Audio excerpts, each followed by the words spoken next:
episodes. If you already know Honor of Kings, you should not miss this program, as you will find all the key information you want to know. Honor of Kings is a mobile game developed by TianYun Studio Group focusing on battle. It was released in China on November 26, 2015, and is currently the mobile game with the most players in the world. You will find a large number of unique heroes and finely designed skins in Honor of Kings. What's more, the immersive battlefield will also bring users fresh gameplay experience. That's why it is a fantastic choice for social entertainment.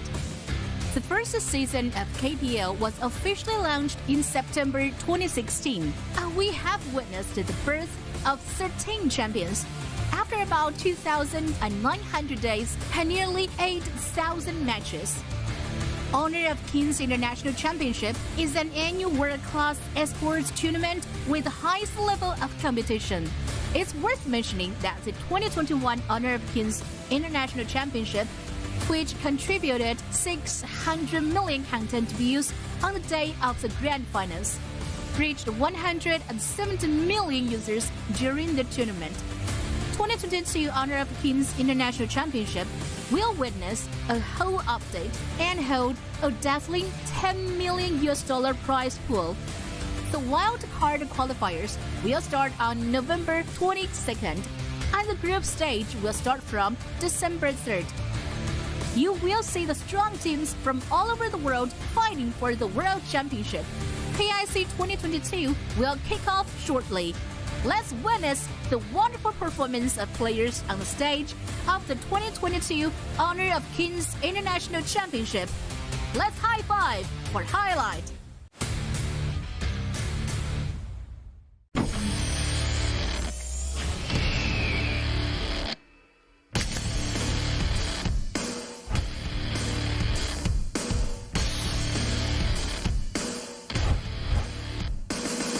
Gen.G 它可能就是蓝这个点会吃线，没错。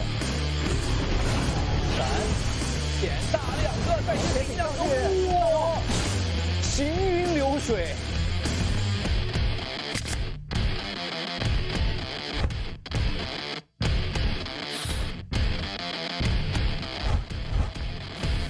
在塔前面啊，梦琪进去想抢龙。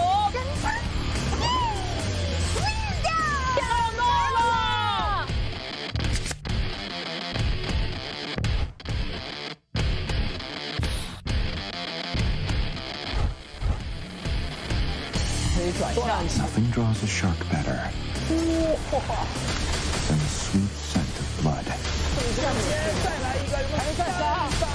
Triple kill.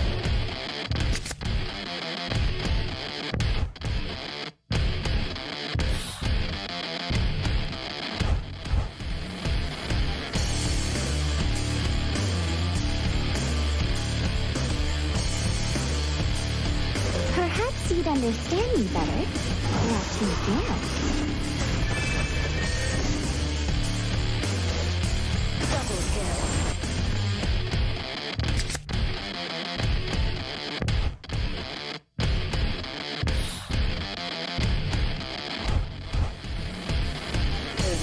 Jerry 先进去吸引一波火力，拉出来张飞 Steal the flesh. 锁住了4个礼物，跳起来4个。Cultivate the mind.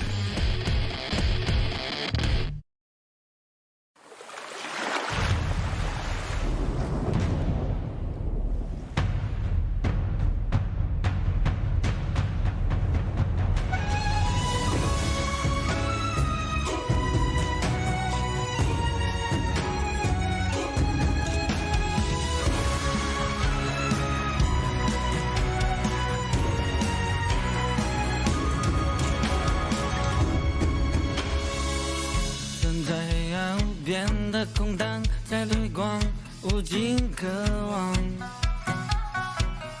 一路全面袭来的痛爽，造就我勇敢的锋芒。抬头仰望，是牵一不坠的星光，星空之上是永世不灭的守望。踏上征途的不忘，任风雨苍茫，祈祷相同信仰。我。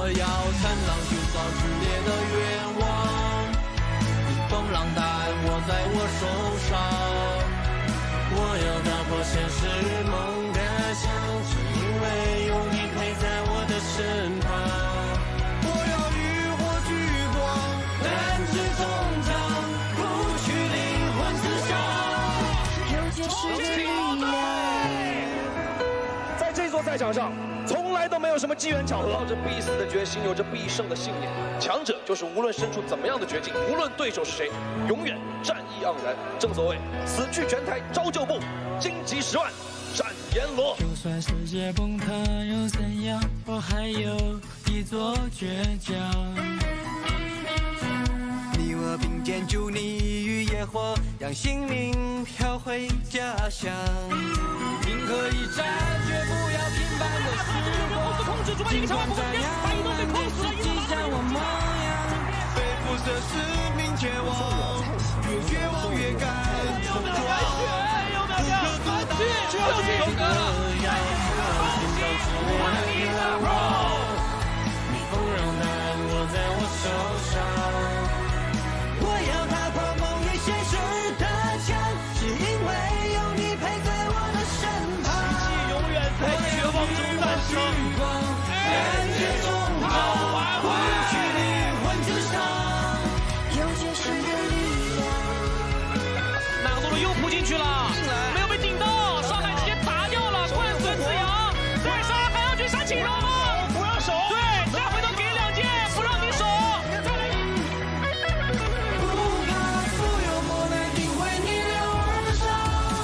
不管局势相思，为国无双。不论精疲力竭，路途浩荡，心中也有渴望向往的地方。燃起无尽梦想，炽热滚烫，刻下心中方向，绝不会退让。我们相信，他们也会输。他们只是一群鲜衣怒马的少年，但是我们知道，一帆风顺永远只是弱者的安眠曲，而披荆斩棘才是强者的主题歌。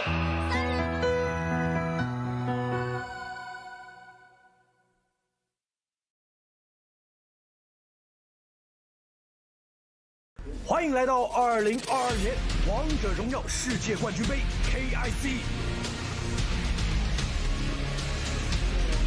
大坦克在正面啊，根本不管前一个一技能过去，现在我吃光了，陆杰上4天了，武汉大破车这波不得不打对方牵进来之后，侧面诺言，之外陈小强拿到了5杀，一个大伤，还跟上了，残血了，他这场懂了，带中一枪打掉所有的人狂，这波还是反打1打2，直接带走的云州军就是暖阳，一手就把他保下来了，马上这波侧面给一枪，阿甘人1-4拳落枪之后就完美，再来一枪，有机会3点决胜。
Ladies and gentlemen, welcome to the 2022 Honor of Kings International Championships. This is the KPL Qualifiers Round 2, Day 4. I'm your caster, Pena. I'm your caster, Nora, and today is our last day of our KPL Region Qualifier Round 2. Yeah, right after Day 1, 2, and 3, a lot of the teams have done their best to try to collect as many points as they could. But only Chengdu AG has already had both hands actually on the ticket, and it's going to have 3 more spots today that 5 teams are going to be fighting for. Yeah, in total, there's going to be 4 teams like out of 10 and made it to the next stage. And now only AG has already secured 1 spot to the group stage. Yeah, 7 games, 7 wins, Chengdu AG. That's top of the league for a reason, right? True. Top of the league for a reason. Well, what about if we just take a look at this video, understand a little bit about the tournament, and let's see what's going to happen right after day 4. The tournament can be divided into 3 stages: KIC 2022 Wildcard Qualifier, KIC 2022 KPL Qualifier, and the main draw.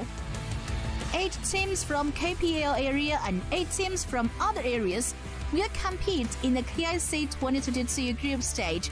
For the 8 teams from other areas, 4 teams from Brazil area, Turkey area, Latin area, and Middle East and North Africa area respectively have already secured a seat in group stage through other area qualifiers, while the remaining 4 promotion quotas for group stage will be decided based on the results of Wildcard Qualifier from November 22nd to 24th.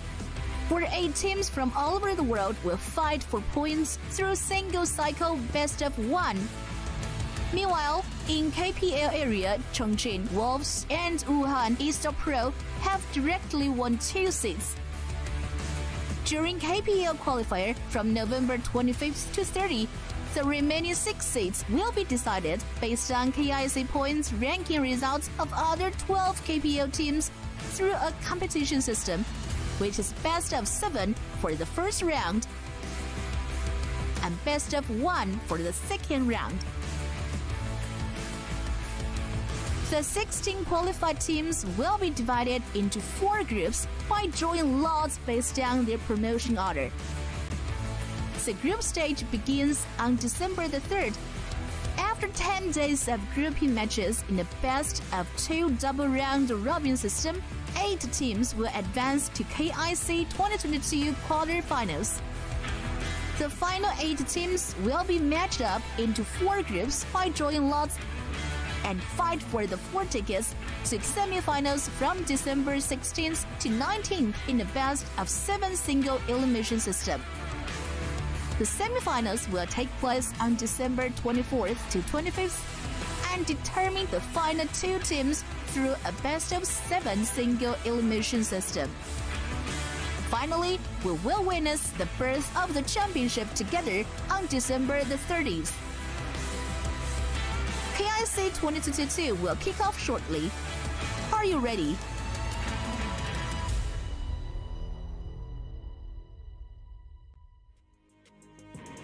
We're almost done with the KPL qualifiers, and that's going to put us with the total of 16 teams that they're going to make it all the way to group stage. So actually, this would just be a start of our tournament, and we will go for a draw tomorrow. Actually, it's quite close. Yeah, the draw is going to be done tomorrow, and then the games are going to start on December 3rd.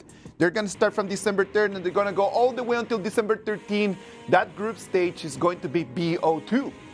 Which is quite new, especially for all of our audience, because BO2 haven't never been done during our past series. Not a very common system, right? Because it normally allows you to win or lose, but in a BO2 you could actually draw. So that's going to make things a lot more complicated.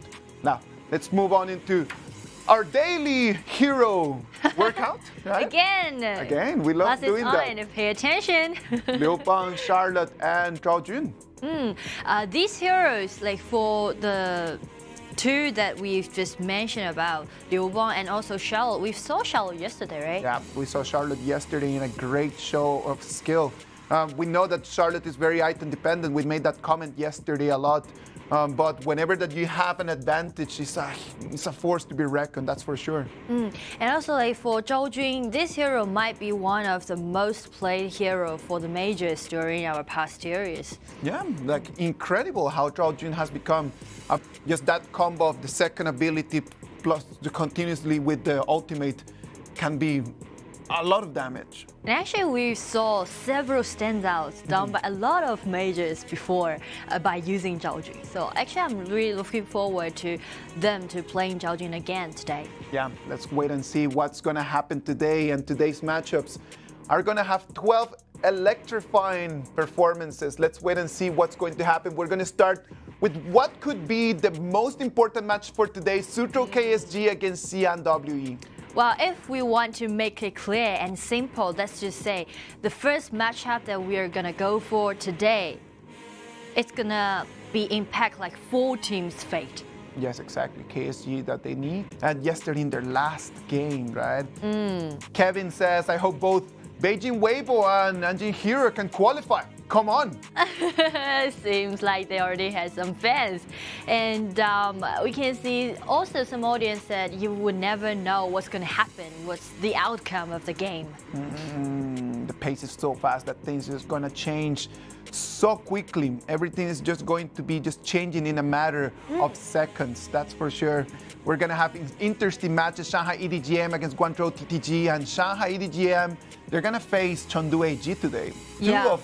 Two of the most stable teams in the last 3 days, no? For EDG.M now, their future is not yet be promising. And also today's going to be a really tough day for them since they need to face one of the strongest teams in our region. Yeah, they're going to be playing Chengdu AG, and in our second game of today, they're going to be playing Guangzhou TTG. For Guangzhou TTG is going to be do or die. Yeah. They only have 2 points, and if they want to still keep in the formula, they need to win all their 3 matches today and wait for other results. That's it. So actually it's quite passive. Like even you fight for it and you got 3 wins, it's not just being so certain or promising. That's true. Well, today in this player that we're going to put the spotlight on, we're going to be talking a lot about Ning from EDG.M, right? Like he's going to be crucial if we want that second game just to be the last game for EDG.M for them to just seal their ticket. And you can see from his achievement, actually he's quite experienced. Now what year it is? 2022. Yeah. And he started playing at such an early year. Yeah, 2018 KPL Spring and Fall Champion and the 2018 Honor of Kings Winter Champion Cup champion. Yeah. That moment he was still playing for Nanjing Hero. Yeah, that's true. Actually, we can see a lot of players in KPL region. They originally were from Hero. Yeah, Hero is actually a very strong club in just creating new athletes, right? Like they are like a very strong early years program they have in there just for athletes to grow so fast, become so strong. So actually, there's a nickname for Hero for this club. They call them the esports school, training school. Oh, Nanjing Hero, the esports training school. So if you want to learn a lot and you have a dream on how to become an esport athlete, give Jacko a call. He must be like one of the most experienced tutor. Yeah, that's for sure. Let's wait and see. Starting lists start coming in. First game, Suzhou KSG against XiAn WE.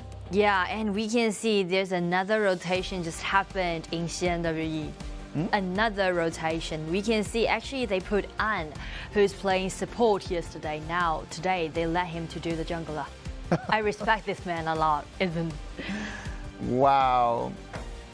I'm gonna tell you the truth.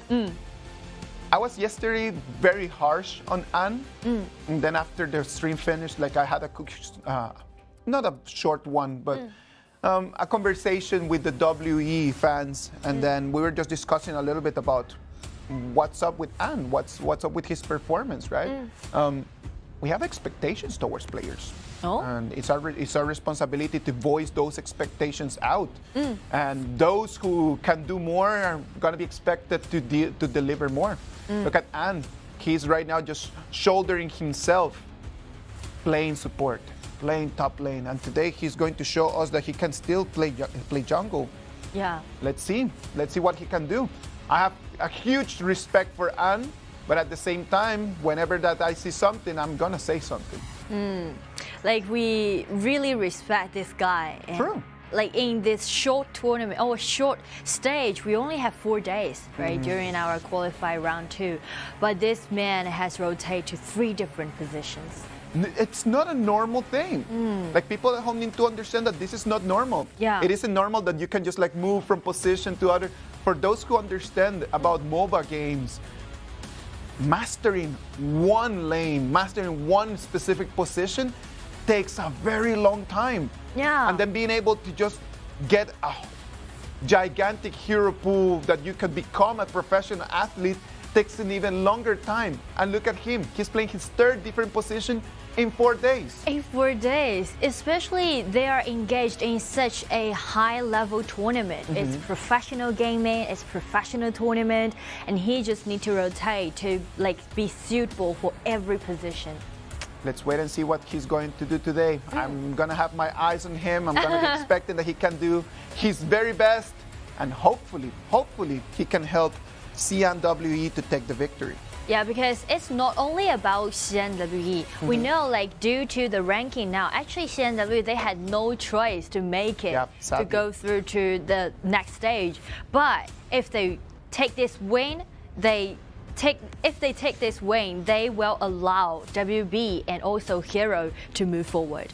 WB and Hero are gonna move forward, and that could still leave RW in the game, right? Because Jinan RW, they must win all their games, and they must hope that KSG is not going to do the same. Yeah. So I know that the boys from Jinan RW right now, the Rogue Warriors, are just looking at the screen, fingers crossed, waiting, hoping to see what WE can do today. Yeah, though we're now watching 2 teams play against with each other on the stage, but in another word, there's still 3 teams sitting on the stage. The result's going to be really impactful. If KSG won this game, that also means RW would be game over. They had no chance to move forward. On the contrary, if KSG lost this game, that also going to allow WB and Hero to make it to the group stage. Let's wait and see what this game is going to bring to us. It's going to be a day of not only action, but a lot of calculations. For those of you who love numbers, it's going to be fine. For those of you who don't love numbers, a little headache ahead. Like me, it's troublesome. I stay up late just trying to figure it out. It's so complicated. But it's cool, no? It's like actually a really nice feeling. It is difficult just to try to like go and make all the sums and making all the data. But at the end of the day, I enjoy a lot that. It's very exciting. And everything will be settled down after today's matchup, especially like after this game was finished. Like it will make it even clearer. The first round of bans is almost finished. Ata, Fuzi, Kai, and Gongsun are going to be in the bans. Actually, these 4 bans are all target bans. All target bans. Mengtian giving XianYun an opportunity to take that hero. Yeah, we know like XianYun just he was playing as a substitution and he was rotated to the top yesterday and he was playing Charlotte. Quite good. He had a good performance. After yesterday's performance, I think that XianYun has put his name for the starting list for next competitions, that's for sure. And let's see what he can do today in this Mengtian, right? And yesterday, while he was playing Charlotte, he took a couple 1v1 solo fights and he was successful at taking the kills. Let's see if with Mengtian he can do the same. Yeah, because yesterday when he was playing Charlotte, he's also playing against the solo lane with Lu Bu, right? Charlotte versus Lu Bu. And today he's going to do the same solo lane. Let's see what it's going to be the same matchup, Mengtian against Lu Bu. We've seen a lot of the same heroes during these last 4 days, right? It's quite similar since like in this meta, there's sort of consensus among all those teams, like what's going to be the most meta pick, what's going to be the most strongest pick. So everybody just like have those consensus about what they're going to go for. What they're going to go for exactly, everyone just knows that the top 10, the meta picks, there's no way how you can just ban all the metas, right? Especially we're doing best of 1. So the hero pool or the options are wide open. Yesterday, I remember someone sent me a message on YouTube, and then they just asked, like, why don't they just ban all meta heroes in the first 4 bans? There's too many. You see, like, we have 5 different positions. We have 3 lanes if you want to do it all. There's only like 8 bans. You can't deal them all. You cannot just ban the heroes based on their meta, right? Like, you need to think about your opponents. You have data from your opponents on what are the best heroes that they can use. Some players do not perform really well with meta picks. True. Like for those meta picks, wow. But for those professional players, maybe they need it's their responsibility to master those meta picks. They need it. That's their responsibility, but not all the time. If someone can perform at 100% and I can only perform to a 98%, I have a disadvantage, right? It doesn't mean that I'm not good at it. It just means that someone else is better. And that's something to do because we are doing the highest level of our tournament. So since everyone's professional, everyone's high level, high technical, so that makes some sense. Let's see. Monkey, Lam, and Marco Polo. That's going to be the first combo for WE, and then on the other side, Lipu, Tranfei, and Gung Sun Lee. Oh, Lady Sun. So sorry about that. Just checking on the bans at the same time that I'm checking on the picks. You really like Gung Sun Lee. I really like Gung Sun Lee, and it has been so many games with Gung Sun Lee. So and so many standouts. Lady Sun also has a lot of things under spotlight. We can see actually Lady Sun and also Gung Sun Lee might be the most played heroes during these 4 days. They might. I know that that's gonna be my homework for tonight. I'm gonna get back home and then I'm just gonna go through all the data. I love doing data analysis. I just like it. You should be a scientist, not a caster. I should be an analyst for a team. That's for sure. I love analyzing data. Just looking at the numbers, checking through it. For example, that Liu Bang has been one of the highest picks whenever that you have a Lam and Gung Sun Lee and Gung Sun Lee combo in your composition. Lam has shown to us that is the favorite jungler from all the teams, and that combo with Liu Bang has become a very, very fatal one. Yeah, because Liu Bang is known as those protective supports, and since Lam, as this hero, when he get into be like engage that team fight, he really need a long time to help him to do that output. Yes. Liu Bang gonna cover him, grant him a shield, which gonna like increase the rate of the tolerance. He needs to accumulate his passive, right? Like he needs to be able to deal damage in a constant manner. He needs to be constantly dealing damage for his damage to actually accumulate. And the fact that Liu Bang, as he just uses his ultimate, comes in, gets the shield, allows Lam to just keep doing that. Yeah. That's the reason why one of the most common items to see Lam in is Destiny. And also Pure Sky. And Pure Sky as well. Because these 2 items can allow him to stand longer, to even he makes some mistakes, it can allow him to do a little bit more. Not just like be vanished by those burst damage done by his opponent. True. Not giving the opponent a chance to counterattack at all. True. Well, the whole bans and the whole picks are already done. WE is going to be taking the blue side, and Suzhou KSG is going to be taking the red side. Remember that this is going to be the 8th game for Suzhou KSG. If they want to move forward, they must win this game. This is a must win. They can't stand for another loss. And also, we are not just looking at the destiny for these 2 teams, but also another 3. Again, if KSG won this game, that will make RW out of this tournament. On the other hand, if KSG lost this game, then they will allow WB and Hero to move forward. Besides XiAn WE, also Changsha TES and Shenzhen DYG already with no mathematical options to move forward. So it's going to be XiAn WE trying to just rain on their parade, trying to destroy the party, trying to just like like make things difficult all right, for KSG. everything just go crazy since we can't make it further. True. Just go party. Sometimes in life that's the most important, right? Like not facing every single game without thinking about, okay, what's coming up in the future. No, just face the game that you have in front of you. Yeah. Don't think about what happened in the past. Don't think about like what's going to happen in the future. Just think about like the 5 of us against the 5 of them. Try to be better and try to enjoy. Try to enjoy and try to leave their last image on this tournament. Let's see. XiAn WE against Suzhou KSG. The players are already in the valley. And let's wait and see what's going to happen. I'm your caster, Pena. I'm your caster, Nora. Let's take a look. And also, we've mentioned about the rotation happened in W, right? And another thing is, if we like take a good look at their support, Bast. Actually, he was the marksman in W, and this is his very first show about playing as a support. Rotations. They're trying to find solutions, right? They're really trying their best. Look at that Xian standing right over there, but it's going to be Bast that is going to come as well. One Xing and Ichi being taken extremely low. They're going to have to repleat back. Ichi had to proc his flash. And since their HP bar have already been shred down, we can see where An is. Just want to steal away this blue buff to make some comfort effort, but he didn't make it. Smite by XiAn.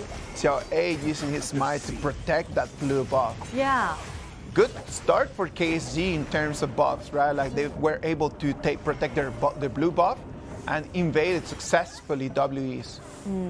But from that like brawl happened in the blue side and that movement, actually I'm a little bit worried about KSG. One thing is because Wang actually didn't using his smite really that accurate, and that caused like the series possible. That was the reason. That was the reason for that the whole competition happening in there, right? So that XiAn already in level 4. Adson knows that he doesn't have what it takes for the battle. XiAn procs his ult, and right now here we go. Already very early, XiAn has been taken low. Ichi is going to follow him as well. It's going to be a 2-0 trade for XiAn WE. We just mentioned about XiAn got his ultimate and he just instantly used this ultimate, ground such a huge advantage for WE. We've seen it in the past 3 days, right? In the moment that you as a monk can have a level advantage compared to your top laner, you just need to go for it. Just proc it for the next 20 seconds. There's nothing anyone can do against you. And also, there's another striking thing is Bast's performance. Yeah. The Liu Wang, that shield, that stun, and plus with his flash, just go in. Such a nice combo done by this person. Very nice combo. Let's wait and see what KSG is going to do to try to answer back. Again, trying to get invade to the opponent's blue side field, and this time they successfully did it. They successfully did it. Bast is being taken extremely low. It's going to be the ultimate, but now Marco Polo comes around, takes one Xing away, takes XiAn away, and it's going to look like XiAn WE are not gonna just let it go, and they're going to fall, and they're going to let this tournament go battling until the end. This is another 0-2 trade, and there's a double kill goes to Pena, which will allow him to be even more aggressive. Wow, look at that. It comes in, they just used all their abilities trying to take Bast out. Yeah. That's the point. Missed, and they just lost it against Marco Polo. I feel like KSG just tried to take that kill to turn things around, and it did not pay off. Yeah, it seems like that kind of, because that was so close, right? Yeah. So it sort of like seems like fate is not standing on KSG's side because that was so close. And after Wang Xin used his ultimate to lock down Bast, that's going to be an opportunity for Pena. Just dive right in. Look at the mini-map right over there. It's a 2v2 brawl in here. Wang Xin is going to disappear. Now it's Adson, the one that's going to have to reflect back. Already 6 kills for XiAn WE. Only 4 minutes of the game. Oh, we can see XiAn show his aggressiveness, try to lock down Adson on the top. It makes me feel like now we're at 5 minutes, right? Like 4:30. or 430s. But like for WE, they're really like shred down all those HP bars and showing their aggressiveness. They're very aggressive. Look at that XiAn stepping in, trying to jump into the red buff jungle and disappearing immediately against 3 people from WE.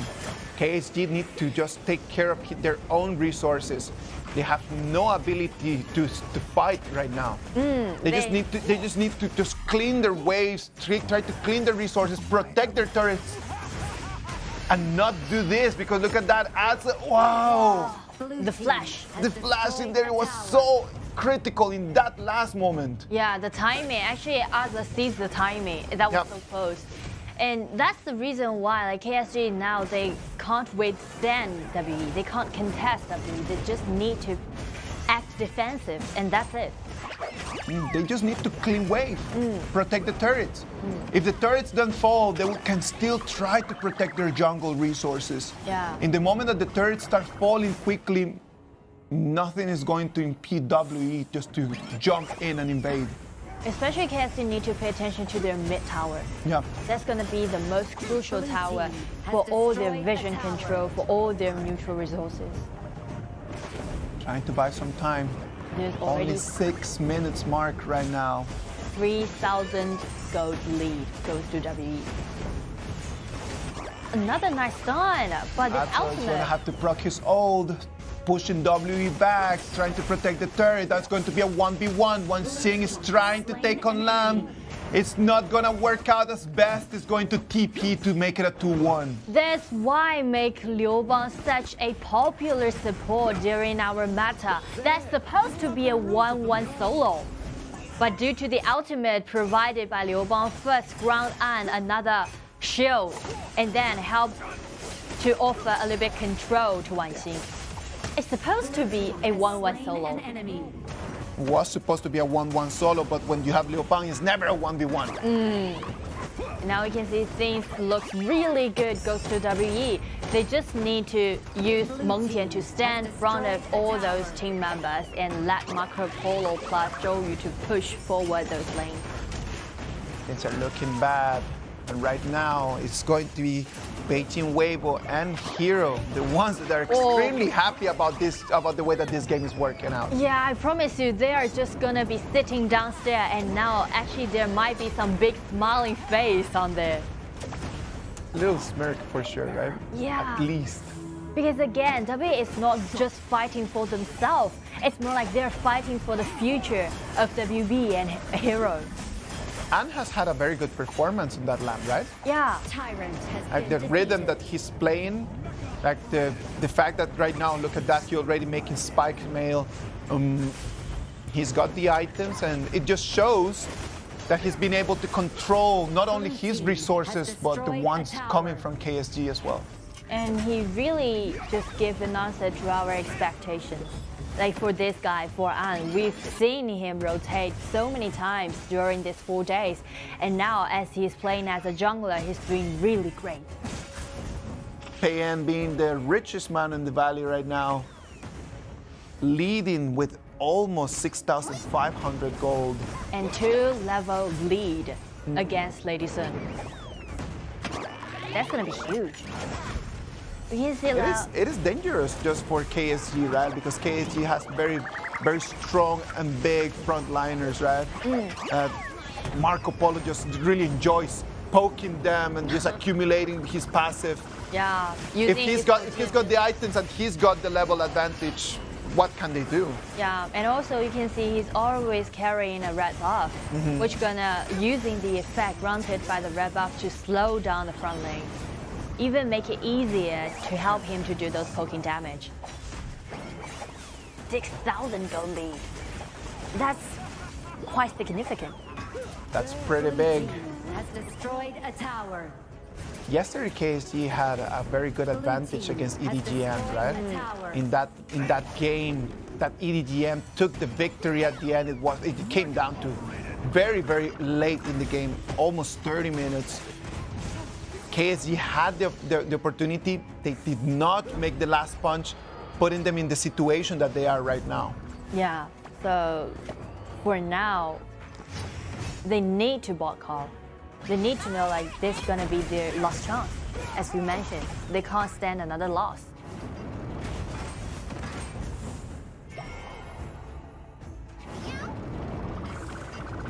It's almost 10-minute mark.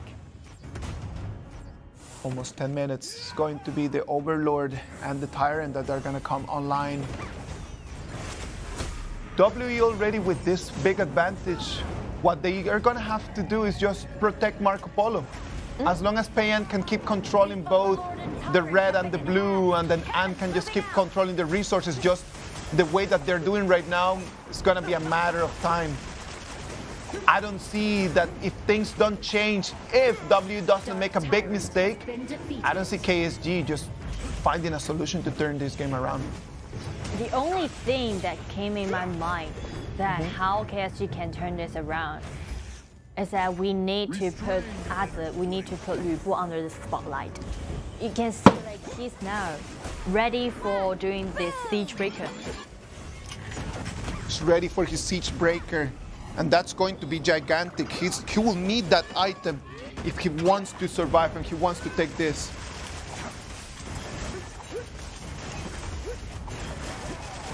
So now everyone should pay attention to Adler right now. Actually, for Lu Bu, the siege breaker should be like the last item to pile up. But we can see since KSG had no idea to deal with Meng Tian, to deal with Liu Bang, so they try to prioritize the farming up of Lu Bu. But Lu Bu is such a late game hero. Like he won't be of much help right now. How many items Lu Bu is going to need for him to actually be someone to carry the team from now until 20 minutes? It's 11:30 only. Well, if like the thing that we talk about him, like he's a really late game hero, is because once he got this siege breaker, which he already had, that's gonna be he's not tanky anymore. He need to find the timing. He can't be the one who engaged the team fight. That need to be someone else. The turrets are not gonna stand for long since they have Zhou Yu plus Meng Tian, which gonna be a huge threat to those high ground towers. And Vanguard spawned on the bottom lane. KSG now aren't putting on the edge of this matchup. Total control of WE right now, 12 minutes. And Suzhou KSG cannot leave the high ground right now. They cannot concede a power play. If they concede a power play right now, it's going to be the end of the game. They just acting defensive because they had no idea how they're gonna contest by an 8,000 gold lead goes to their opponent. And right now with already 10,000 gold. Look at that, he's going to jump in. They're trying to separate both teams in half. It's going to be Lam coming in. He's trying to find a place. He's trying to check on Wang. He moves the rotation to the mid lane. But there's two crucial ultimate has already been forced out. What's they're gonna do? Wow, look at that. He jumps in, takes care of Lu Bu. The last hope that we had for KSG. As is going to fall, the turret's gonna fall, and it's gonna be a 1-to-1 trade. But that high ground turret is gone as well. So as W using this team fight to take down this high ground tower, actually W win the upper hand. They really, the only thing they want to do, the only goal they want to achieve is just to take this high ground tower down. Yeah, exactly. Look at that. He jumps in, boom, disappear. He was really close on taking Wang Xing as well, right? Yeah. Because before this team fight was happened, both of like Lu Bu's ultimate and Zhang Fei's ultimate was pushed out on that top lane. So that allowed An just go there, dive straightly to that. Trying to find Best, but Best can TP. Yeah. Like what can he do in there? More than just come in and clean wave. Especially you see Best is playing as a distraction. It's someone else down there just take down this Dark Tyrant. 80 seconds that they're gonna have this buff from the Tyrant. The goal difference quite significant. So for KSG, well, it's more like they can't stand another mistake. Yes. They can't commit any mistake right now. Need to be extremely cautious. Xiaojie already having most of his items already built, right? Yeah. So Xiaojie his ability is going to be there. Lady Sun's damage is going to be there. But there's no one that can stand in the front and actually withstand. That's the point. Like his items already, his damage already, but how can ensure his environment to do that output? What can he do? Yeah. More than just look at how right now one more time Anne is going to jump in. Lupu's ultimate is going to be wide. Tries to come in from behind. They're still poking. There's a minion already in the crystal. It's going to fall right now. There's no minions that they can do, but the Vanguard is coming. This might be the end of KSG. The dragon is in. The crystal's gonna fall. WE is gonna take the win. This victory, congratulations to WE. Actually, we were so surprised about WE's performance for today. As we see, there's so many changes, there's so many rotations happened in WE. But now, after they have like no burden about those points, about those rankings, it seems like they just shake it off and just perform their best. That's gonna be it. Congratulations to XiAn WE. And congratulations at the same time for Beijing Weibo and Nanjing Hero making it to take tickets 2 and ticket number 3. Only one more ticket to the group stages left. Yeah, so the next or the last position gonna be like really competitive. Everyone just gonna vie for that position. Well, just as we mentioned for this first matchup, WE, they're not just fighting for themselves, but also fighting for the future for WB and also Hero. Congratulations to XiAn WE. Great performance. Great performance. We see there's so many changes happen. You see Bass, who's supposed to play the marksman during the past few seasons, and now for today he's playing as a support. And also another tough guy, and rotated from 3 different positions for today, acting as the lamb, acting as that jungler. He's performed really well. Performed really well. Congratulations to XiAn WE. Sad for the boys from KSG that during day 1, 2, and 3, they have had very good performances. Sadly for them, yesterday, the game against EDG.M, they should have won that one. They had their destiny in their hands. Just taking that victory could have put them in such a great position for today. Yeah. But yesterday's psychological blow was too much for today. Like we always use some words like they should have. Yeah. They're supposed to be. Or something like these kind of phrases. But the truth is, in our esport industry, there's no such thing which we call restart. Yeah. There's no replay, restart, or should I have another chance, or would I do better if I had another chance? There's no such like things or assumption. That doesn't exist in here, in this platform, in this sport. There's no pause, there's no replay, Yeah. there's no that. Well, that's going to be WE taking the victory. Congratulations, as we just mentioned, to Beijing Weibo and to Nanjing Hero, making it into the group stages. And then as we move forward, we're going to have EDG.M that they have their faith in their hands, right? They only need to win the next game against EDG, and then that's going to be it. The 4th ticket is going to be theirs. The fate is in EDG.M's own hand. No one's gonna like do anything for them. The next matchup, play against CTG, gonna be their last effort to do. If they won it, they still got a chance. If they lost it, things are gonna be really hard. What do you think was the key for XiAn WE to take the victory here?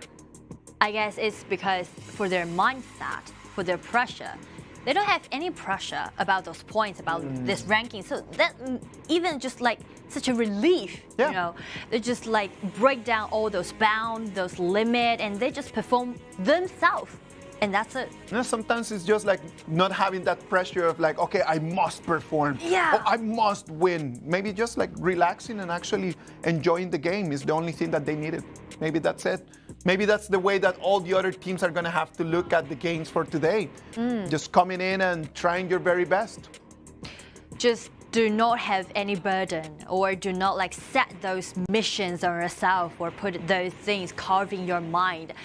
Sometimes it's going to drag you down. Sometimes it's going to drag you down.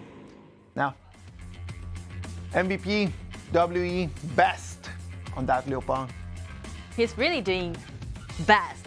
He was the best of the best. You're right. Yeah, because once I saw the starting lineup today, I was so surprised about what Basting is playing as a support.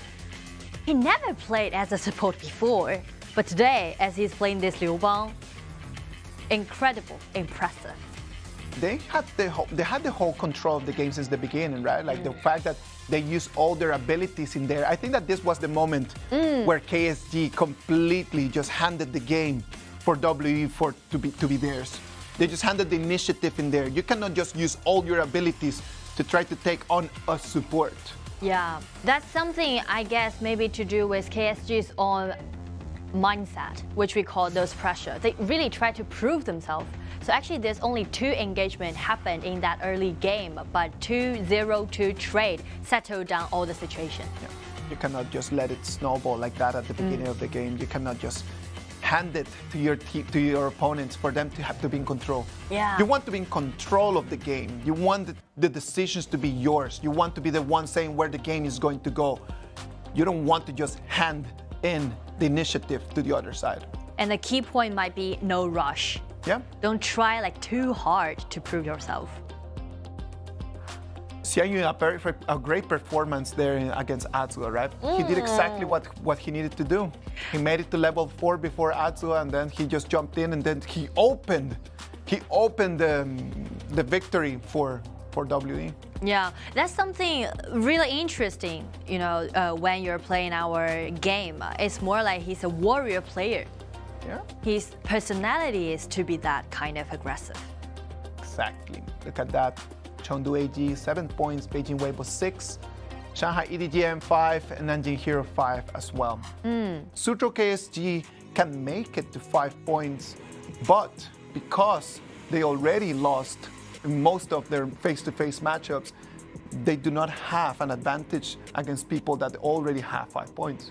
They only have 1 game left now, and also due to this relationship between all those teams, so that also means it's going to be really hard for them to make it out. No, let's move on with the interviews. After game interviews, let's see who we have today. Who's going to be with us? Hello, Best， 先来和大家打招呼吧。Hello， 大家好，我是西安 WE 的 Beth。想问一下，今天在上场之前的话，你们队内是做了什么样的一个沟通？然后你来到了这个游走位置。沟通就是根据现有队伍的一些状况进行调整嘛，然后也是就是想着，既然都已经没有希望了，那就当水鬼，能拖一个是一个嘛。Okay, so the first question was why he is playing as a support today, and his answer is due to the situation right now they can't make it to the further stage, so they just let's just go for it and play our best. Okay, so the next question is, for the next matchup, what you think is the key point for you guys to perform such well? 那你觉得在今天你们第一场比赛表现这么好的原因，最关键的是什么呢？我觉得是一个心态上的调整吧，就是所有人都放开来打了。So the key point would be what we call mindset. They have no burden, so they just perform it and act really well. Okay, congratulations again. 感谢你接受我们的采访，也是期待现在 WE 今天最后一场比赛。Great performance today from WE. If they would have done this kind of performances constantly since day 1, probably they could have an opportunity to make it to group stage, right? If we say it again. Yeah, of course. Just go for it. If they could, using this kind of mindset to vie for it, maybe there's a chance. There's always a chance, as you can always just watch the replays, watch the highlights, and try to learn a little bit more about the heroes and the decisions. Look at this one. Make it to level 4 before your mid laner, go for the fight. Just do a lot of engagement. And these 2 brawls happened. One for the upper riverside, one for the down riverside. Just settle down all the situation for this matchup. Yeah, exactly. Don't use all your abilities to try to kill a support. Another thing that we learned from this one. Yeah, and that's something of note if you want to play our game. And like support never gonna be the first purpose or first goal for you to go for. Now, moving forward, we're gonna have our next match of today, Shanghai EDG.M against Guangzhou TTG. Let's have a little break and we'll be back.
Shanghai EDG.M against Guangzhou TTG. This matchup, after KSG lost the first round play against WE, this matchup gonna decide a lot of things. Yeah, this matchup is going to decide everything. If EDG.M is able to take the victory here, that's gonna be it. There's not gonna be any more suspense after that game. The 4 tickets are going to be decided, and then we're gonna have just 10 more games today in about just coming in and practicing new things. Yeah, if EDG.M win this game and EDG.M plus Hero gonna make it to the next stage, and also WB and also AG, which already secured the spot. But on the other hand, if TTG win this game, we still need to keep watching. Yeah, if TTG can make that movement, and if TTG can just decide to bring up everything they have. Yeah, and you know what? After I saw the performance which WE just showed us from the last game, I kind of feel a little bit confident about TTG. Well, you know, these guys have been in their low time right now. Yeah. But if they do not have any burden about those points, maybe they can do better. Hopefully. They haven't been performing the best when the pressure is on. So maybe right now that they know that it's just all in, right? Yeah. They know it's all in. They just need to win their 3 matches today, and they will still depend on other results. But allowing this to keep going depends on TTG just winning against Shanghai EDG.M. This gonna be TTG's last-ditch effort. If they make it, they still got a chance. But if they don't, well, I would say a lot of people would be disappointed by this team during this tournament. You remember that we said that Rogue Warriors was watching the previous game, was really hoping that W was gonna win. Yeah, And right now, it's going to be Rogue Warriors and KSG just hoping that TTG is going to win. Yeah, if TTG win, like RWA and KSG, they need to depend on themselves. But, or on their country, would EDG.M win this game, they have no chance. Just to put it in simple words, if EDG.M wins, done. If TTG wins, a lot of people are still alive. Let's see. This game is going to be really impactful. It's not only because of those win or loss between these two teams, it's going to be impactful during all this break. So this is those kind of matchup I'm really looking forward to watch, you know. Not only about those strategies or techniques, everything. Mingyang yesterday had a very good performance, right? It's the same in day 2 and day 3, and doesn't matter about that because today is going to be Puran, the one that's going to be taking back his jungle position. We know that Puran has been played as the jungler in TTG for round 1 and also the first day in round 2. But because of his performance not quite satisfying, that's the reason for that rotation.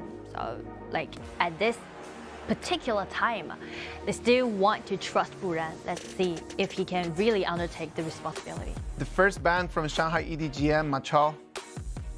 Full respect on Qingqing, right? Yeah. Maybe they guess in this particular time for TTG, they really want to trust Qingqing to be their core player. When you're against the wall, you need to just hope that core players using their core heroes are going to make the miracle for you. That's something when you're doing those fights during those battlefield, you want to take down the general first. Another general just came out, Meng Tian Talking about generals, Meng Tian. Yeah. Meng Tian and Tran Fei, good combo in there. And really solid front line. Yeah, Tran Fei, that is one of the favorite heroes from Snow. Snow loves playing that Tran Fei, right? I remember that when he was still in QG Happy before, like he still like used to love to play that hero. Yeah, Snow's quite experienced, and also he's known of his protective support. It can protect, it can give shield, it can initiate, an all-round hero, that's for sure.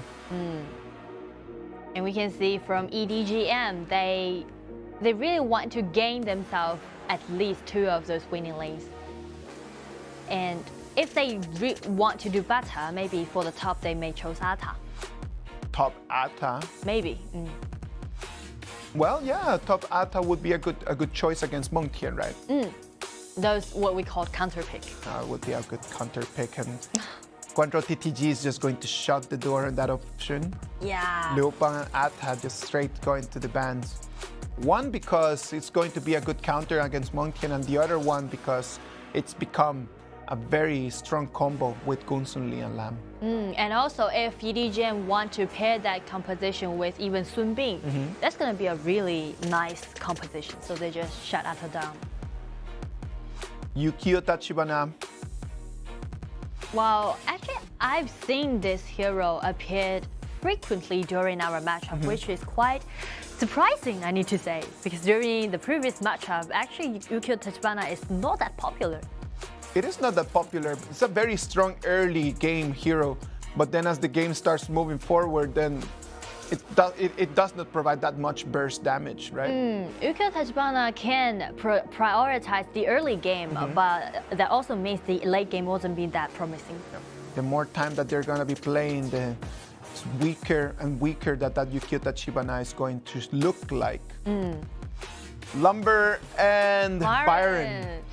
Actually, at that time when TTG take away Ata, I was thinking about whether they're gonna choose Byron or not, because Byron might be the third option to do the counter pick towards Mengtian. But the problem is, if they do use Byron in this important matchup, since Byron is not that all around or not that meta pick, it's gonna be really risky. It all depends on Ninja's performance. Ninja being very experienced, right? Like you just mentioned it, like in 2018, taking 3 champions. Let's wait and see if he can use his experience and transform it into an advantage for EDG.M. On the other side, Guangzhou TTG, that's been picked for mid lane. Really? I don't know what to say about it. I kind of feel like everyone's been influenced by Jinan. You have that kind of feeling. Everyone's just like, okay, Jinan, go like this. Maybe I can do this too. I like that, a very Jinan composition, right? Yeah. It feels like it made Nanjing Hero this club not only as the training school for athletes, but also the training school for those coaches. Every coaches was like, okay, Jinan did that weird composition, it works out, maybe we can do that too. Everyone's just trying to pull an ace out of their sleeves, but I don't know. Well, Sunbin is gonna be good with Mengtian, right? Yeah. But then you don't have the wave control in the mid lane. That's the point. And you don't have the vision. That's the point. That puts so much pressure on Snow right now. And it's gonna depend on Zhang Fei just to keep everyone alive. Not only TianYun, but Sunbin as well. So, wow, let's just take a seat. Because, let's wait and see. Come on. For Sunbin, he's quite item dependent, right? Yes. And playing as a mid, also like, if he's being locked in the mid, also means his second ability is gonna be useless. Yes. Gonna be like, what's he gonna do? Just increase my movement speed? That's gonna be like, what? Yeah, we'll just leave that as a question. We normally have double assassin or we have double warrior. This is the first time that I see double support in a while. And Sunbin used to be a mid laner, depending on different patches, right? Like depending on the meta, Sunbin's damage in the late game with the right items is actually something to be worried about. But that's 18-20 minutes in the game. Yeah, so TTG need to wait until at least 18 time. Well, let's wait and see. This could be the last game to check on the group stages, right? It could be the last game that could give us a final ticket for the group stage. Let's see what EDG.M is going to do against that very unorthodox Joey option on Sunbin. Yeah, and also another thing that we need to pay attention to for EDG.M is the top lane, solo lane. Yeah, let's see. Yeah. Ninja and that Byron. The friends is proc by Rock. Rock is playing really aggressively. Just trying to do some poking damage and wow! So close! Almost there. It was gonna be Snow. Taken extremely low. His HP bar was almost invisible. And once again, if Snow really been taken down, that also means he's gonna lose all the vision control for them. They're gonna lose control of the vision for a little while. Yeah. They need to wait until Zhang Fei restore his HP and do it again.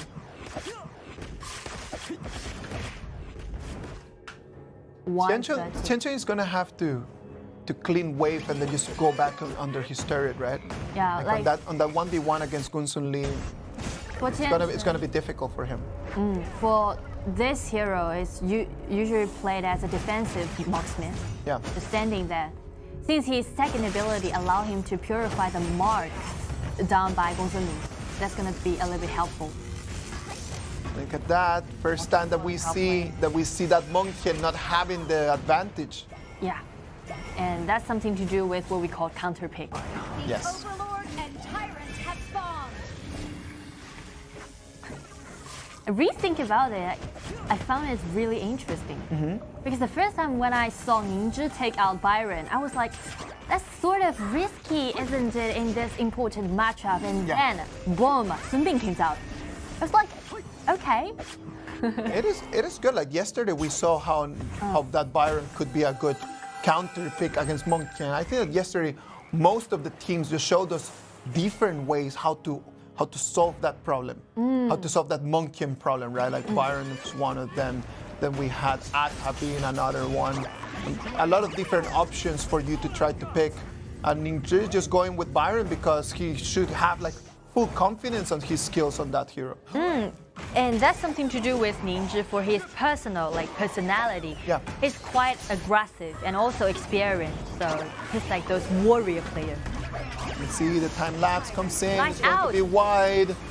Stun. Yanmeng might fall right now. It's been taken very low. But right now it's going to be Buran jumping in, trying to find the position on Yuan. This is a skill trade 2-4-3, and TDG wanna initiate a 5-5 engagement. Look at Xinjin being taking so much damage from the turret, and it's going to fall. He did take one Yanmeng, but then a top laner for a support, that doesn't seem the best trade. This 1-1 trade put TTG to a deficit because Meng Tian should have just stand there and he can be able to do more things. Not just do a 1-1 trade for support. He was taking too much damage from the turret. I think that's the problem. He jumps in, tries to go for Rock, but then the support Lumber was there just to stop him in place. But I really respect the Lumber's movement because actually he was in such a low HP bar, and the reason why he tried to turn around is because if he didn't do that, Qingqing just gonna aim it for Rock for that Gongsun Li. True. See that. Doomsday is already down by Rock. Rock's Doomsday is going to be bad news for TianYun. Yeah, Tian's already being really reactive. And you can see here some tricks. The maple mark. Yeah. Hold on. Let's first check that. the field. Ninja coming in, being very aggressive. They're going to try to take on that blue buff. Snow is going to proc his ult. They're able to protect the blue buff thanks to Snows. Snow used his ultimate to control at least 2 heroes and then just take that blue buff back. And let's check Qingqing. Try to do something on the top turret. And top lane, they're trying their best to try to take that turret. Yeah. But right now, Qingqing's ult is going to be gone. Joey comes in trying to save him, but it's not going to be enough. It's going to be a 1-to-1 trade. Qingqing falls one more time, but they were able to take Yuan with them. So for this 1-1 trade, actually, it's quite fair. I would give it to that. Let's see. Oh. But he's Byron. Byron won't be that easy to die. Yeah, but right now, he does not have his ultimate. His ultimate is already in cooldown, and he does not have a flash. He still wants to protect that turret. But his ultimate cooldown is quite short. Okay. And that allow him to accumulate his energy and help him to restore his HP. Blue team has destroyed a tower. 6 minutes right now. Gunsuli already liberated as that turret is going to fall. That's a good news to EDG.M. Since they got EDG.M, true. Once they let Gongsun Li to rotate to in the front battlefield, that also means they're gonna speed up. Mask of Agony already made by Joey. That's going to be a completely aggressive Sun Bin. Yeah, but he's gonna be dealing damage. Actually, Actually, you know, during like non-professional gamer, when we're playing those games, Sun Bin is quite suitable for pile up those magical damage item. Look at that. Ling Zhi against Nice 3. one. Yanmeng that is going to come with their Armageddon that is going to be wide. And Moving back, look at that. Rock still coming in, trying to take on Puran. He still has his frenzy on.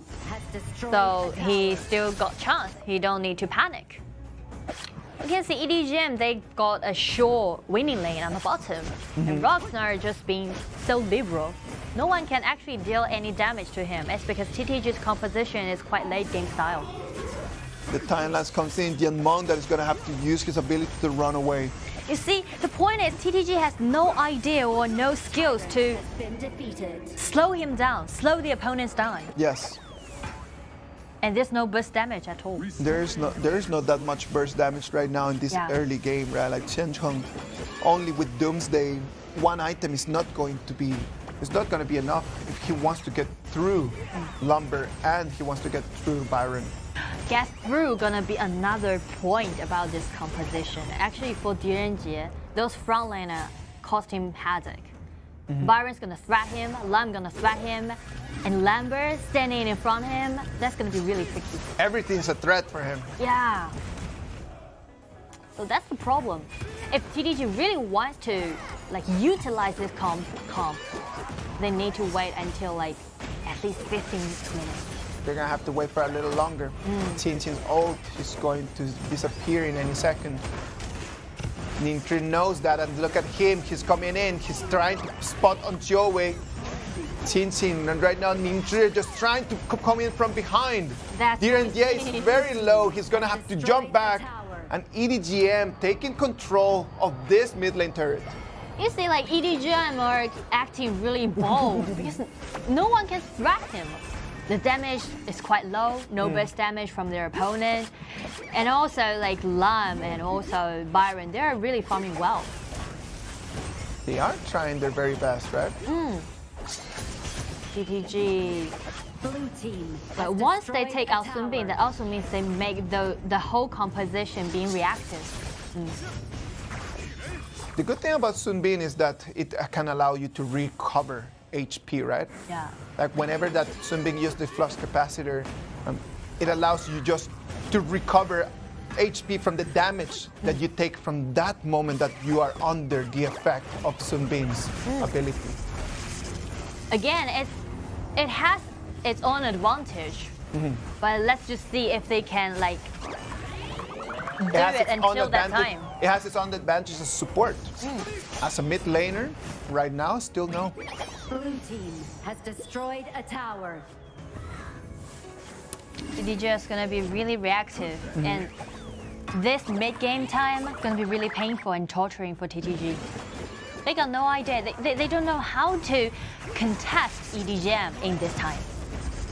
One of the things that they could try to do is to use the speed boost given by Sun Bin to try to start the fight and eliminate Rock. If they can use that in the right moment and eliminate Rock, eliminate Ming, it could be a good way for them to turn things around.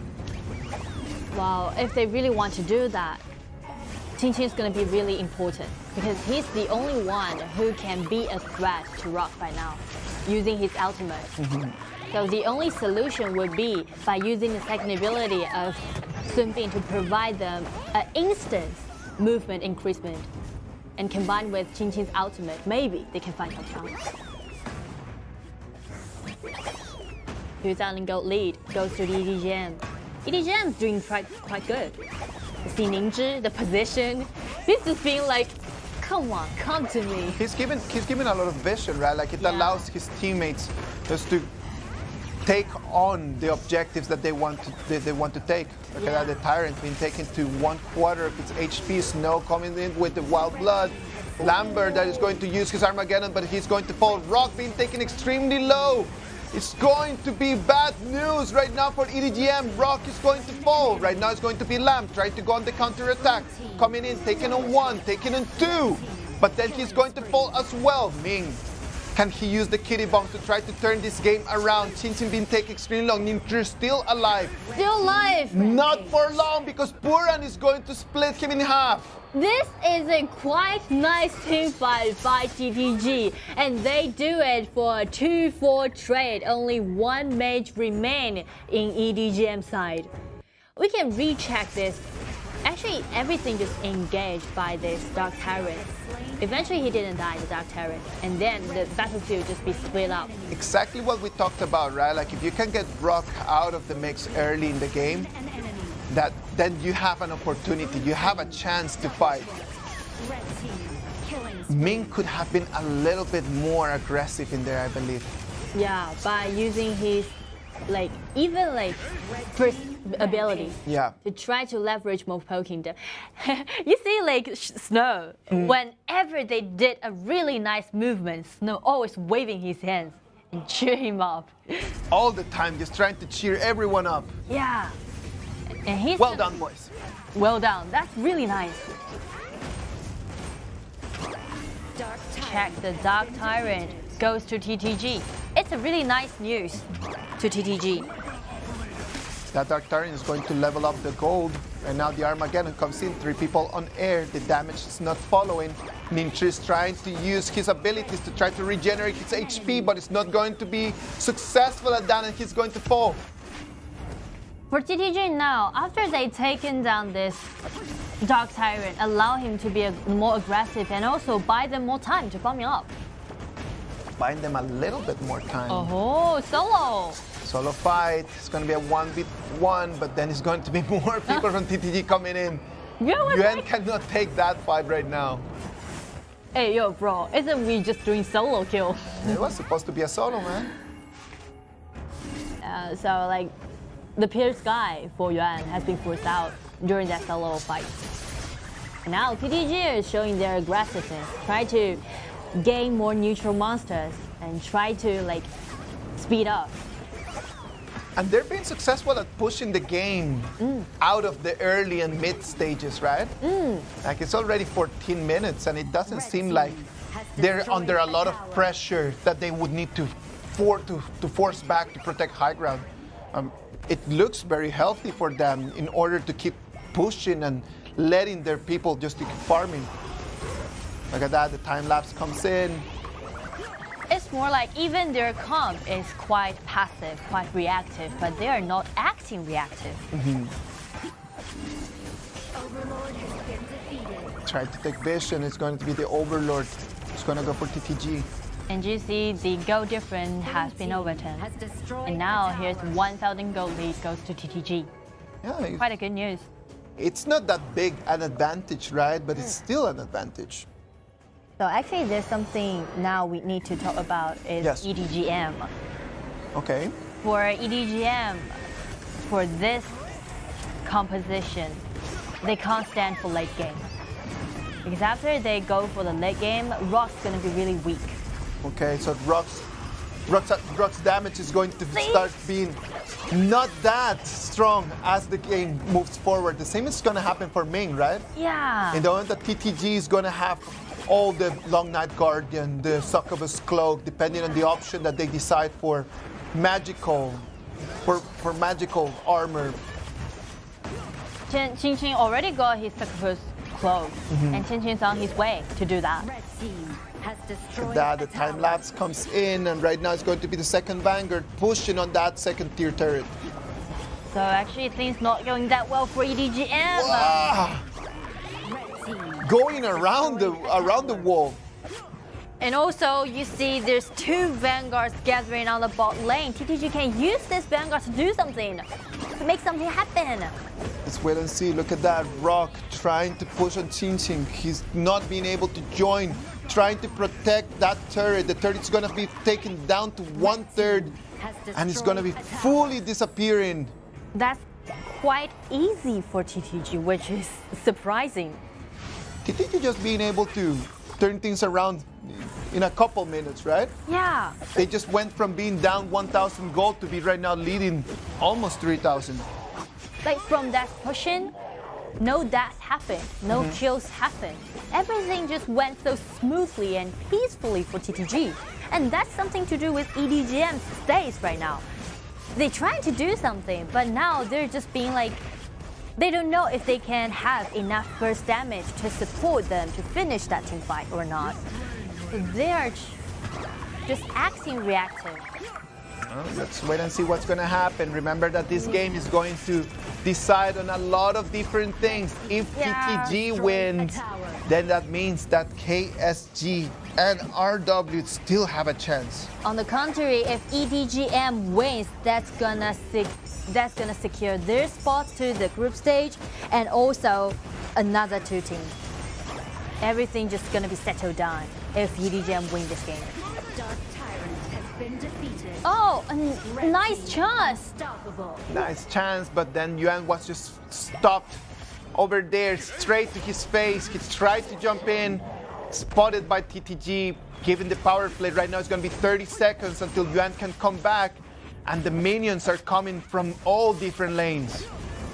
I kind of feel like EDG.M now are quite lost in this game, quite like in panic. They do not know why could TTG using such a passive pump but playing so like proactively. Look at that, the minions come in. It's time to repleague.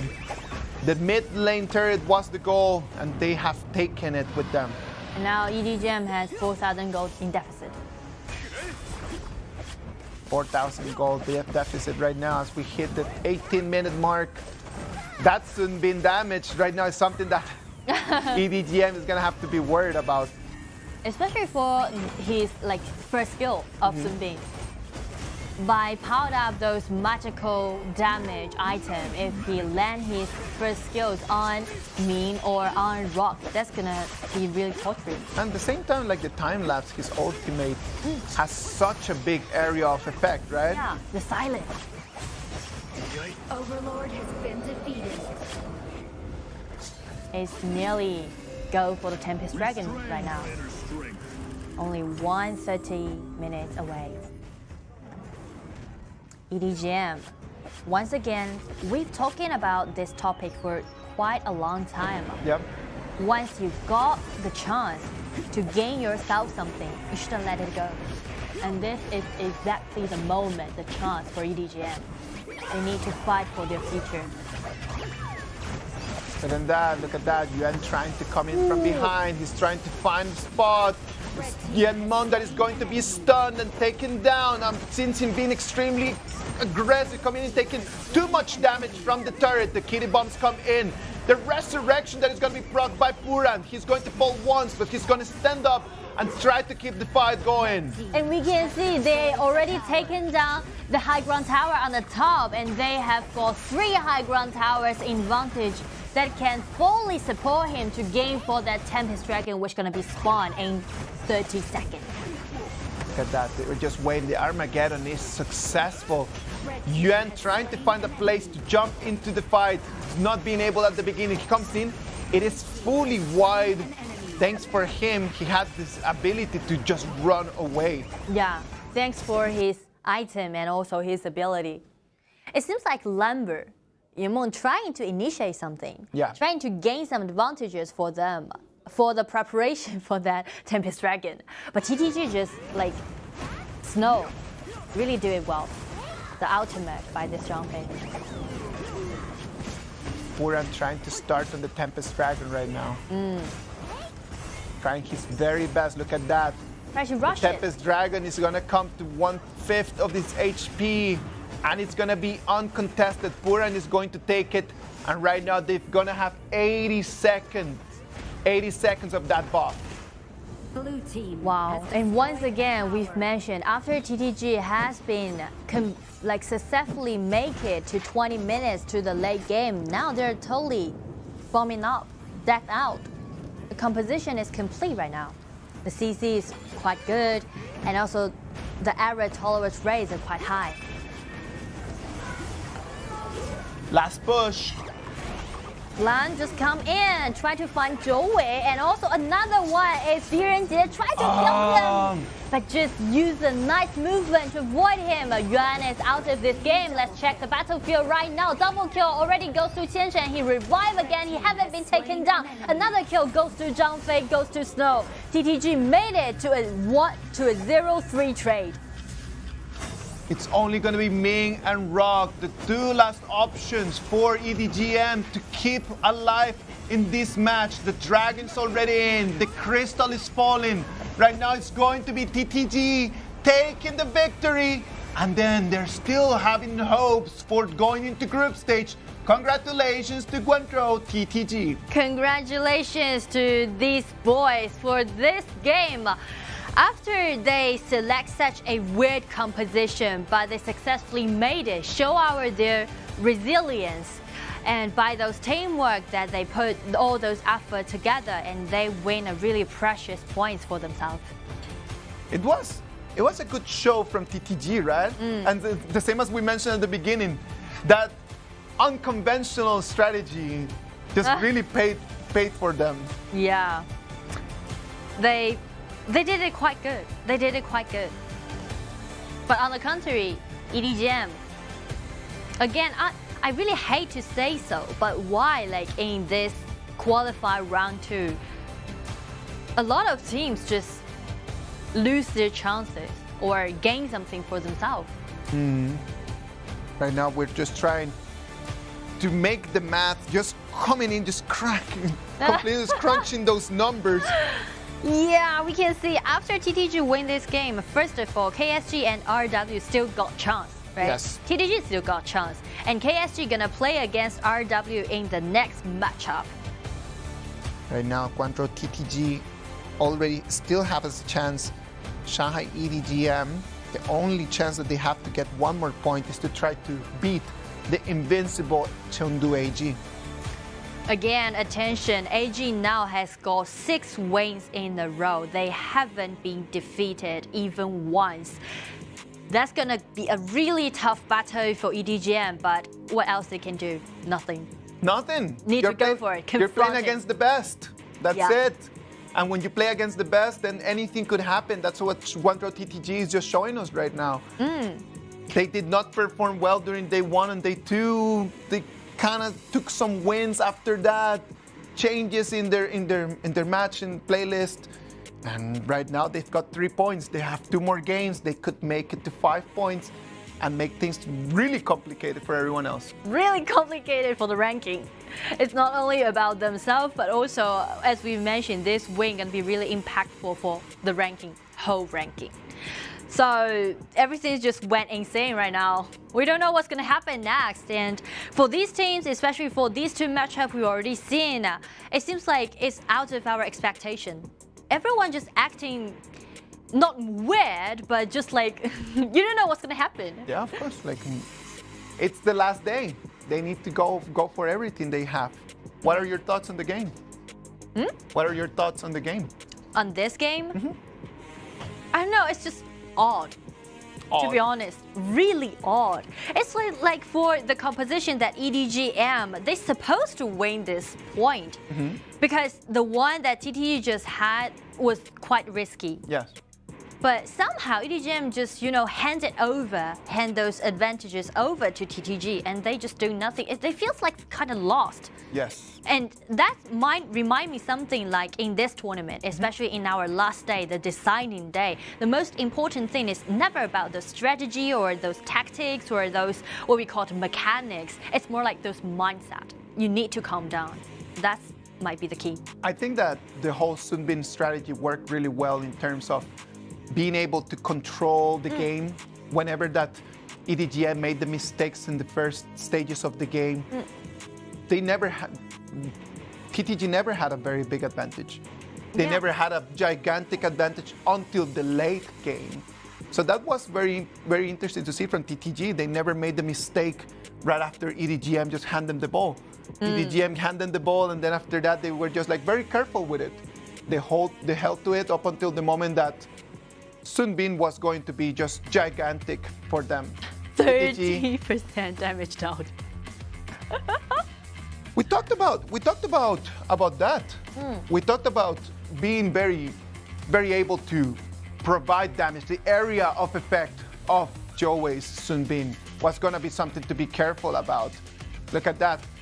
The flux capacitor just allowing you with that speed boost to find Rock, to get that Gun Sun Lee out of the fight. And that's one of those deciding team fight for TTG. And they make it to like 1-4 trade, I guess. Right over there, I think, again, I'm going to say that Ming should have been a little bit more aggressive. He could have held Byron just to push Qin away in that fight at least. And this is the last team fight. Yuan in this last effort trying to take Qin away, but Zhou Sun Bin flux capacitor, the cooldown in that moment was just seconds. Like the cooldown for that ability when you come to the late game, it's almost nothing, inexistent. And just again and again and again, non-stop, just getting the HP back. Once Sun Bin is fully decked out, he's going to be really helpful to the whole composition for the whole team. And they just use that advantages and make it. The Mask of Agony, Void Staff, crucial items in order to provide damage. The choices that Zhou had for that Sun Bin. Not only like magical damage, but also magical pierce. Yeah, armor pierce with that Void Staff. Wow, so everything's going to be really complicated since this game ends.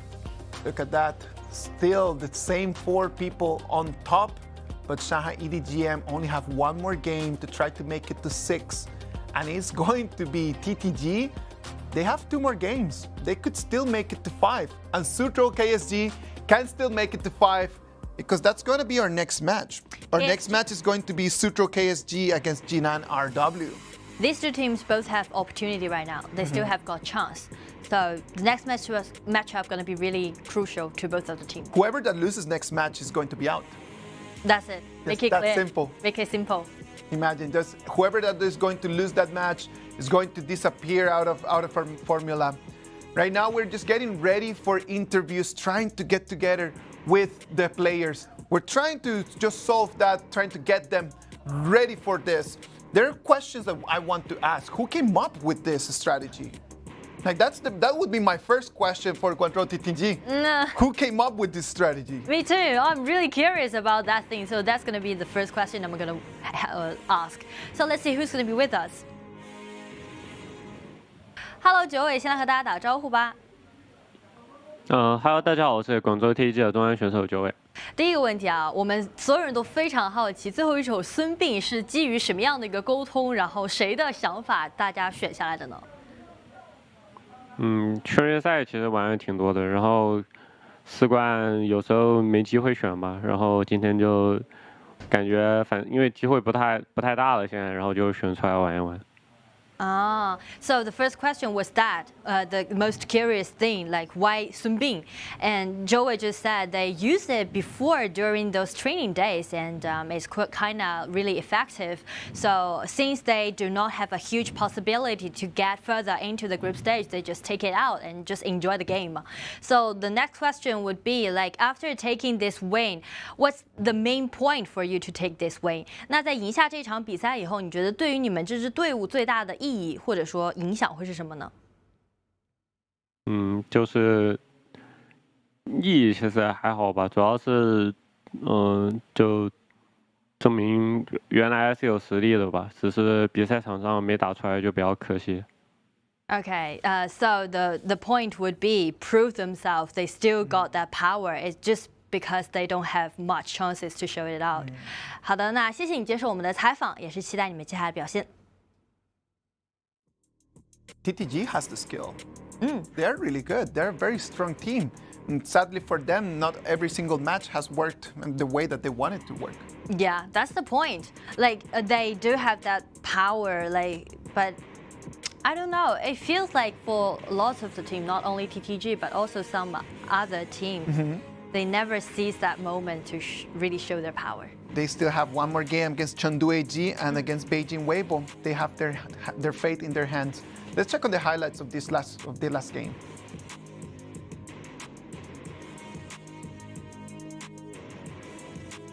crazy in there. That was the moment, I think, just in here, like when everything just started going for TTG. This is gonna be the turning point for TTG from this team fight. Things just started just flowing. I know that Lamb tried to come in to try to counterattack, but the positioning of EDG.M in that fight, everybody was just very scattered around. They were not actually all together trying to point on one whole person. They were too scattered and did not have a clear idea. Just being distracted. Yeah. Next game 3 is going to decide a lot. One of the teams, whoever that loses, is going to be out of our formula. Let's have a little rest and we'll be back.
Game 3, Suzhou KSG against Jinan RW.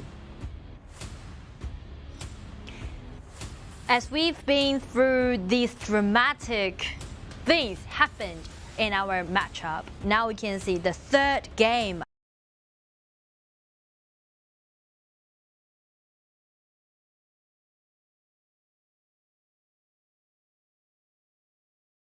You need to go all in. This is it. This is it. To be or not to be, just this one matchup. Sadly for them, they need to win this.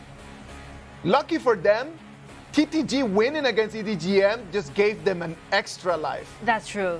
They need to buy him a drink. Yeah, like EDG.M just literally had the opportunity just to finish the whole thing. Yeah. But TTG just closing the door on that option. It seems like it should be the end of our movie, you know. But they just said, okay, season 1's pretty good. Let's go for season 2. I love it. It just reminds me of when you just think like the movie is just going to finish. Yeah.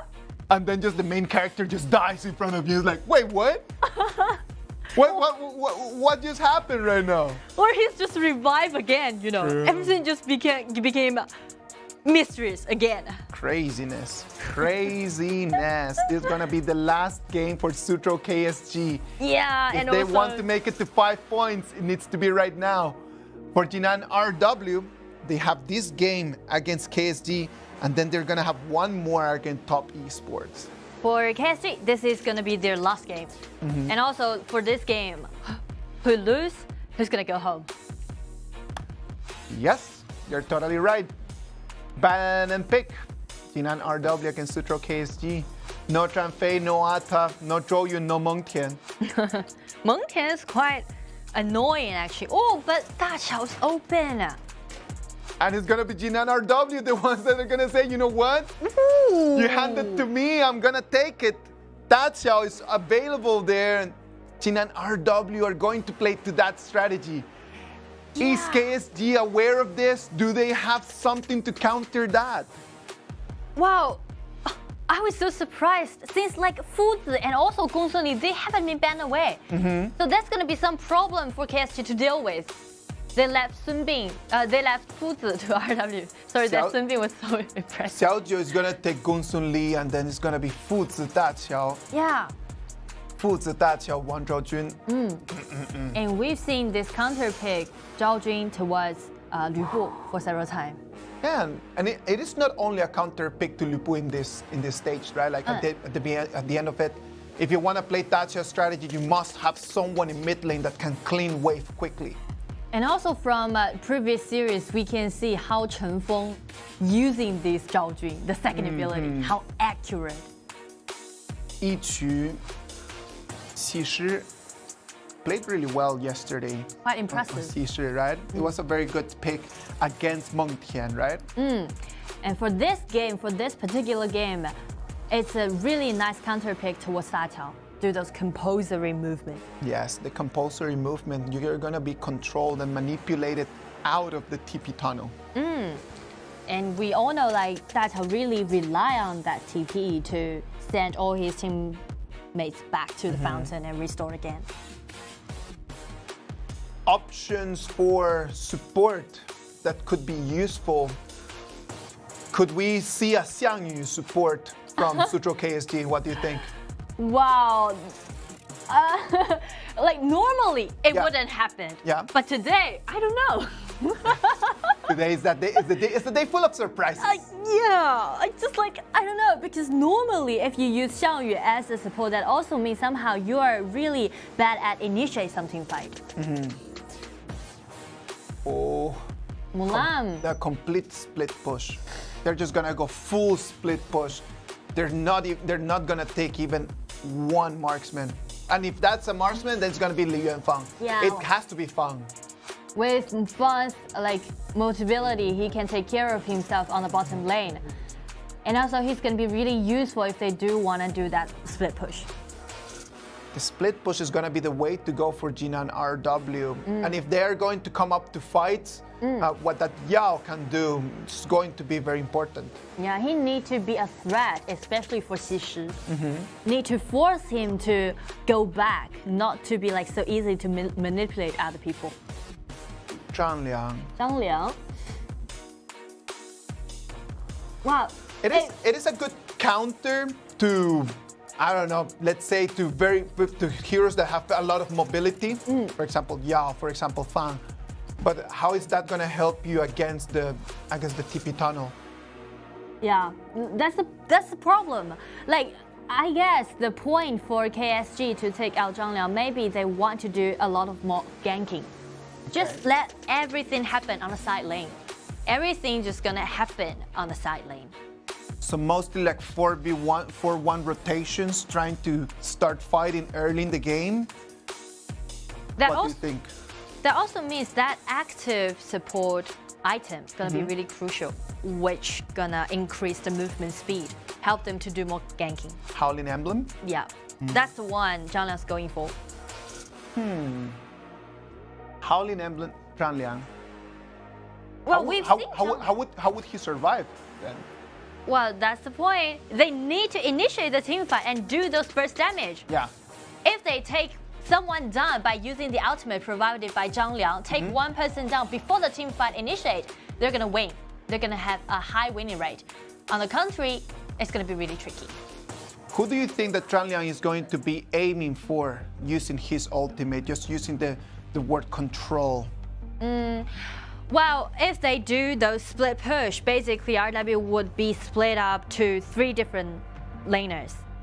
Like Fuzi plus Daqiao on one side, Yao on the opposite side, and Zhao Jun stay in the mid. So let's just see who's Chanliang gonna looking for. Let's wait and see. Whoever that loses this match is going home. This is gonna be it. Suzhou KSG against Jinan RW. The Rogue Warriors are gonna try to make their stand against the boys from Suzhou KSG. I'm your caster, Isaac Pena Mule. I'm your caster, Nora. Let us wait and see.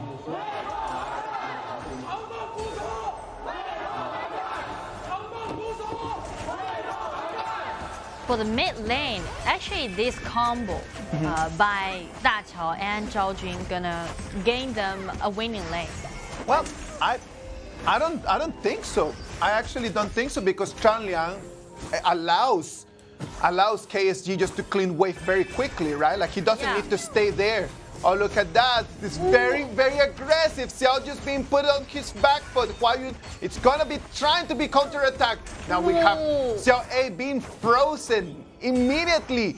It's not even 1 minute of the game. And it's going to be first blood for Gunsun Li. Chen Feng is going to fall, but is Gunsun Li gonna be survived? No, it's gonna be Xiao just going to fall as well. The TP tunnel is gonna take one person back, but it's still going to be a 2-1 trade for Jinan RW. What has just happened? Everything just happened in a second. And every player just showed their best performance, tried to gain the priority. Huayun jumps in there, like he thinks that he's got the real damage, that he can actually take that kill. Not enough. XiAn being frozen. Chen Feng has been so accurate on that Zhao Jun.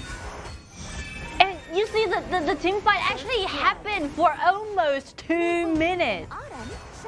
It was a very, very, very long fight. Time kind of froze in there when you had that fight, no? Time flies. Everything happened. Let's see that. By the way that this game just started, this is going to be full of energy. Yeah, I can see it. Everyone can feel that tension in the air. We can see like those players have already put themselves into a really high performance.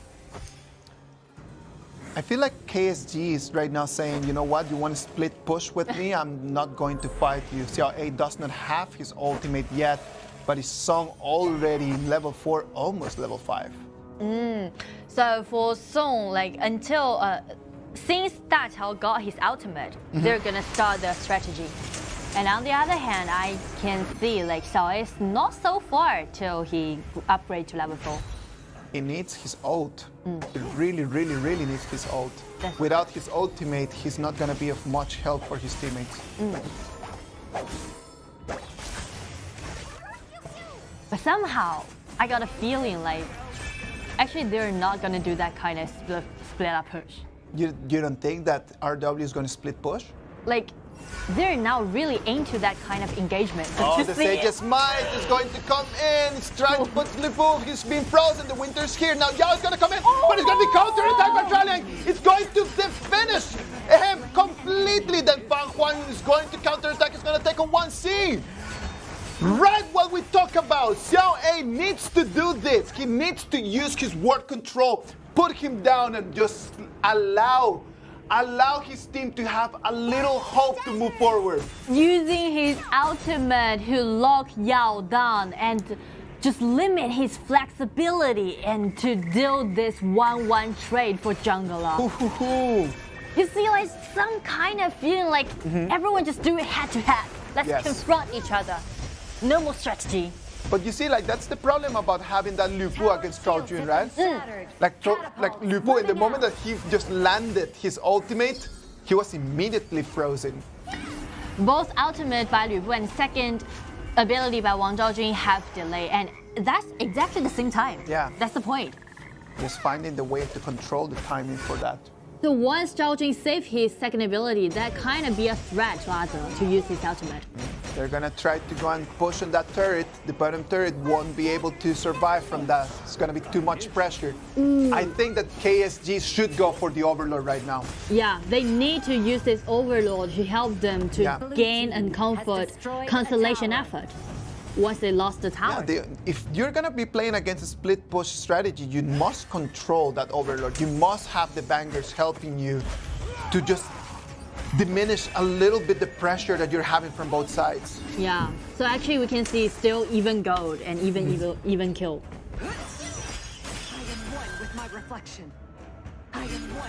But KSG is gonna be like really under pressure for those bottom lane.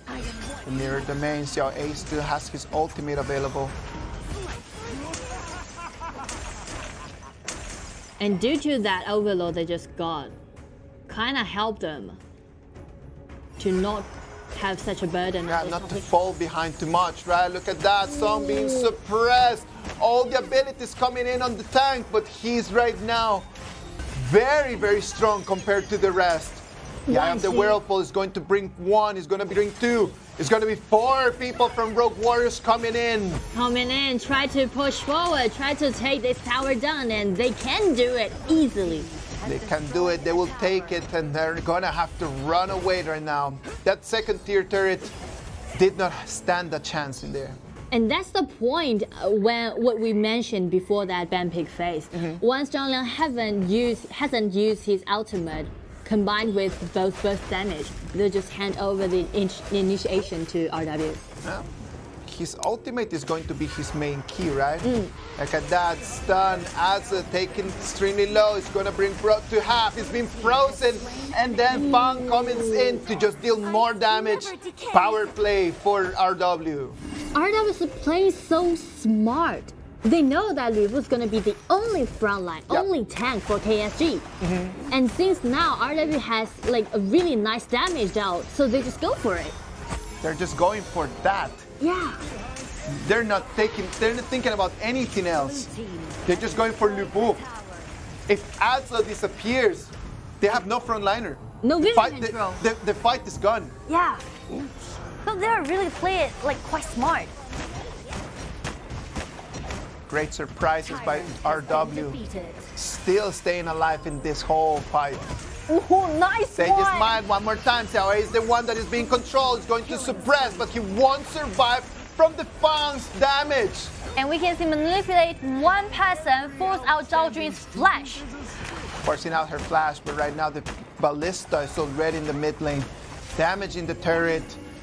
RW has full control of this game. XiAn, even though he landed his ultimate, he was still receiving so much damage from HuaYun. Yeah, every initiation was happened from RW.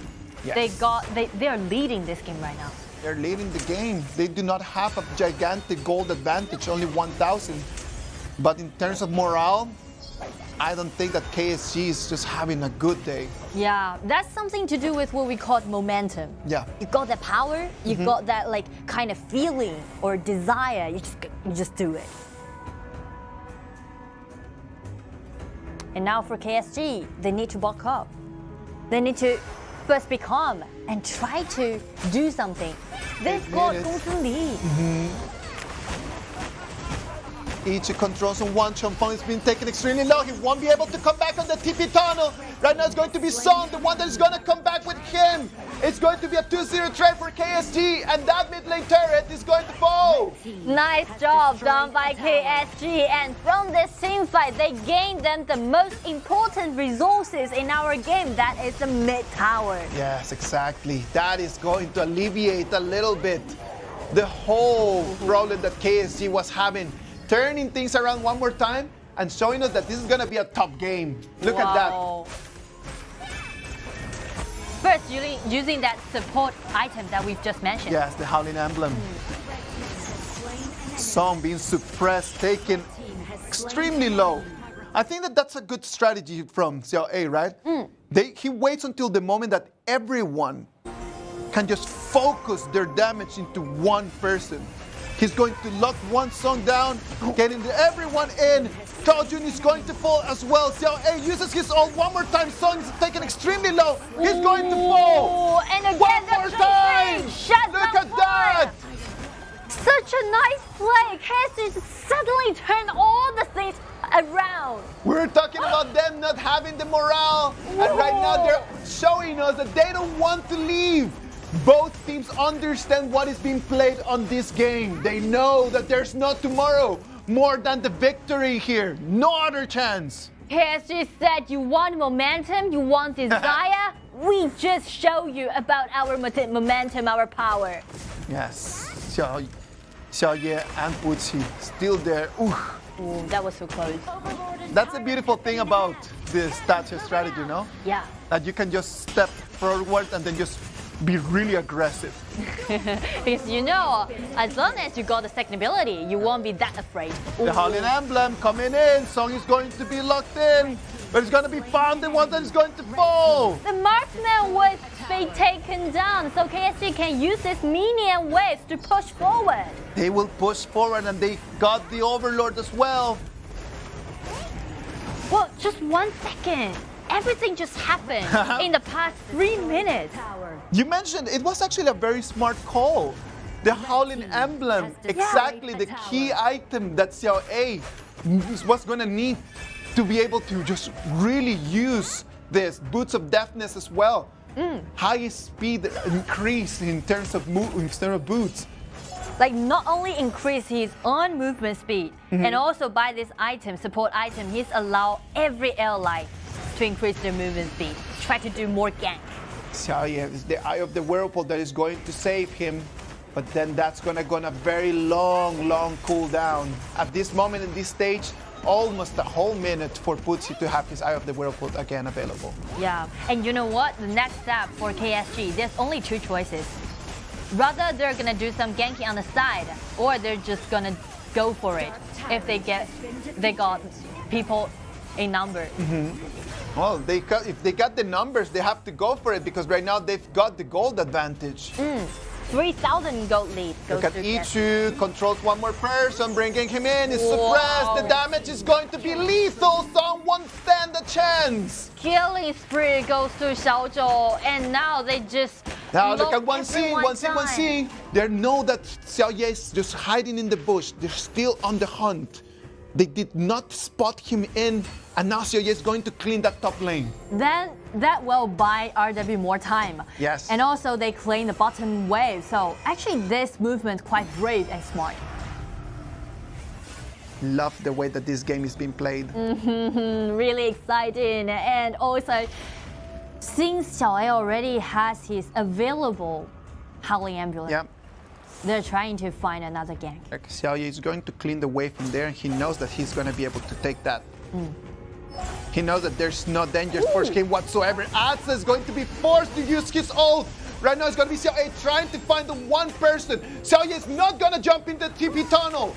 The whirlpool XiAn, the control is not going to be enough. And now on the other side, we can see they're still chasing, but the stacks are already up on Xiaozhou. But check the mid-lane. The mid lane is already pushing. The minions in the mid lane are already pushing on the turret. So this is a 1-1 trade, but a lot of things just happened on that top side. Look at that. TES.A being forced to proc his ult. Yeah. Jumps in, and then XiAn just waiting for the right moment to use him. Look at that. We're back on the game. 1C might not survive to that, and Fang is going to take the kill. But you see, that's the point. If Zhongliang can't use his ultimate, combine other damage follow-up, that's going to put him into a really troublesome situation. It's going to be in a lot of trouble. 13 minutes and 30 seconds. 3,000 gold advantage for KSG. A lot of fighting. The rhythm of this game has been insane. The rhythm, the pace, and all those energy be involved in this game. Because they all know this is going to be their last-ditch effort, last chance. The Overlord is going to go uncontested. Because KSG, as they don't have a really tanky front, you see that how weak Yu is when he's being those damage dealt on him. It's been very squishy, right? Controls one, manipulated, bringing in the TES.A with the ultimate jumping in. Is going to be TianYun, the one that is going to disappear. TES.A is taking extremely a lot of damage. He won't survive. XiAn is being taken very low. It's going to be Xiaojiu and Huayun just demonstrated 1v1. It's going to be an ace. It's going to be KSG, the ones that they have already 20 seconds to take the game. This is a 2-5 trade, and KSG just did an ace to RW. And KSG has a really huge chance, huge opportunity, just end up this game and help them to go further to 9 4. seconds. 9 seconds, is it okay? Is it like enough? 4 seconds. The Howling Emblem. They're pushing on the crystal. No the other Pope chance. cannot do anything. Oh. It's going to be KSG taking the victory. Such a nice game. Like for this game, KSG just actually they were putting in that kind of disadvantages Yes. for almost 10 minutes. But at that 10-minute mark, everything just turned over during 3 minutes. That was incredible. Such a nice game. I love the way how they found an answer to that TES.A strategy, something that other teams might want to take in their notes. They want to take notes of this because this way that RW played that TES.A strategy was magnificent. And the way that KSG just replied to that was even better. Thanks to like KSG's really tight coordination. Once you want to do something to those Dachao composition, you really need to move faster. You really need to have a really tight coordination. And KSG showed us that kind of strategy, showed us that kind of mechanics. That was so good. And KSG now, they do seize the chance. They do seize the opportunity to help them to breathe, to have another hope. Sadly for KSG, they do not depend on themselves. Yeah. They do not depend on themselves because right now they have 5 points, the same as Nanjing Hero, the same as EDG.M. EDG.M still has one more game that they're gonna play against Chengdu AG. And Nanjing Hero have one more game that they're gonna play against the EYG. Anything could happen in those games. Yeah, our episode still keeps on. Hey. Keeps going. Stay with us. Stay You with never us. know what's gonna happen till the end. Love the way that everything's happening today. Completely against all expectations. And make our tournament even more interesting. And the fact that right now KSG made it to 5, how does that affect TTG? I don't know. Now, actually, to be honest, I'm quite confusing. The only thing that I know is that next matchup gonna be like nothing important to the whole ranking. That's it. Isn't it? It is not going to be decisive, that's for sure. It is not going to be decisive, but it's going to be a great opportunity for XiAn WE and Shenzhen DYG just to try some new strategies. So hopefully they can show us something the same electrifying as the one that we just watched. Yeah, because they're also going to be their last show, especially for XiAn WE, right? The last show. For XiAn WE, they still have 2 more matches, right? Like they're going to be playing TES and they're going to be playing DYG. And DYG still have another match after that against Nanjing Hero, which is going to define so many things. Nanjing Hero is going to depend on that match against DYG to move forward or not, to depend on themselves or just to leave their faith in the air. Because that game gonna be Hero's last chance. Yeah. The only game they will have. So, wow. Anything could happen. Explosive. Talking a little bit back on this previous game that we just watched, the TES.A strategy with Futsu, with Fang, with Yao, with Traojun, it looked invincible. It looked like a very solid strategy, the way that Traojun could control mid lane and they're just allowing Fang and Futsu just to move bottom lane, top lane, rotate. He's quite vital, the role he played. Yeah. No, I feel like it was a good strategy. What do you think was the turning point? What do you think that just made KSG just to take the victory? You remember that constant like attacking pace down by KSG during that 10-minute mark. Yes. Everything just happened in that 3 minutes. And by using that constant attacking pace, they just break all those balance. Constant attacking is just the thing that just completely destroyed the rhythm for poor Rogue Warriors. Now the MVP is going to be KSG's Yiqu on Xishi.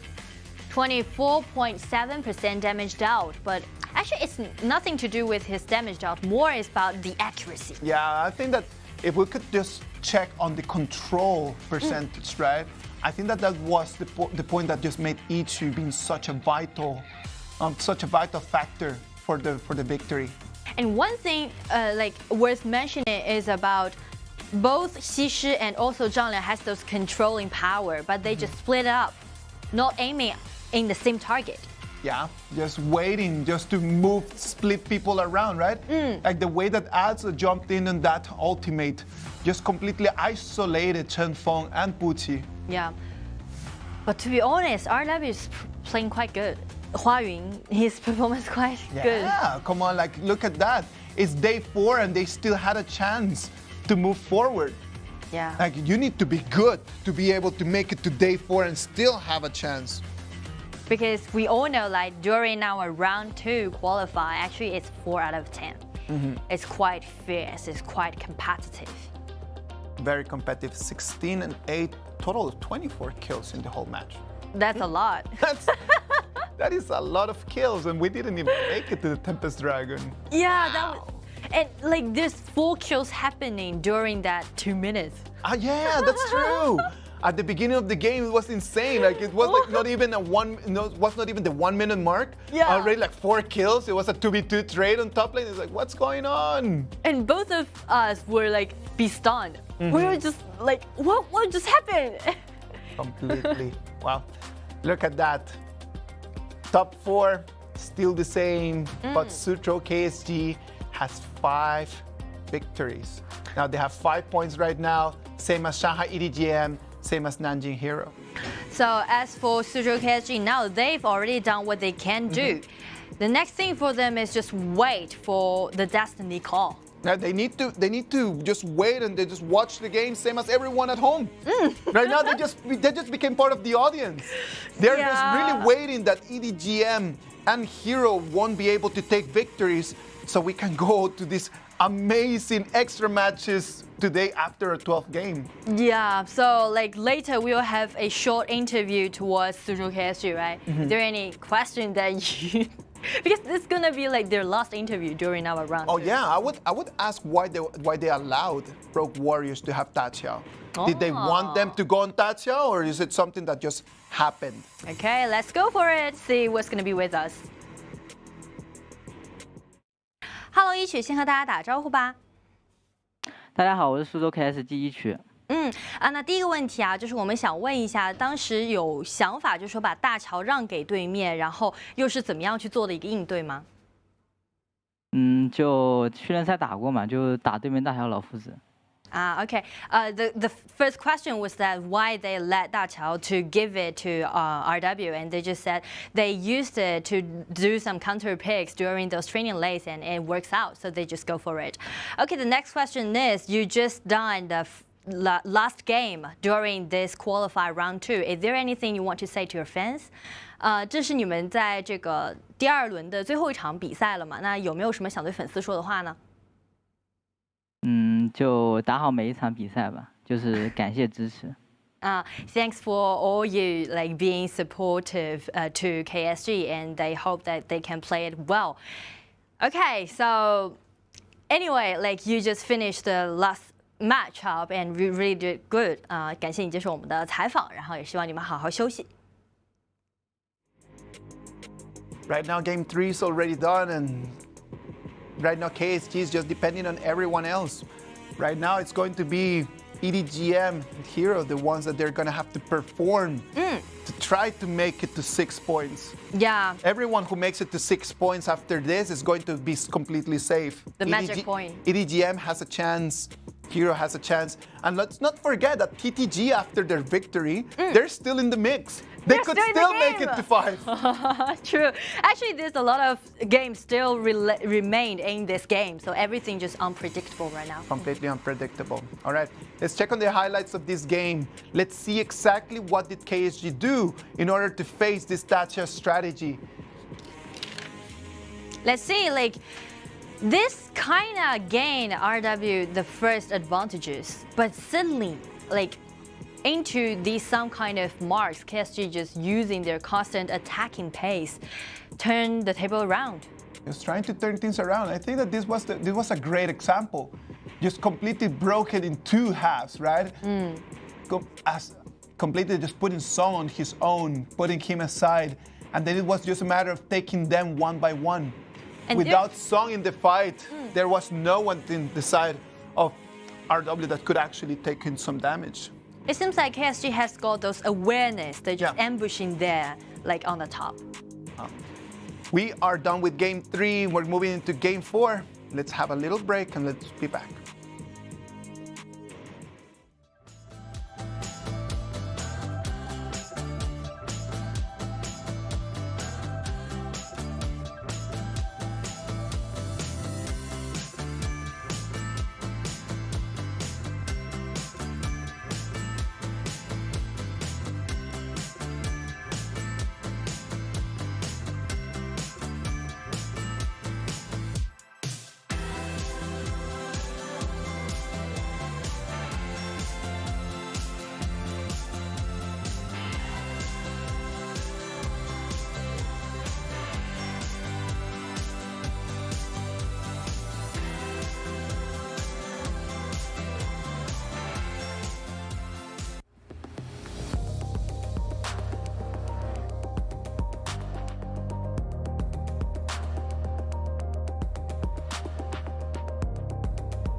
All right, ladies and gentlemen, game 4.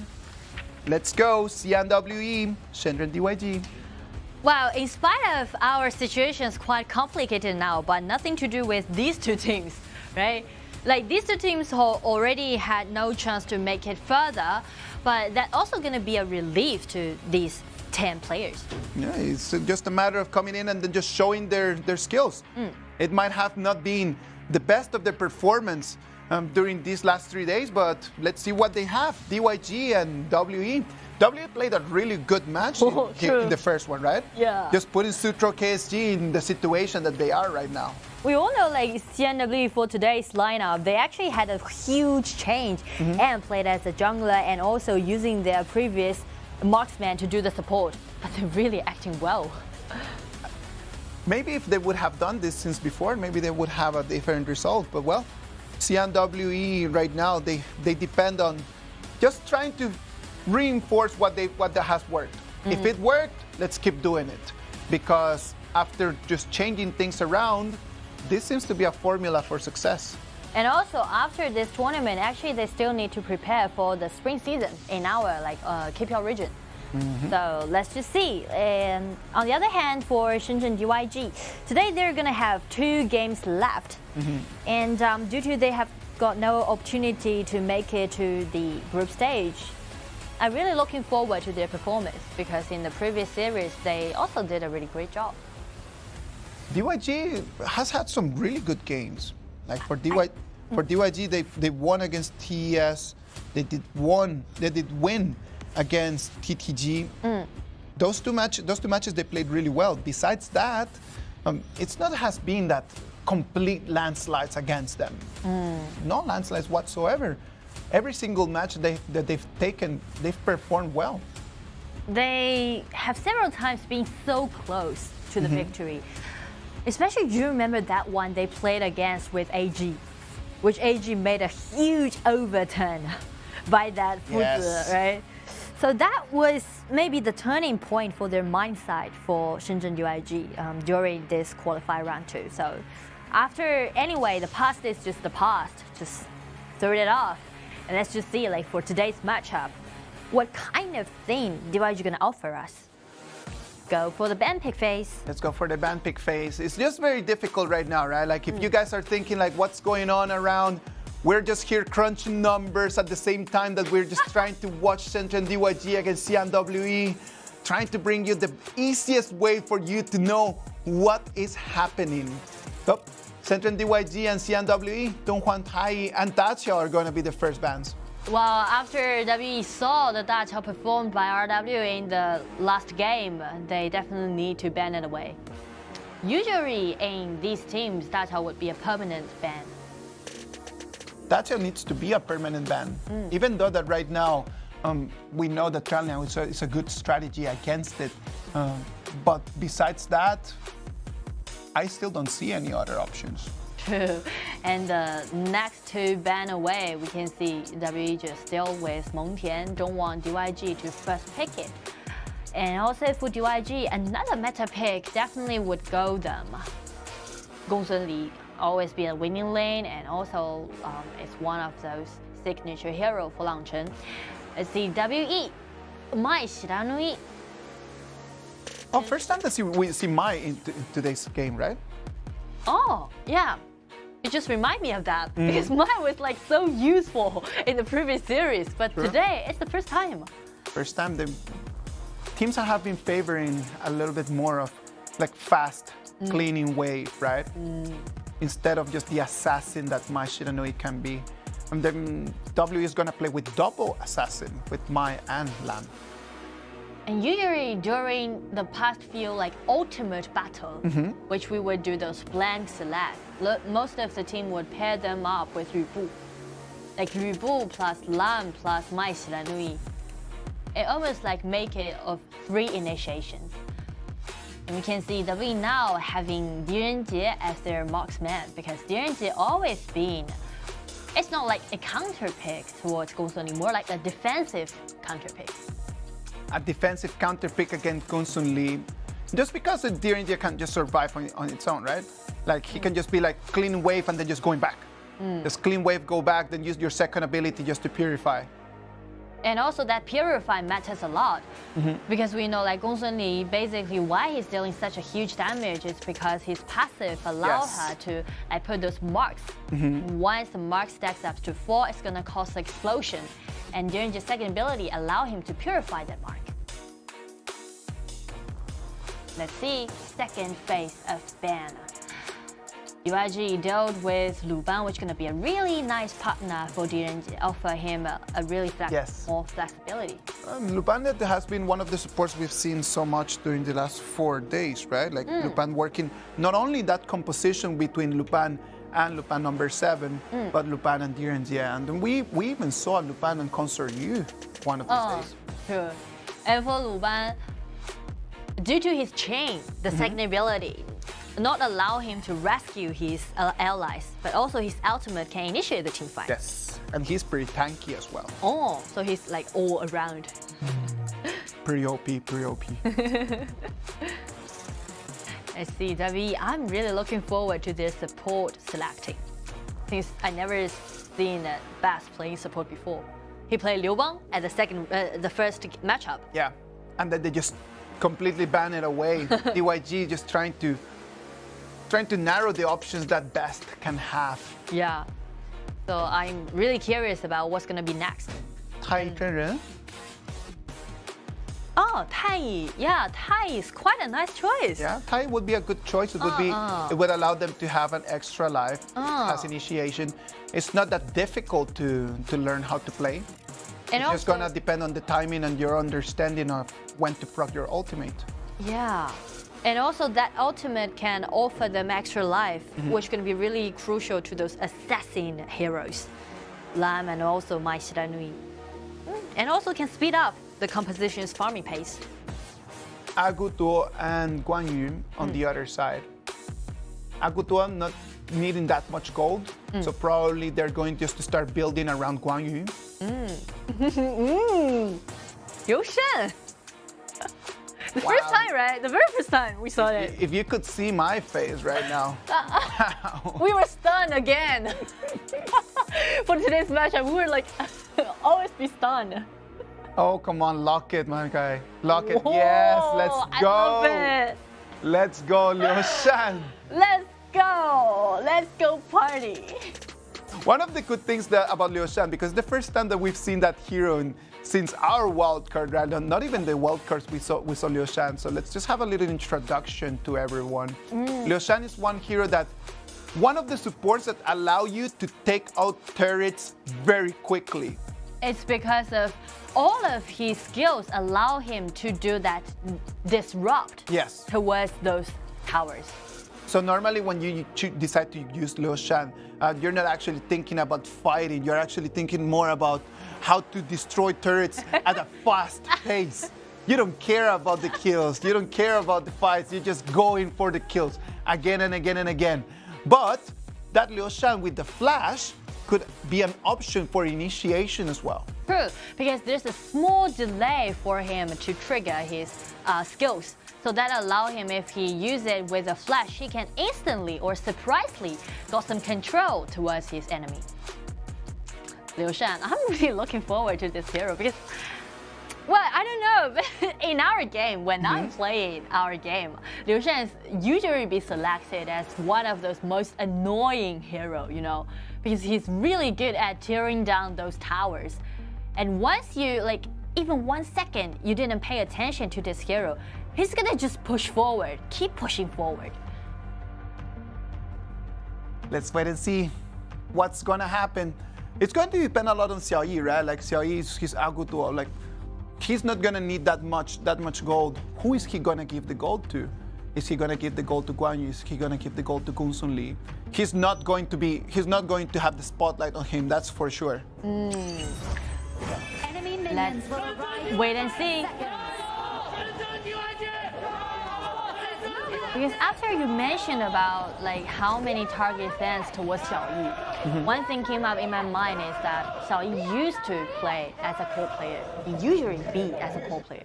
But for this game, he's been locked up and he can only play Agutuo.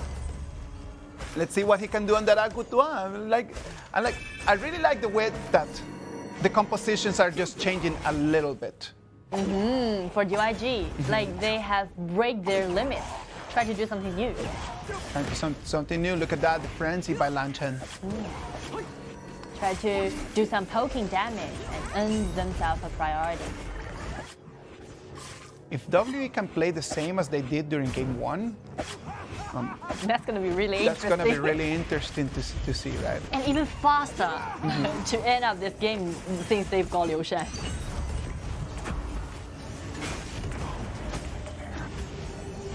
And actually, we've mentioned about the skills that Liu Shan have is called disrupt the tower, and those skills, those abilities that you can carry also have one thing called disrupt. Oof, look at that. Trillion taken to half, but look at Liu Shan coming in from behind. That's a good thing about best on that Liu Shan. He can initiate fights, and he's got some control abilities, right? So they don't need to worry. Wow, to be honest, in the early game, only some brawls may happen, but not kills, I guess. No. I don't actually think that they're gonna go for the fights right now. None of them has a very massive advantage in the early game. There's no like devastating power for them, allow them to do some kills. So everyone just like go for fight and Oh, look at that Lan coming in, taking in 1, taking in 2. It's gonna be a double kill.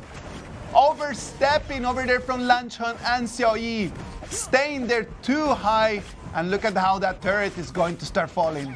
Again, W just flashed our face. You would never know what's Beth gonna do for the next. He just flashed in and like 2 people got controlled. great way to start the game. Somehow. Because look at that, like none of them is in 4 yet, more besides XiAn. They did not have vision on where An was, and then An just finding that Q. He saw the Q, he saw the opportunity. If you overstep, I'm going to have to destroy you. Yeah, like they're being a little bit overstep. So that also means DYG should be more cautious.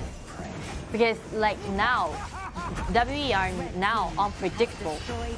You can't just like be acting normal. They're not acting normal. They're not acting normal today. That's for sure. No one from Shenzhen DYG is going to be able to control that Gen.G. Yeah. If he just keeps farming at the pace that he's farming right now. So DYG with the ultimate, and this is going to proc his flash as well. Now An is going to be on the counter attack. He's trying to find a position, jumps in, takes on 1 kill. Right now it's going to be 2 of them.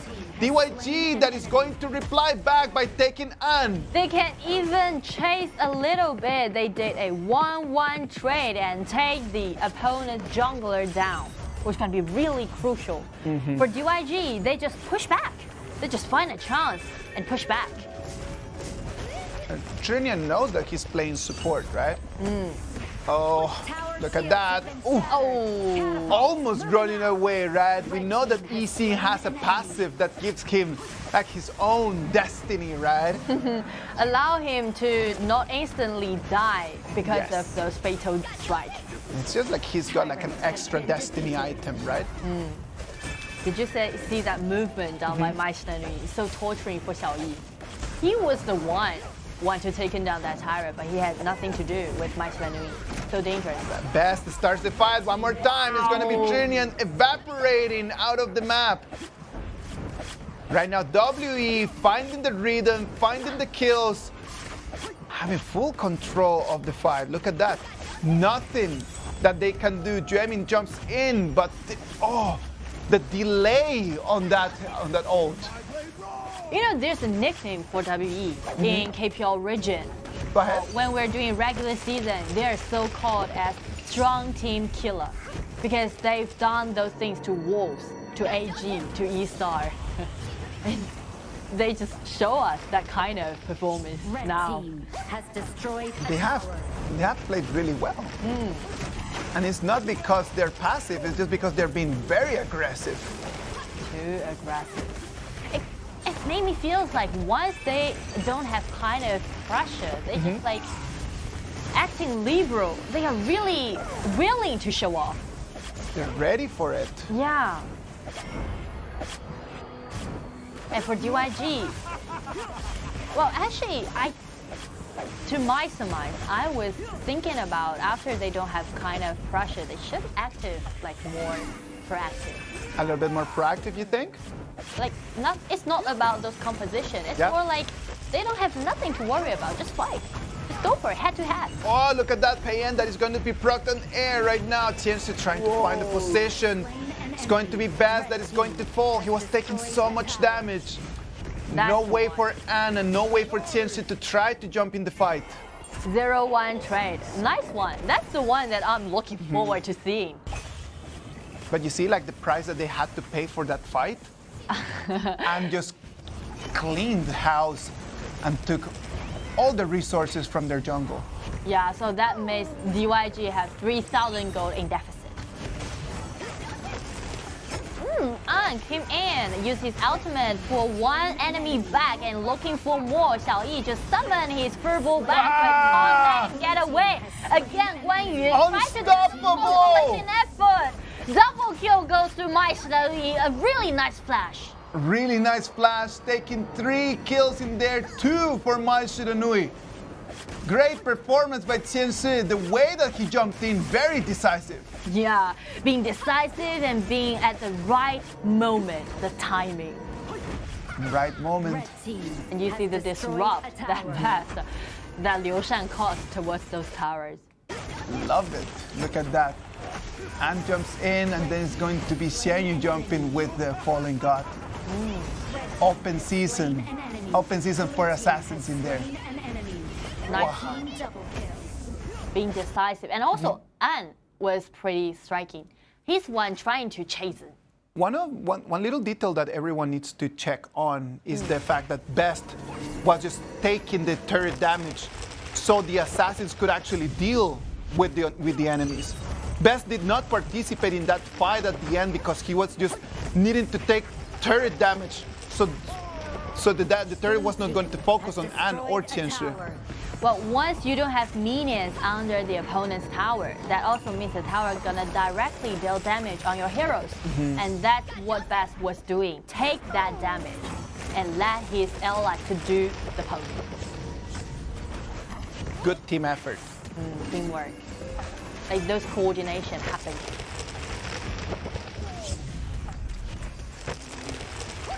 Eight minutes, 3,000 gold lead goes to WE. But for WE, I guess the most thing that they want to do is just taking down that turret. So yeah, they need to have control of everything right now. I don't think that they need to rush right now, at least for the next 1 minute and 30 seconds. The only thing they need to do is just to control the resources. Oh, look at that. It's going to be the Heaven's Origin knocking everyone down. And check Guan Yu tried to do some kills. A nice one and flash out to 50. Everyone's just gonna chasing for Guan Yu, but 4 people in so low HP bar don't allow them to do it. 0-1 trade. And coming from the back line and they're just finding a kill on XiAn as well. That one actually was initiated by DYG. They find a really nice position. Yeah, and also you can see Yixin's ultimate. The Yixin's ultimate, right? The Heaven's Origin just boxing everyone in. Killing spree. And then the way that An jumps in at the end, he's trying his very best. Like everyone is trying to go on DYG's Chuan, right? But An had his eyes on the backliners. He just be purposive. He know what his goal is.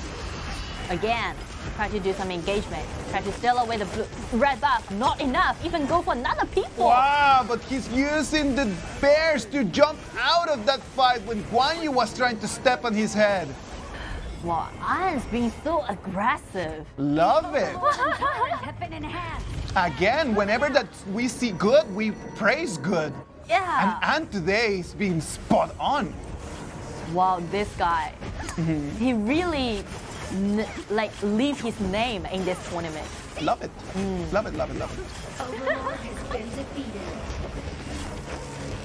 He plays a better jungler than he plays support. That's for sure. Come on. That's for sure. But that's Come true. on. It is true. Come on. Yeah. Things need to be said. As it's going to be XiAn jumping in, puts 2 people on air. Jemmy is going to fall. Right now the assassins are trying to do their job, but look at Chuan pushing everyone around. Those 2 top laners is playing insane. A 2-2 trade. The ultimate done by XiAn, such a nice crowd control. And the next push back done by Chuan was also incredible. Let's look at that. Ooh, the Imperial Order. And the same place.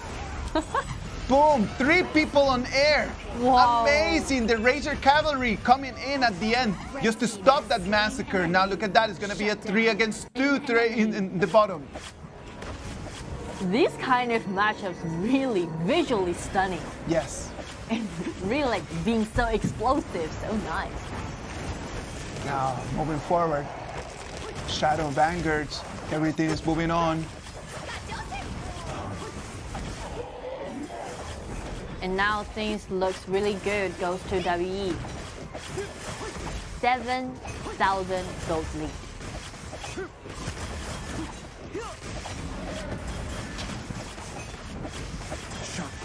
And now you can see WE is go for this Dark Tyrant, and now they just unleash their Vanguard on the bottom and head into the high ground tower due to their Liu Shan's ability easily take it down. And now ultimate down by Lu Bu try to split that up, but the coming in down by Guan Yu just make it an incredible result. Vanguard coming in, just heading for the crystal. Even 1 strike, they're now be able to take this victory. Congratulations to WE. WE taking the victory, showing one more time and what a pristine state that they are today.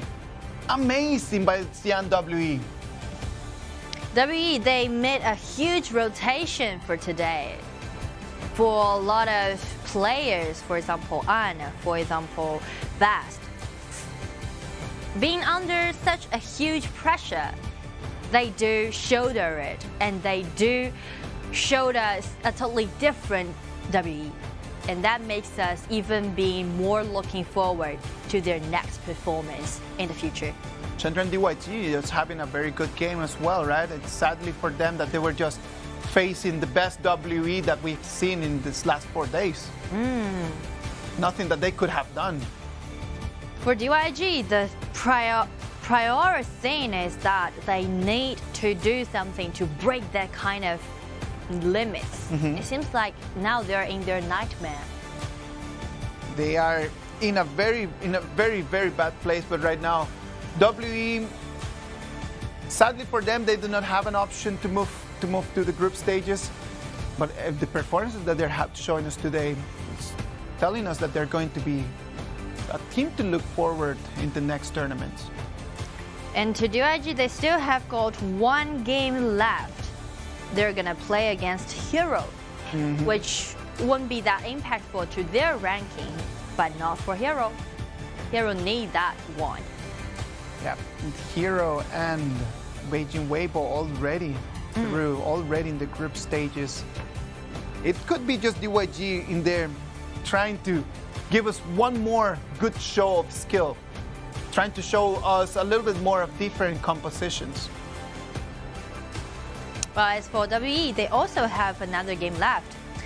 Today, at 9th game, play against TES. What do you think? Do you think that TES is going to be able to take their first win of the tournament there? I hope so, but to be fair, if they're going to play against WE, which performed so well in the previous series, it's going to be really tough. Right now, WE is just looking unstoppable. TES is going to have a tough game against them. And maybe the performance that they showed us for today would maybe be a forecast for their composition in the future. Shan, that was something that we were not expecting. That hero did not show during wildcards. It did not show during the groups, during these BO1s. Why Shan? It works. Like, just go for those towers and offering some control. I guess it's just something to do with the last interview, just like what Bast said. They have got no pressure, no burden, just enjoy it, play with it. And that's it. I think that Shan just gave Gen.G an early advantage. Right? Like in the moment that Shan in the bottom lane just paired up with Gen.G, it gave them an early advantage. Gen.G just started farming really quickly, allowing them to take control over DYG's red buff area. Yeah, so actually he's playing a really crucial role to his team. And I like those kind of trend, those kind of strategy is doing right now during those ban pick phase. For example? For example, nothing classic, right? Everyone just going something like, if it works, it works. Just something kind of influenced by Zhou's ban pick style. So I like that kind of unpredictable. Yeah, the unpredictability is gonna be on top today. As right now, MVP for today, WE. This MVP board, you see this image. The very first time I saw this image, kind of cool. It's pretty cool. Damage taken of 34.4%. That's a good thing about Shan. It takes damage not only from the enemies, but it takes damage from the turret as well. Coming in the combo with Lamb, taking the first double kill there. And that's the one you mentioning before about settle down all those situations. The vision that he provided, right? Also very good. And also the damage taken he is by initiating those team fights. Also going to be really vital. Look at that. He uses his flash to go back through the wall to help his teammates out. That was vital in there. Without him just moving through the wall, using his flash, it would have been great for Guang Yu just to counter-attack. And attention, this man, Bast, or like this is the very first time he show up as a support. And after he show up, he got 2 MVPs in a row right now. Good stuff for Best. Well done. And we can see the kills quite high. 12 kills goes to CNWE. And also we can see now CNWE has 2 wins in a row. Again, though it has nothing to do with your rank, but it somehow shows our power. It shows a lot of power. It was all about like big fights, I think, in this game, right? It was just about like being able to take control of the turrets through those big fights. In the moment that they started fighting, the turrets were always falling. You can see it in there, like from the team data. It was the gold started just snowballing at the 2nd minute, all the way until the end. Yeah, the gold lead always goes to CNWE. And now let's recheck the ranking.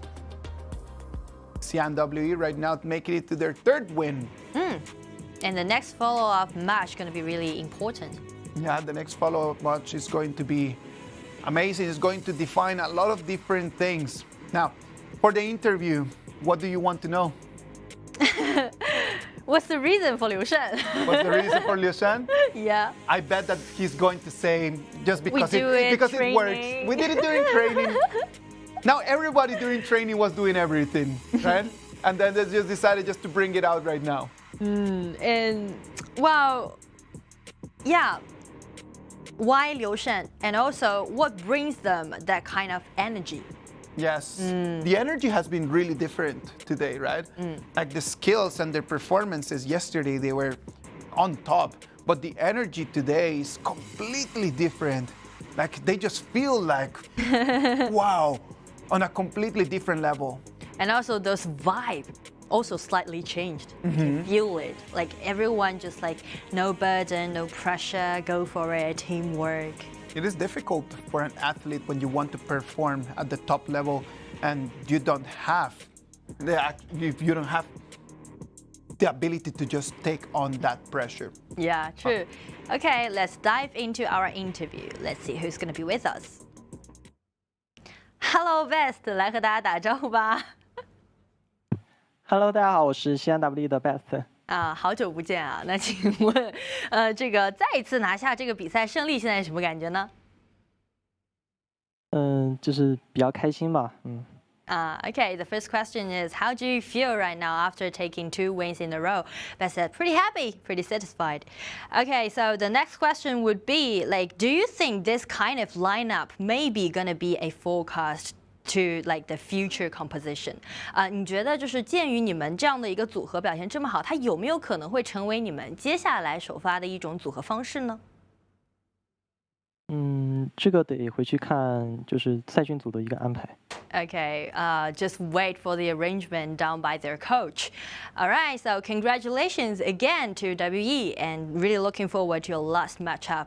非常期待你们最后一局的一个表现啊，辛苦了，好好休息。Well, WE still have one more game just to show us if this lineup is actually something that they could use for the future. Game 4 is done, Game 5 is on its way. Let's have a little break and we'll be back.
Shanghai EDG.M against Chengdu AG. This match is going to define everything.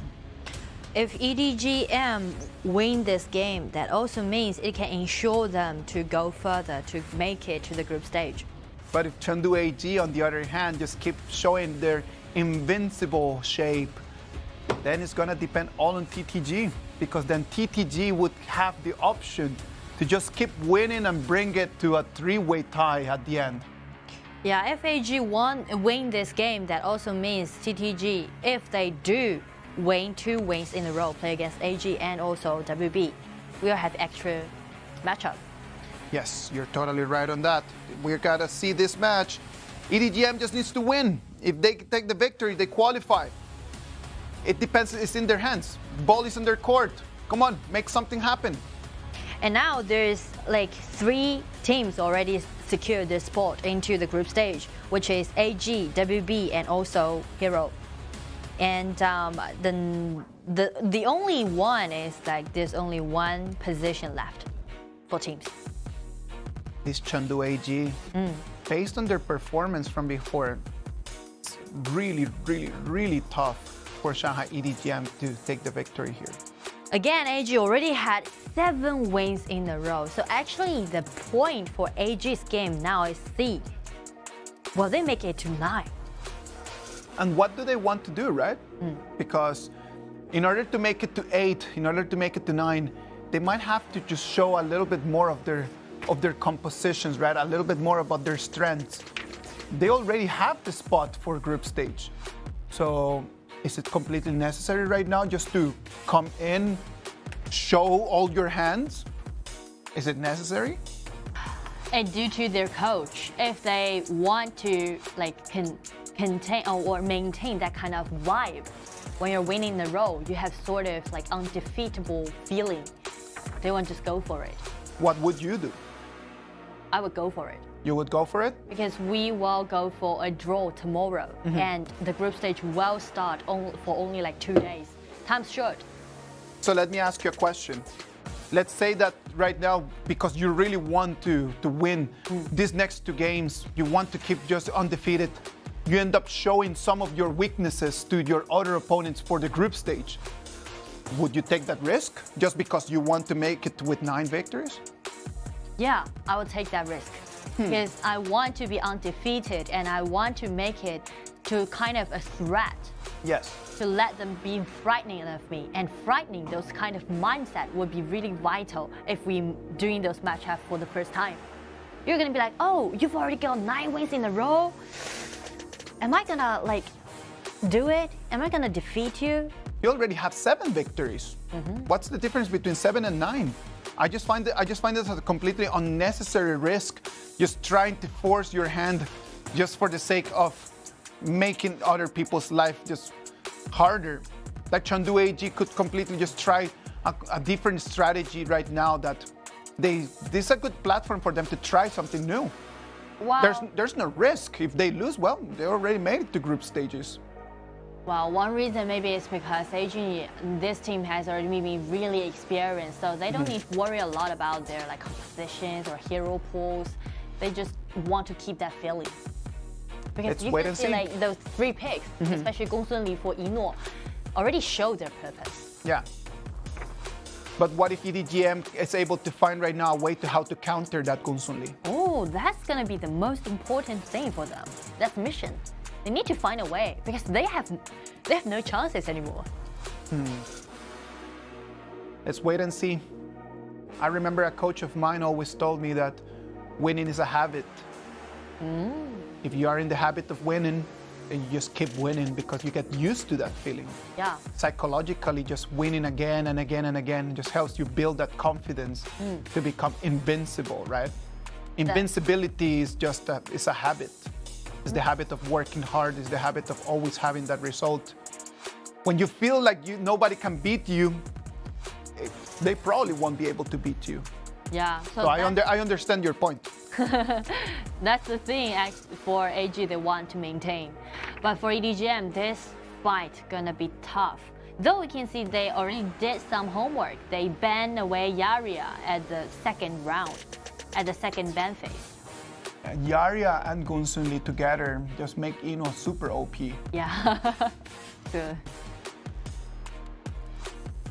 So for EDG.M, the next thing would be how they're gonna do some counter pick. Pangu, right?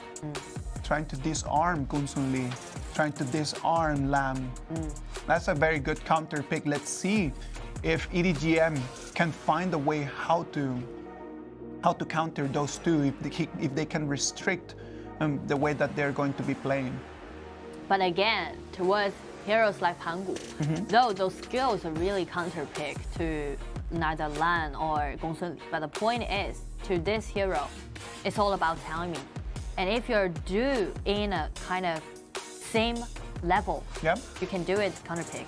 But if your opponent is too strong right now or too OP right now, it's gonna be really hard.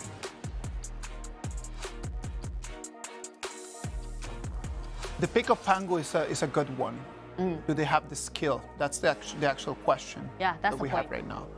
Do they have the skill just to counter the hero and counter the player? You're not only countering the hero, right? Like you're countering the person managing that hero as well. Because again, for this gaming, it's not only about hero, but also the player behind that hero. You are manipulating that hero. Coaches, shaking hands, and that bow. Xiaoshou and Mi Fenghua, right? I remember Xiaoshou used to be a Black Ananas player. Oh, 对. He used to be a player that he used to work together with Inwo. Yeah. And then after that, right now, Inwo is still playing, and Xiaoshou just decided to become a coach. Higher position, isn't it? Yeah, he moved forward in his career, that's for sure. Promotion.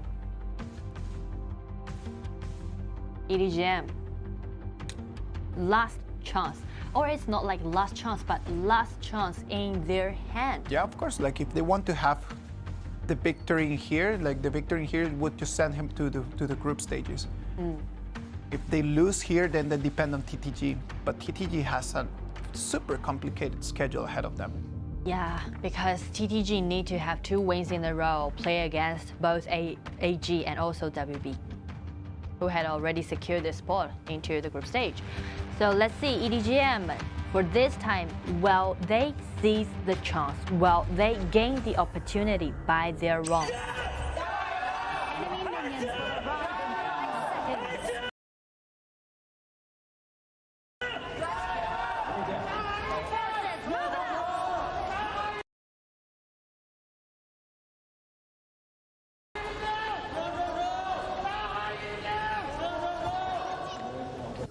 I'm your caster, Isaac Peña Muley. I'm your caster, Nora.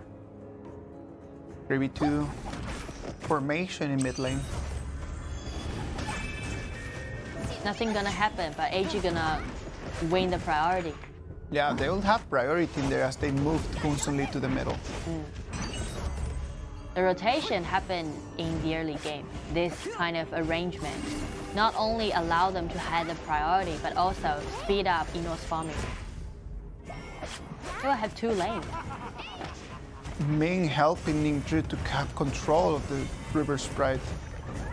Trying to prioritize Ningzhi farming up. Because Mengtian is going to be really crucial to this. Mengtian needs to make it to 4 before Lu Bu, right? Look at that, Pangu already preparing for that moment, taking the red buff, making the rotation to top. Try to help Ningzhi a little bit more. That Rock and Inwo. Oh, this is a good sign for Rock.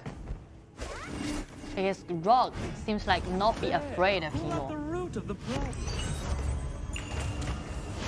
Mid lane, they're still trying to clean this wave right now. We can see Ningzhi. Oh, look at that. Ice taken extremely low. Can he survive there? XiAn as well. Wow, that was so close. Look at that. 1 minute and 40. What we just mentioned, Mengtian comes in. And now it's going to be Yuan and Ningzhi trying to take on Wei Yan. Wei Yan won't survive. The turret did not do enough damage. It's going to be a 2-0 trade for Shanghai EDG.M. EDG.M from this brawl just happened, winning them a huge advantages because now Ning won't be afraid of any those opponents anymore. They fully utilize the ultimate, the timing. Yeah, exactly, the timing. Look at that. Ning makes it to 4. XiAn can do nothing, being disarmed. Nothing that Wang could have done as well. Boom. Defeated. And one thing worth mentioning is because in this meta, once he used his ultimate, like those soldiers just surrounded by him, will take that damage dealt by turret. One directly goes to Meng Tian himself. I was distracted about that thing happened from TTG was standing under still. EDG.M controlling the Overlord.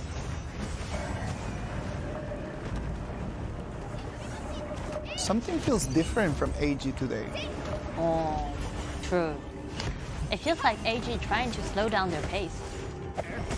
Or not only that EDG.M is trying to slow their pace down, but they don't seem to be having no solution right over here on top lane. Lu Bu is going to try to jump. It's one more time, Yuan using his ability not only to disarm him, but Pango's ultimate still has a bleed effect. True. Like it can let you to continuously lose your HP. Even you already exit the combat.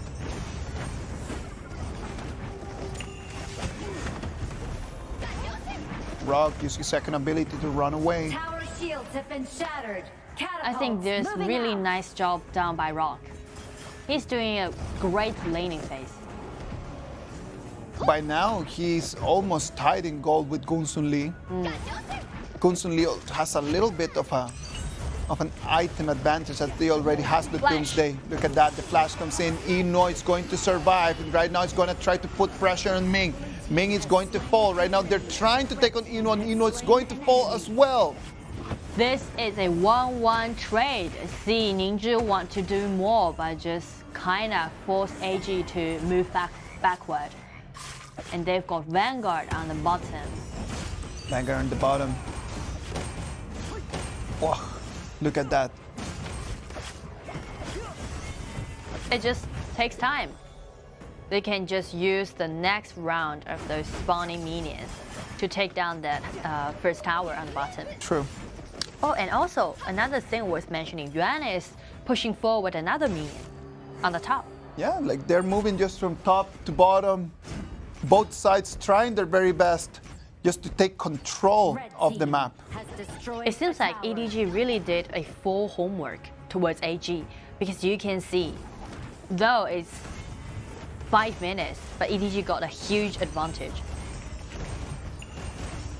1,200 gold, not only in terms of that, but look at how Meng Tian just make the rotation to the bottom. Ningzhi has his ult, he's going to proc his ult. The general surrounding Meng Tian, allowing them to take this turret as well. Has destroyed a tower. EDG is really playing in a smart way by using Meng Tian's ultimate, try to build up a strong lineup and cover Rock to push those towers. That's quite smart. No kills happened, actually. No kills happening yet. 6 minutes, 2,000 gold lead. And now let's pay attention to 2 marksmen on both sides of the team. EDG.M trying to control this tyrant. Gonna go for the red team. Ino trying to go around. The Heaven's Origin is going to proc, is going to box a couple people in, but it's going to be EDG.M. They have the upper hand. Lam is trying to come in, trying to counter-attack, but it's not gonna be enough. This is a 2-full trade, and we can see how great Min is. By his coming in, he just dive in using his flash scout as crowd control. Yes, exactly. That, I think that Ming's ability just boxed in so many people, right? Like he had the good initiation, but it just took Wei Yan too long time to jump into the fight. He was too far away. Yeah, that time EDG.M has numbers in advantage. On the other hand, AG they were doing that split up push.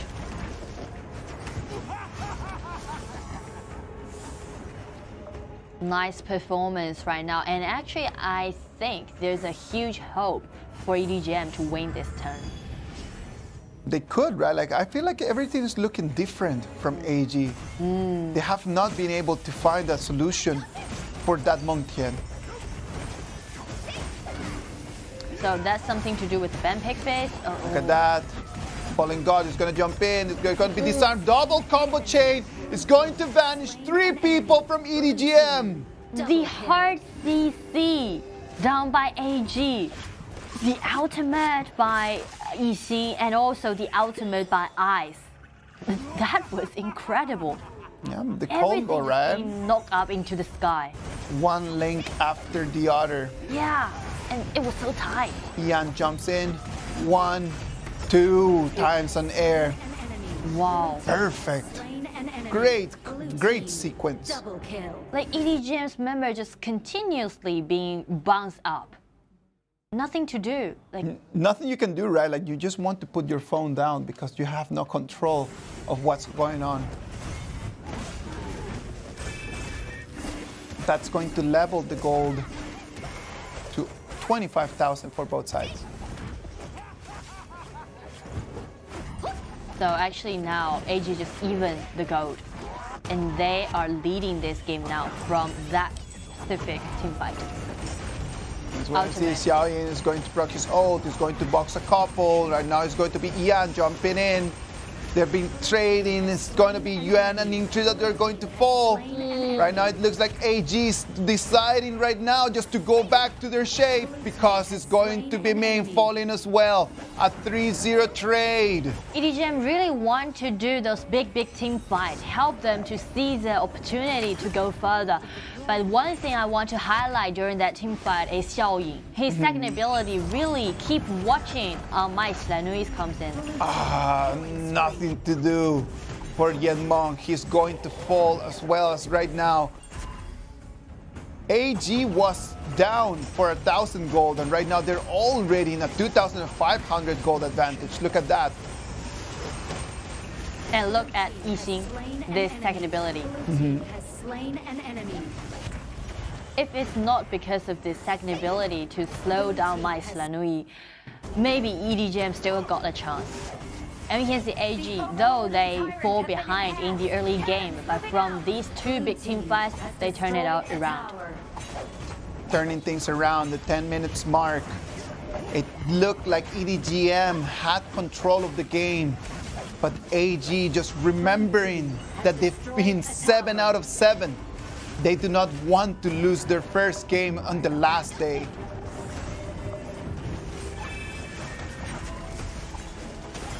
.10 AG now is leading this game. They can just take all those neutral monsters in their hand and keep pushing. They can't have control of the game, right? And look at that. 5,000 gold in just like about 2 minutes. In 2 minutes, they just built that advantage just through fights.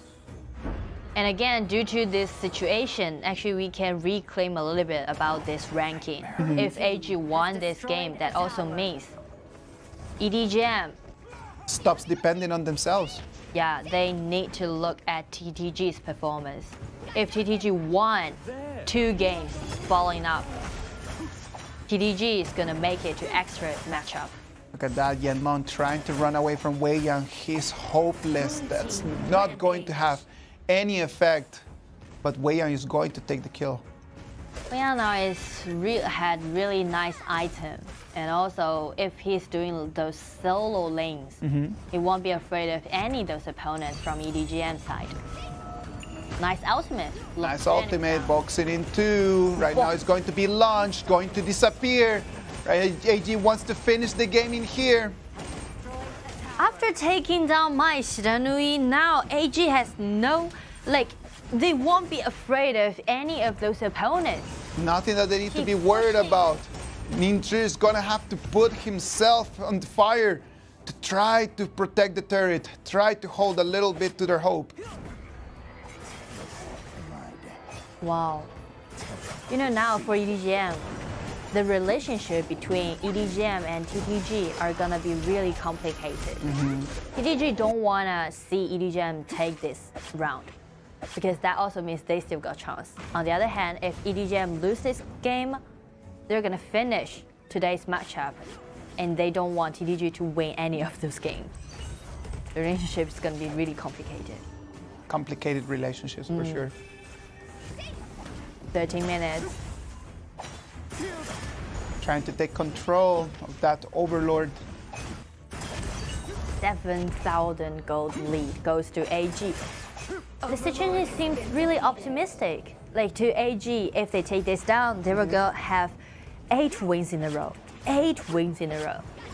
And right now, at the moment, as how the game is working out right now, it's just gonna depend on AG giving EDG.M a chance.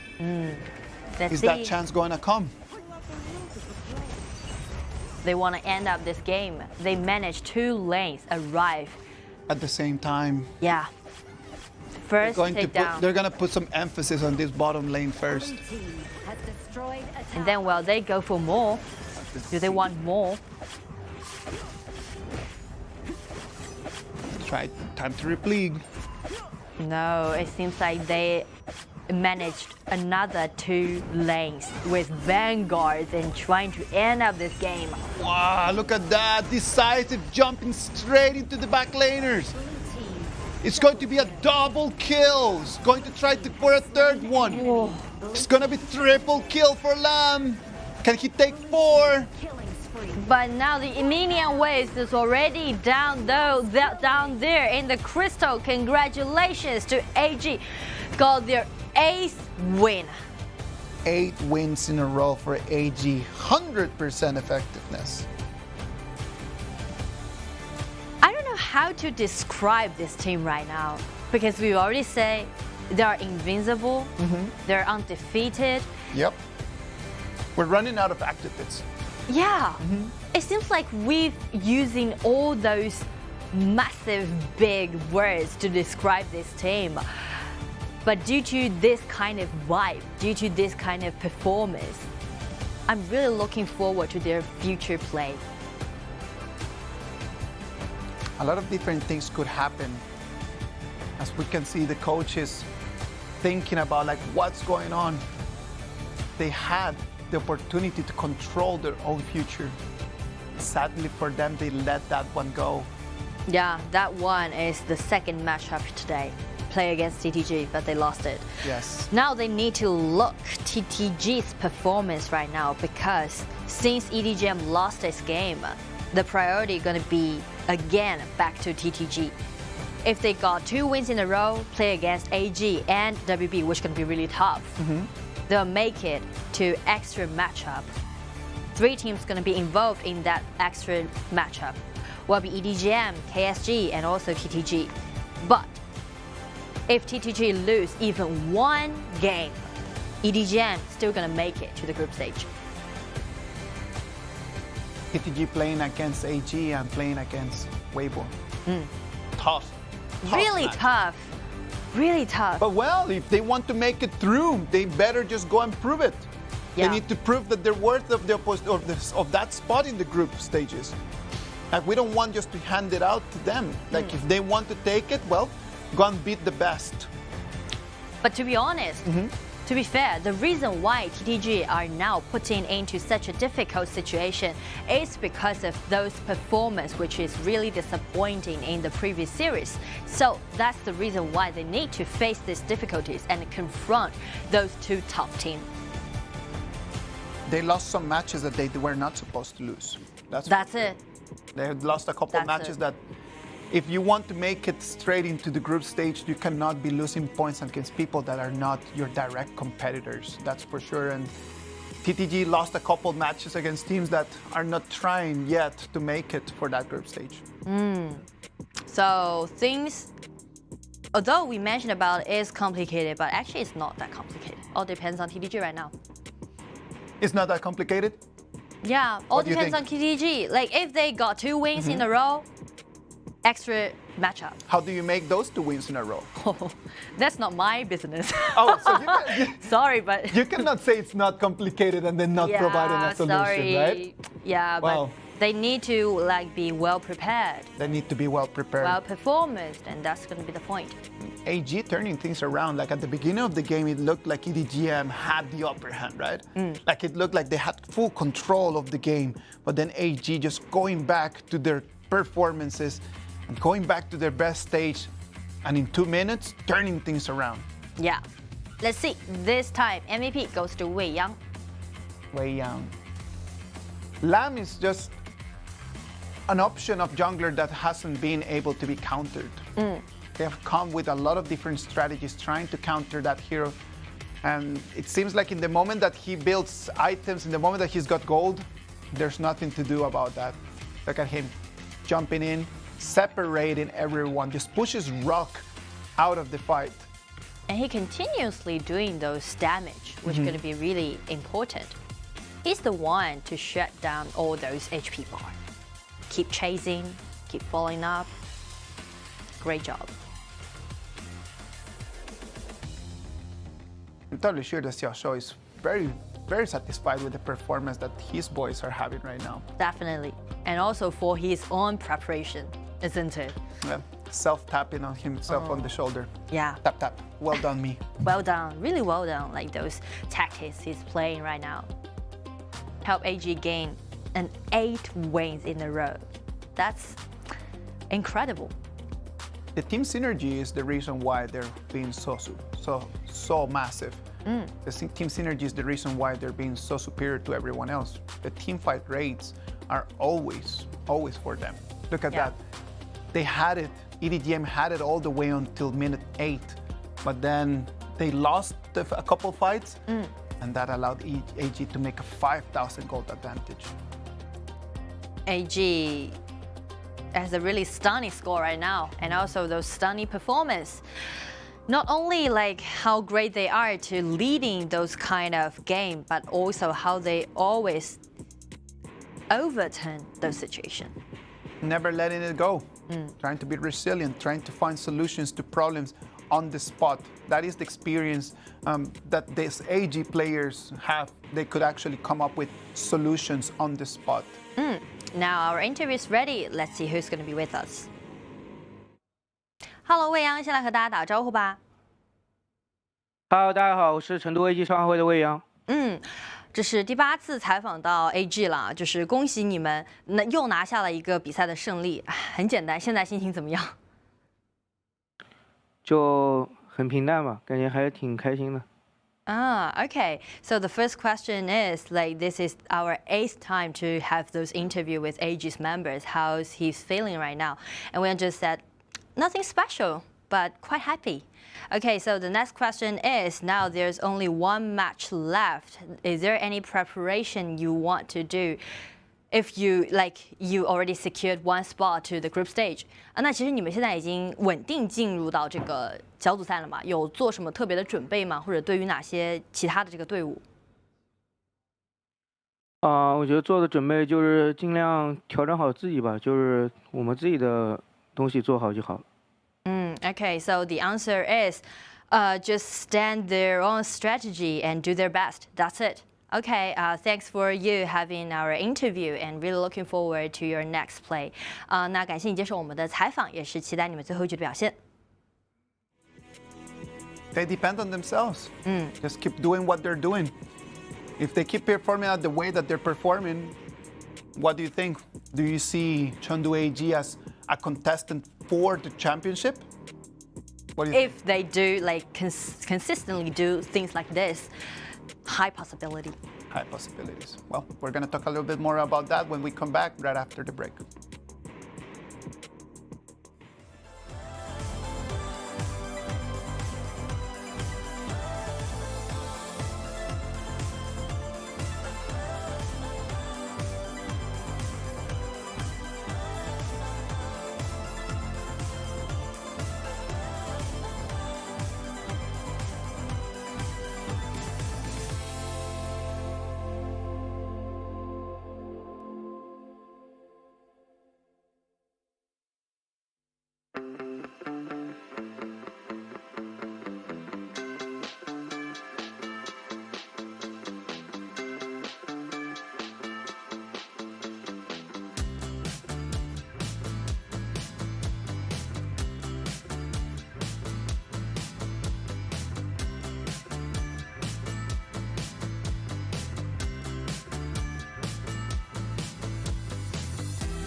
All right, ladies and gentlemen, welcome back. This is the very last day of the second round of KPL qualifiers, and I am the commentary for the next half. I'm here, TianYun.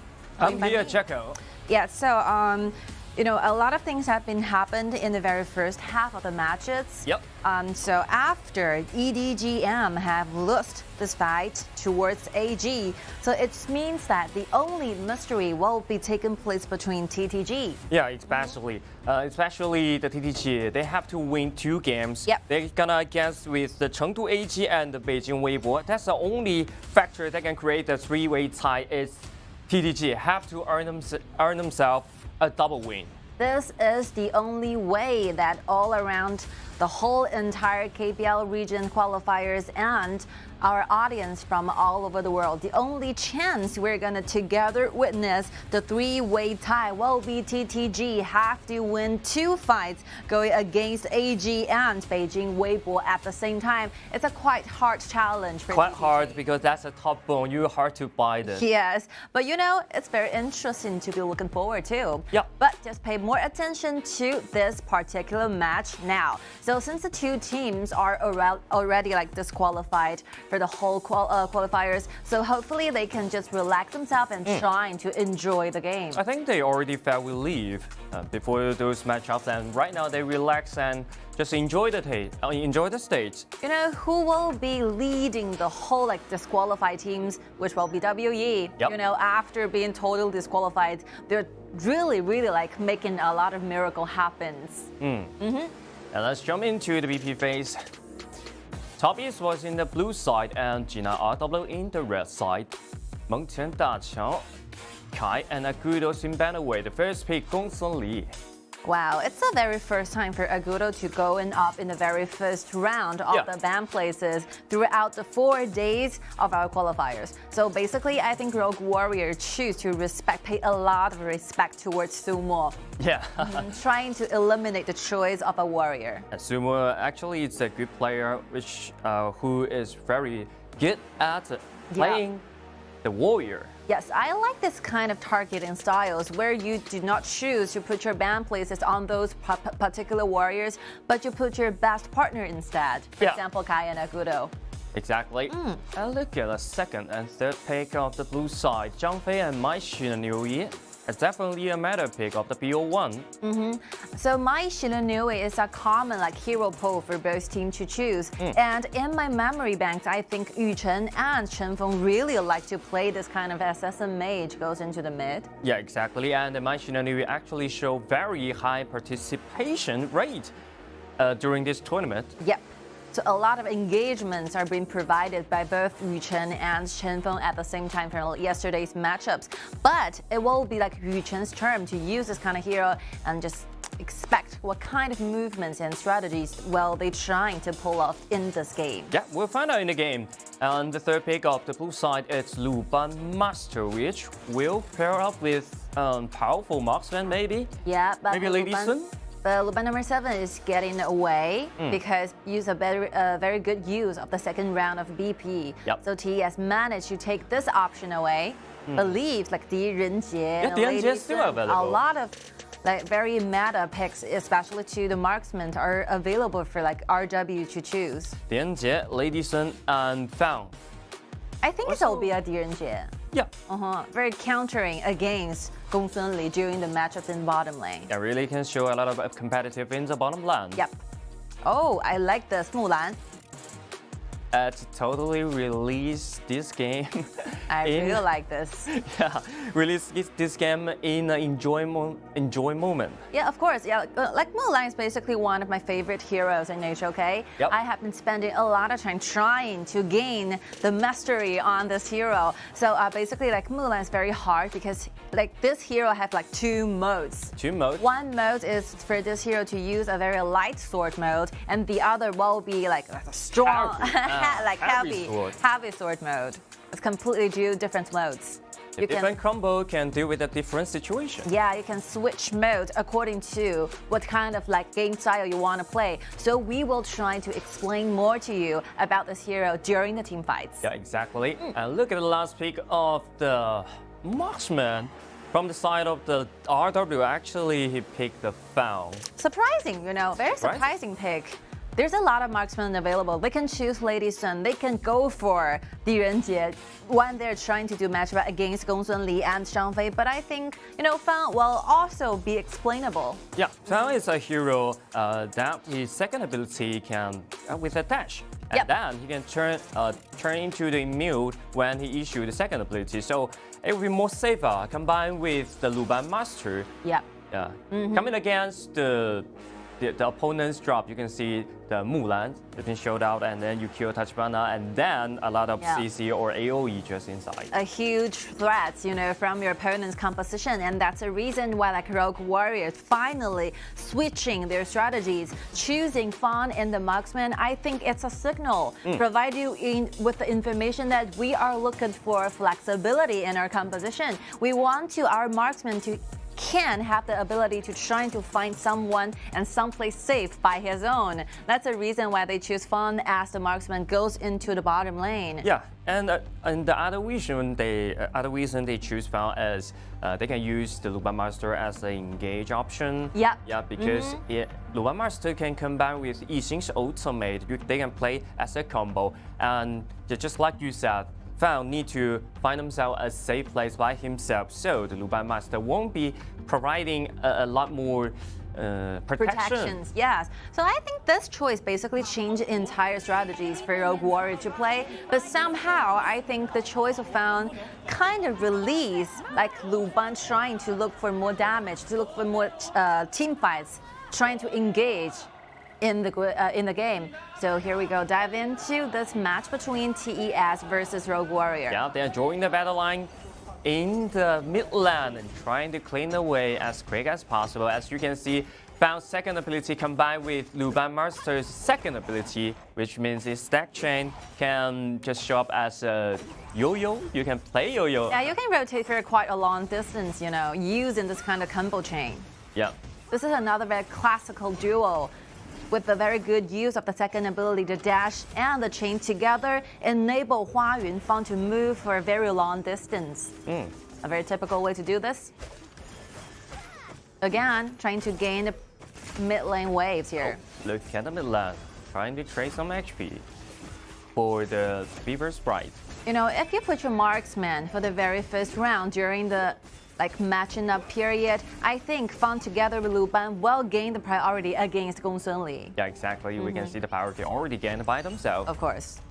Let's just see whether Rogue Warrior can make good use of this kind of wave priority. You have to do a lot of movements, you know, after gaining the priority in the mid lane.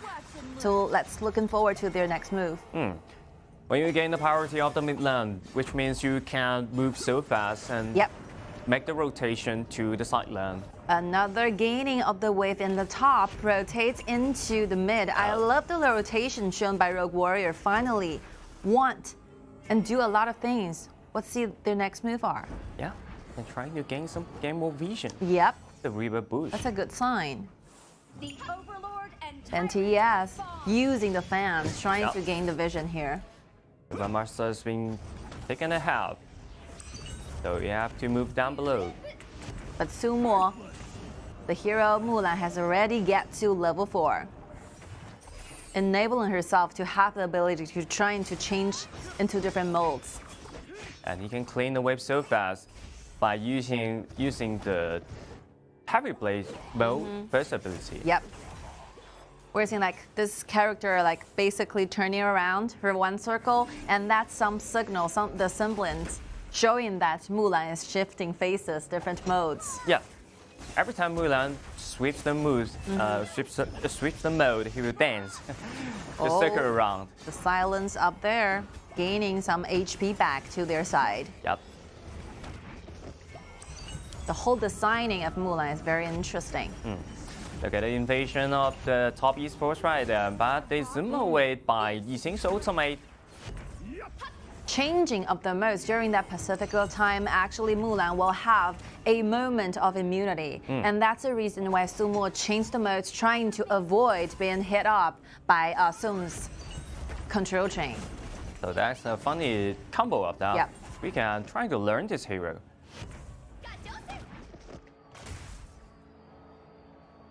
Even they play so aggressive in early game, but there's no kill by far. I think like two junglers are simply doing rotations from the mid to the top, trying to gain more vision and look for chances, trying to gain the first blood.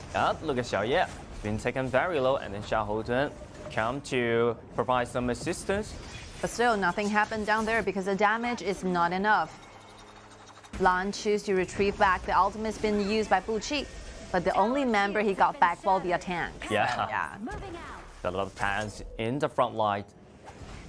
I think TES is looking for the blue from their enemy sides, and let's see whether they can get it. They look for the red, and now they're looking for the blue and trying to engage. And Zhang Fei uses his ultimate to push back the enemy, but it's not enough to get inside. But look at Mulan's been taken. Yixin's been taken very low, and the first blood goes to Mulan, and then Yukio Tachibana jump inside with Mai Shinanu. We get another kill, but of course it's Mai Shinanu's life. And then the next trade, let's continue. I think from the team fights, have 2 to trade. Very fair to either side, but actually it like TES starts on the team fight because they have some vision here. They want to do the invasion against Rogue Warrior, letting XiAn with no blue. But without the smite, the Xiaodun cannot, trying his best to steal away this blue. And what happened is that Mulan finally find a good angle, a very good direction, trying to find her way through to the backlines, but I'm not unable to do this. Mai Shinanu basically using all of the ability, trying to finish off the kill for this team. So like 2 to 2 trade, it's okay. When you are facing Mulan, you have to take careful with this hero, especially when you face check the bush. Actually, Mulan is very loved to ambushing in the bush. I think Sumo deliberately choose a very good time to try to dive in. After Chen Feng used the ultimate, there's no skill for Chen Feng trying to protect himself, and that's the right time like Mulan trying to dive in, trying to do the damage to the backlines.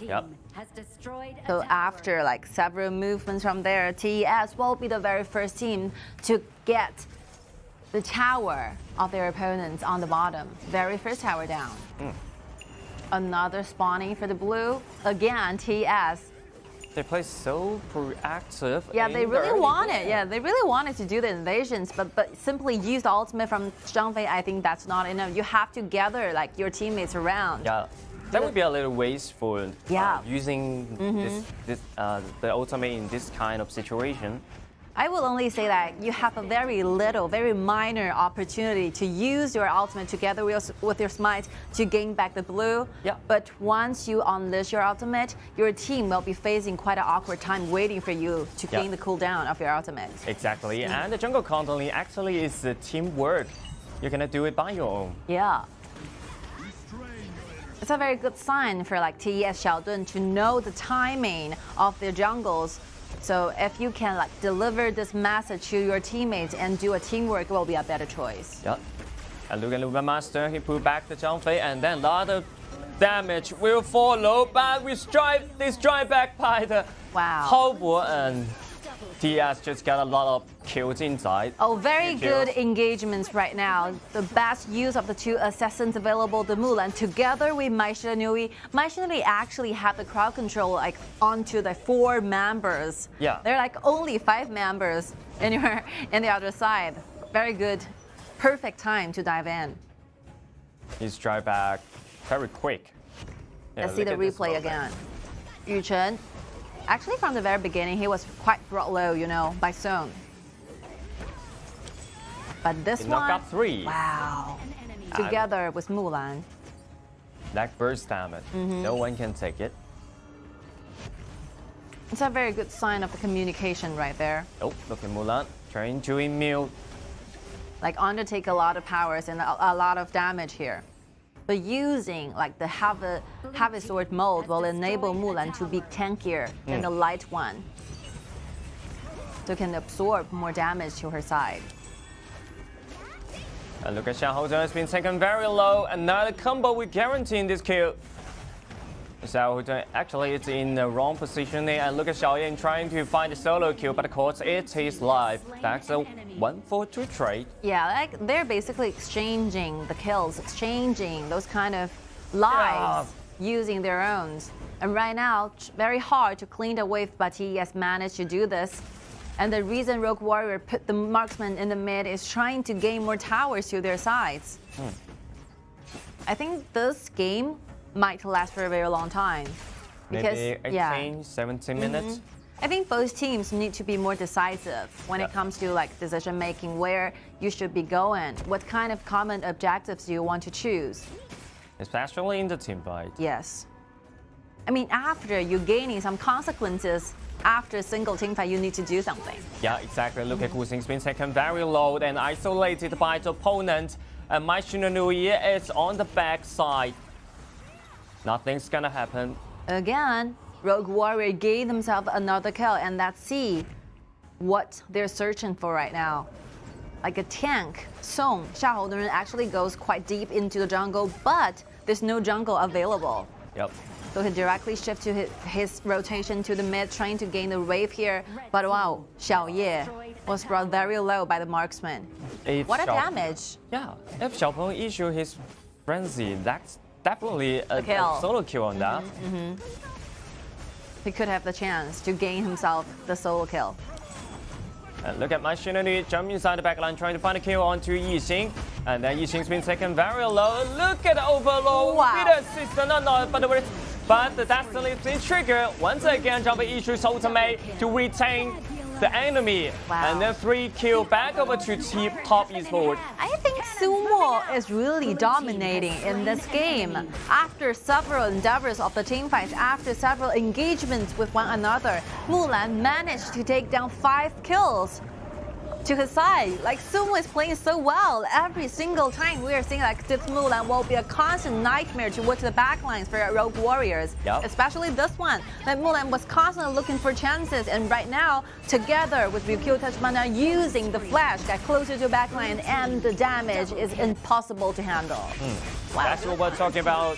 Yeah. Sumo. This kind of player, you can ban away Guang, you can ban away Ma Chao, but I still got a Mulan. I mean, the ban places might not be enough if you're targeting Sumo, this kind of player. Yep. What's more? Cao Cao's still available? Yeah, a lot of warriors are still available in the hero pool. Exactly. As Xiaoye trying to steal the blue buff, but it was gotten back by Gu Xing. You know, Mulan is quite a special pick because sometimes you will be witnessing this hero going up stage, especially going against him, for example, like Guan Yu, doing the matchups. It will be a very common choice for XYG, for the top laner to choose. Yep. That's the style of the XYGs right there. Look at this side, trying to engage first ability with the flash. Destroy found within the second. I think TES, they have been lost for 7 times. So within this 4 days of our qualifiers, they have been defeated all the time. They might really go for the fixed victory to their side. Yeah. This will be the very first time they actually have the opportunity to face doing the interview with the audience with us.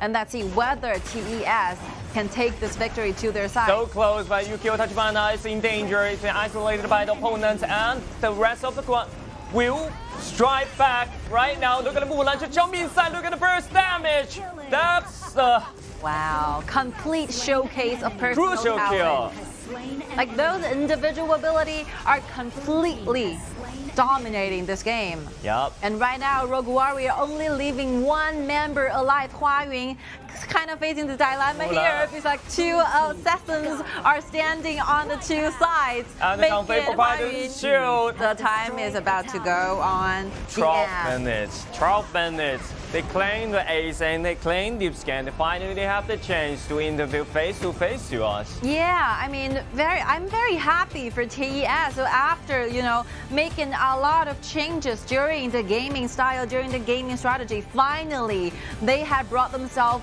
a victory. You will not be constantly phasing in 0-8. You will gain the very first victory, very first points to your team. Congratulations. Even though they are already disqualified for the to go in for the next round. Yep. But I think this victory will gain themselves more confidence in the future. And they should remember this kind of feeling in this game because we haven't seen so aggressive they play in the previous game. Yeah. This is the 8th game for them. Before they already played 7 games, but I haven't seen that ever. I think the whole like nature, explosive kind of gaming style are just totally unleashed during this 12 minutes. So this game ends quickly, very quickly, because every single like engagements happened within seconds, and after several very successful try-ins, TES managed to go for this victory for this time. Congratulations. They still have 1 match remaining, you know. Yeah, 1 match remaining. I hope them can just hold that feeling. And, yeah, everything is settled down for them, so they can relax and they can play more aggressive in the early game. I mean, it's very interesting, you know. For example, for WE, so before today's match start, WE actually are facing a 0-5, you know, 0 win and 5 loses. But after 2 matchups, they have gained themselves 2 points back. Yep. And the very last one will be taken between WE versus TES. So whoever got this points will be bringing more honor to their teams. Yeah, more honor to them, and the most of all, it's some confidence and some feeling, because they lose a lot of confidence during this kind of matchup, so they have to gain them back. Of course. So the next huge tournament for those teams to look for will be the 2023 spring season, KPL spring season. Yep. So you still have a lot of time trying to do more exercise, trying to make yourself a more professional player. So before the trip started, I think it will be a really good thing for them, trying to build up their confidence more. When you fall, when you fall into bottom and you will strike back. Yeah, of course, yeah. You will strike back easily because you already felt this. I can say that you already felt all the settings. Yeah, you cannot get any worse. You know, you have to restart from where you fall, and that's what we called a esport player. Yep, because nothing you're gonna lose. Yeah.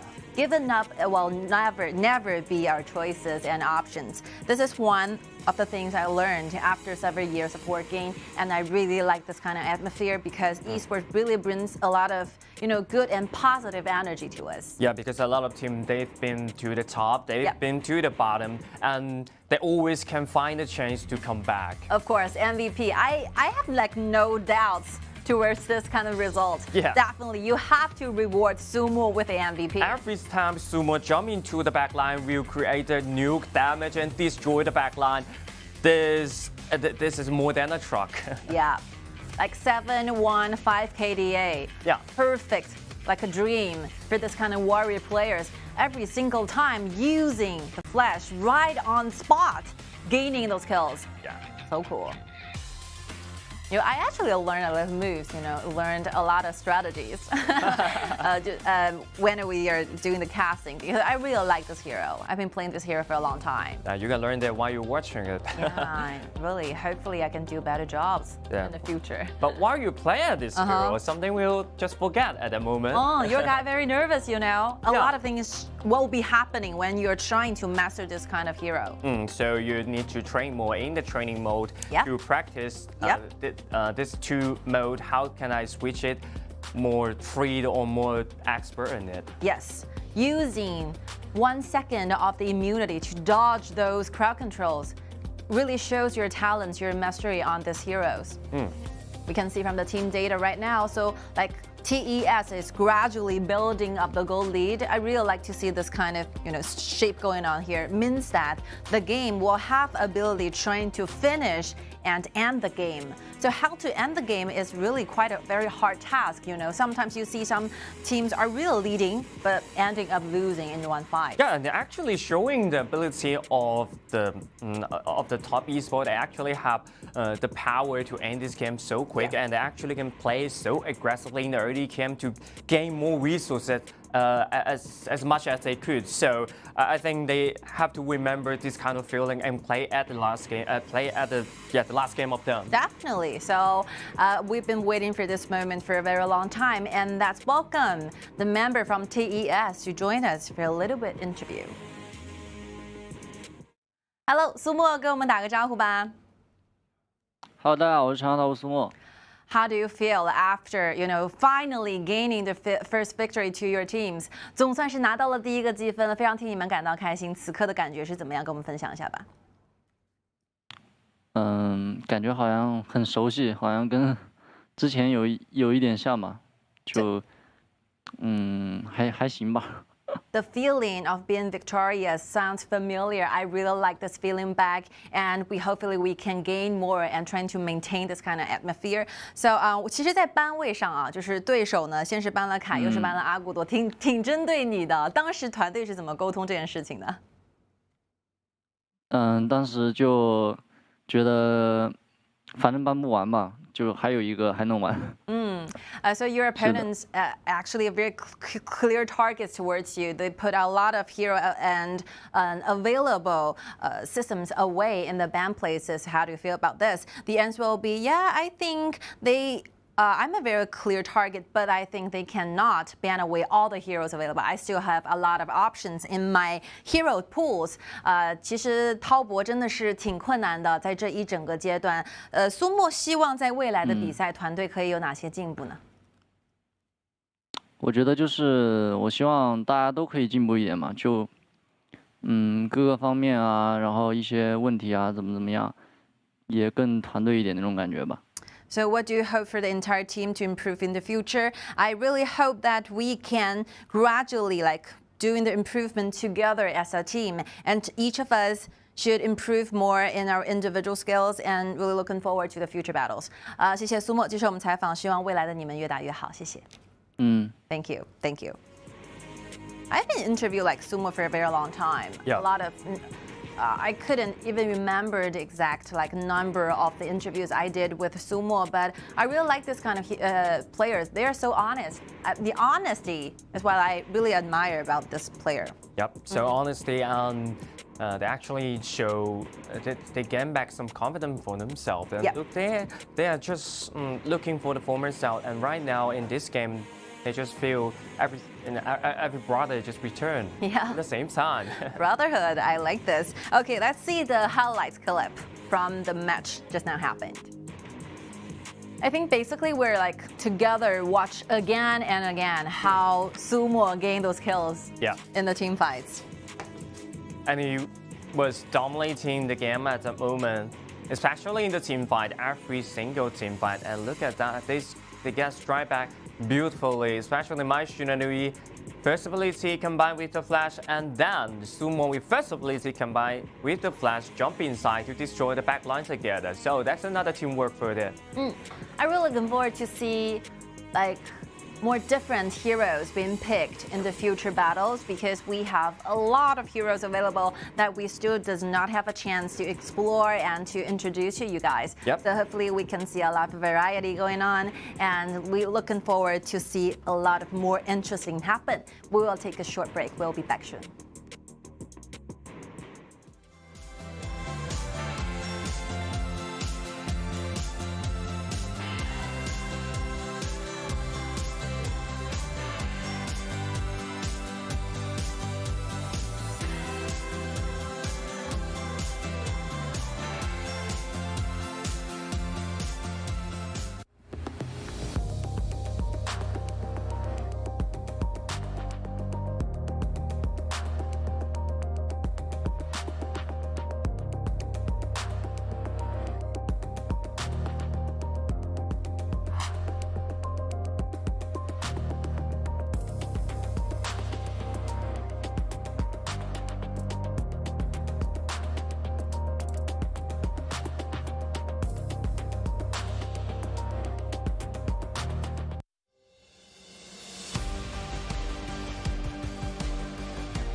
All right, ladies and gentlemen, welcome back. We are here gathering around and together watch this very important match.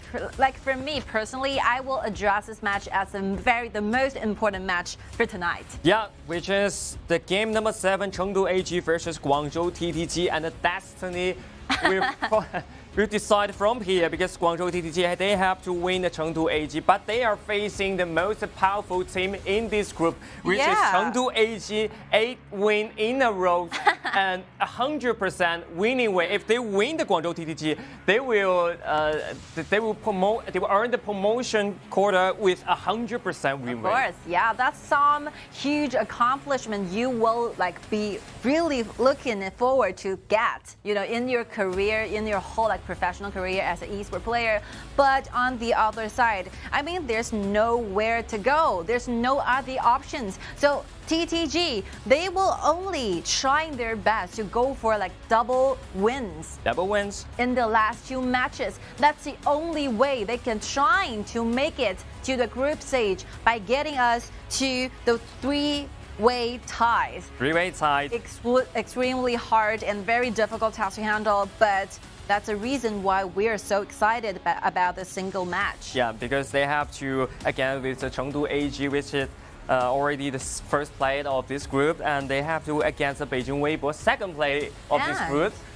We are seeing the whole members from EDG.M are sitting down trying to watch this particular matchup. The reason for this is that if TTG lose to AG, EDG.M will be the 4th team make it to the group stage. Finally, official, the curtain falls. We are witnessing the 4 spots remaining will be completely filled up. Yep, is that a happy ending or not? Happy ending, I don't know. We have no idea, but we can figure it out in this game.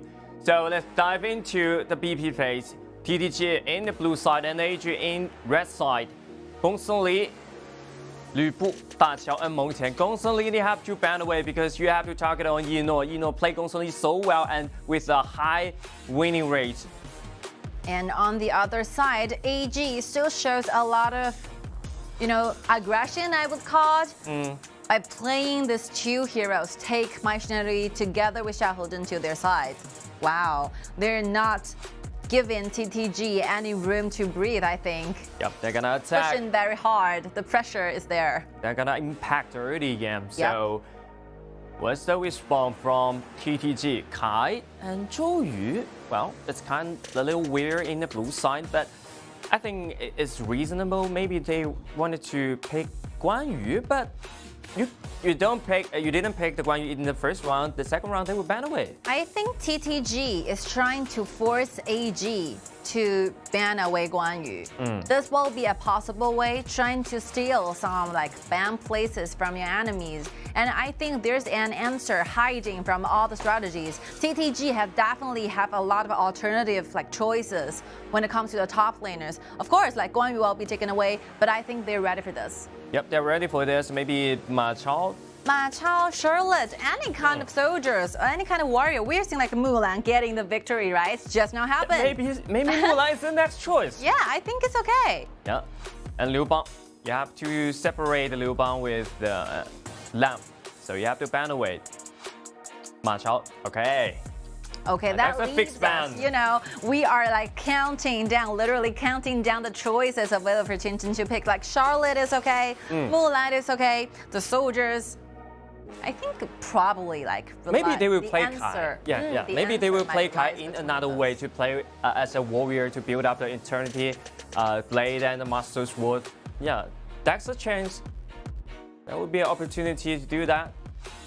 I mean, TTG, it's showing a lot of interesting compositions in today's game. They are using Sun Bin goes into mid for Zhou Wei to play and managed to score a point down by using this kind of compositions. So I think we might see some surprise here. Mulan, as we predicted. Again, 2 shows for Mulan. 2 of the best top laners in KPL are showing their talents, trying to master this kind of hero, but change into foods instead. Oh, okay. I think it's okay. Yep. Everything is possible. Because Guangzhou TTG, they use the Sun Bin as the mid lane, so foods play the side lane is so normal for them. And with the good use of Fuzi, which will be a very good hero to Qingqing to play, a huge initiation skills are coming from like TTG's composition. Together, you use Fuzi's ultimate with the flames offered by Zhou Yu, creating a constant AOE damage to your backlines. But wow, Xiaodan's gonna be the support or not? You don't like it? I will take it. Okay. just having some fun here. Yeah, face to some fact. If they put Xiaodan into the support stack, the side laner will be the Mulan. It's a little vulnerable in the front line, so it's hard to play in the late game. I think late game, we're looking for like how TTG can try to protect Tianchen. So the survival of Gen.G will be extremely important because without Gen.G, there's not enough damage. Not enough damage for that? Existed in the composition. And with the extra life offered by Taiyi Jinan, this Lady Sun will be much safer compared with the other like environment offered to Tianchen as a marksman. But personally, I think it's a 50-50 composition. They really depend on how they performed in such way. And what's the way they forming up? Because the Taijian actually can accelerate the itemization of their team. So they will speed up in the mid game, maybe. I think Machinery and Lam, compared with the Xiaodan, actually can impact the early game, but it's not enough because the opponent already shows some competitive in the early game. TTG. Here. So interesting. You know the reason why he did that? I actually mentioned this yesterday. So for like who are missing from yesterday's casting, so there's a saying that whoever like the coaches doing the like handshake interviews, whoever bows the lower one tend to win the game. So what like here is basically trying to do is like we are gaining our teams more morale, more confidence by doing this kind of action. It's so interesting because they are also good friends in reality. Of course, yeah. So a lot more fun for this game, and they would like to create some buff for their team. Of course, yeah. So yeah, we witnessed in the backstage the two members, a lot of members for two teams are basically doing a lot of friendly gestures, you know, handshakes, hugging each other. So they're like very good friends. Yeah. In real life.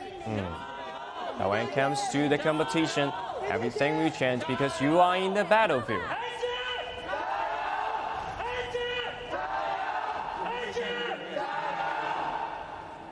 This might be the most dramatic match for today, so that's the reason we are seeing so many like other teammates from the other teams, like sitting down as an audience watching this together. We will find out after this game finish. Is that dramatic or everything is settled down? Yeah, this is the very last hope for TTG, and let's see how they perform. Yep. Look at this right play, 2 vs 3, and they have to retreat for this time because they don't have the priority of the mid lane. Again, AG, after cleaning a wave, after gaining the vision in the top, managed to get themselves 3 members in together, going very deeply into TTG's jungle. Yeah, catching every timing to gain more resources as much as they can. I think Snow really tries, trying to buy themselves a little more time, waiting for Buran to arrive in the right position. And Fuzi, they would like to find a sign onto Fuzi, but the damage is not enough to find a kill because the second ability can block. And the bottom lane, there's nothing happened down there because AG put the marksman Ino in the mid, gaining another river sprite to AG sides. Oh, they're speeding up. They're like farming up. Yeah. Really speeding up. Actually, you can see Ino. He shared 2 waves. And then, is that something will happen? Flash to find the sun. First blood. Good cooperation of that. Well, you don't really need and you don't really want to deal with the fact that Ino gains the first blood again. Yeah. So with the help of Ice constantly offering extra gold to Lady Sun, Lady Sun will be farming up so quickly. You don't want more quick of this hero. Yeah. its opponent. I think AG really played this kind of composition so well because we are seeing this Lady Sun go to the mid, goes to the top, and back to the bottom again. So flexible. There's nothing like TTG can do. You cannot chase up the fact that AG is doing the rotation so quickly. Yep. And Xiaodong's been locked by the Fuzi, but look at the damage. Seems it's not enough for the kill. First ability with the flash, come inside, burst damage will follow up. Wow, and my Shinanu will secure this kill. Very accurate, secure on the target it is. And trying to use a flash, taking away it and kill and just vanish. Yeah, but this kind of cooperation, it's hard to undertake from the side of the TTG. Wow, from only like the 3 minutes at the very beginning of this match, I see a lot of stress being exerted on the side of TTG. Yan is so tanky in the early game, can buy himself a lot of time waiting for Mai Shenui to arrive at the right position. Wow, good. Yeah, very good job. And he was pretending to retreat at the time when your teammate, and they strike back when the teammate arrived. And the bottom lane, I think Ino is out of mana. You really need to have mana to really enable Lady Sun to have a dash. So Ino really need to retrieve back any more mana available. So funny. Mai Shenui hiding in the bush. I think Xiao Ying played this hero really well. And so flexible in his hand. Going down, the rotation, something might happen. Yeah, out of mana. But the side. side. Go back and recover. Yeah, the side has been discovered by Snow. Yep, look at the top side. Fuzi versus the Lamb. 1v1 solo, it's in danger, but luckily there's some minions to jump. Yeah, like Fuzi is basically one of the. I mean, I could call it like solo king, you know, when we're talking about the top, it's trying to decide whoever will gaining a better winning rate when doing solo matchups. Yeah, especially when definitely be the answer. Yeah, exactly. Especially when Fuzi already deck out the item. To show you it's the solo king. Yeah, because with a very good use of the second ability, will enable like Fuzi to get constant, a lot of like damage reduction towards their enemy's damage. That's one thing that we're looking for. Look at Kai, he shoots ultimate trying to protect his blue, but this blue luckily it's getting back to the Kai. But it's very dangerous, you know. Even though like AG is not controlling every single jungle, every single resources, we're still seeing like TTG is kind of struggling in the very early game of the game. And the TTG, they start to strike back with taking down this turret. That's a fair trade because Ino is in a very peaceful farming place. I think AG is leaving TTG with only one choice. You either choose to protect your towers in the top, but you're facing the fact that our marksmen are farming up so peacefully down below in the bottom lane, and I think the time is really limited for TTG. And the clock's ticking. Look at Kai, it's been taken very low. Look at the damage. We've been taken down with the combo on that. And Xiaodong is so tanky. Without the cat, it's not enough damage to kill Yang. The burst damage coming from AG is non-unshootable for Buran to take.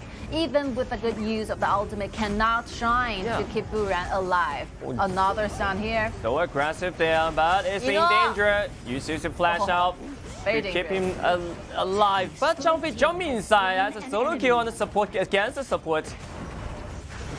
I would say like Snow used a very good ultimate, and by doing this ultimate, he managed to gain back 2 dashes, 2 flashes from AG's like bottom lane duel. But Ino managed to keep himself alive using the first ability, dashing away, hide himself against the wall. But yeah. But he just went too deep. The bad news for Ice is that he cannot do the same. So he'll be killed by Zhang. Yep. Yeah, that location might be like going too deep for AG. But you know, a very obvious sign for AG is that they're really looking forward to have like 9 wins and no lose in this qualifier. 100 winning weight. Right now, they would like to create some skirmers in the red. But I think it's fine, despite the lockdown, the support, but the pace still on the side of the AG. Tyrant has been defeated. Tyrant goes to Wei Yang, goes to the side of AG. Again, TTG struggling a lot because they're losing the vision here. They're losing the vision in the river. They're losing the tier 2 turrets in the bottom. Yeah. Everything is completely changing. And look at Chang Fei's been taken very low, puts out ultimate. He have to issue the ultimate to save his life. And then they would like to do some damage in the mid lane turret, but it's too late for that. Yeah, again, once your front line got very low, without the ultimate from Chang Fei, TTG will again losing some kind of initiative during the team fights. Again, they have to set free, have to give up a lot of vision to their enemies. And take a look at the goal differences right here against 2 marksmen. Almost 6,000 gold lead over to Eno. Oh, that's very high. As well as the jungle. It's very high. It's very hard to chase back for TTG. Yeah. Jungle and the marksman, they lead so much. Look at the positioning of the ladies when together with Ice, this TianYun, this bottom duel is trying to take control of everything, every single thing. They're trying to steal this loot, but yeah, you cannot against with the smite. Yes. But this kind of action is a very dangerous signal to TTG to accept. And your enemies, like marksmen, going solo, invading into your jungle, trying to take away your blue. And everything seems easy for the AG. And right now, look at Changsha. Wow! It's been taken very low, they have to retreat. And the bottom lane, the waves are continuing to be pushing towards TTG's high ground tower. Using the auto attack, the enhanced auto attack to do a lot of damage to the top lane and to the mid lane high ground, top tier 1 turrets. And look at the damage of Enos right there. Oh, there's nothing that TTG can do. Yeah, already turned into the strong period. It's already built up 3 items: Axe of Torment, Eternity Blade, and Master Sword. The damage for TTG is hard to undertake. I think right now TTG cannot directly go for engagements because not enough gold, not enough damage are offered from their side. Yeah, once again they lock Shaoden, but not enough damage to follow up, and Kai like to jump inside trying to find a lot more damage, and Resurrection's being triggered. Look at my Jinan jump inside the back line, and Southwest line is still keep doing the damage on that. 1 kill on that, and then another kill. They will double kill back over to Kai, back over to the Lamb, and then double kill back over to Eno as well. AG completely winning in this game with a 0-4 trade. Qing will be the only member arrive, still managing, trying to fight back. A very nice timing for TTG because once the team fight started, TTG is facing the fact that they have 5 against 3, but the damage is not enough. So AG finally waits for the right time where Wei Yang gets it, arrive at the team fight and finish basically every single one from TTG. And they dive into 2 turrets. Here's hopeless, at this single act. You can see hopeless, facial expression from here. And after losing this team fight, I think TTG, the only remaining choice and option for them is trying to stay in the high ground, trying to buy themselves a little more time. Yep. And the goal lead is, I think, extend to 8,000. It's the 2 here. It's a gigantic gap. Gigantic, very huge, very high climb to call. AG, very hard. Because with a good use of the assistance, using the passive from TianYun will start to extend the gap even more. More and more, and the TianYun can offer the extra light, even though you put all of the damage into the tank. But the Resurrection can guarantee the extra light. This is what we call snowballing, right? This is a very good example of how do you shift your leading in gold into a actual winning. AG is doing this, putting the Vanguard, the larger one, in the bottom, and right now trying to chip away those tower damage. One single auto attack it is for Eno to take down this high ground tower in the bottom lane. They don't even need a bigger one. They don't need the Shadow Vanguard. The little one can do the thing. Yes. And then they will take control all the jungle field, all the resources. And TTG, they are stuck in the high ground.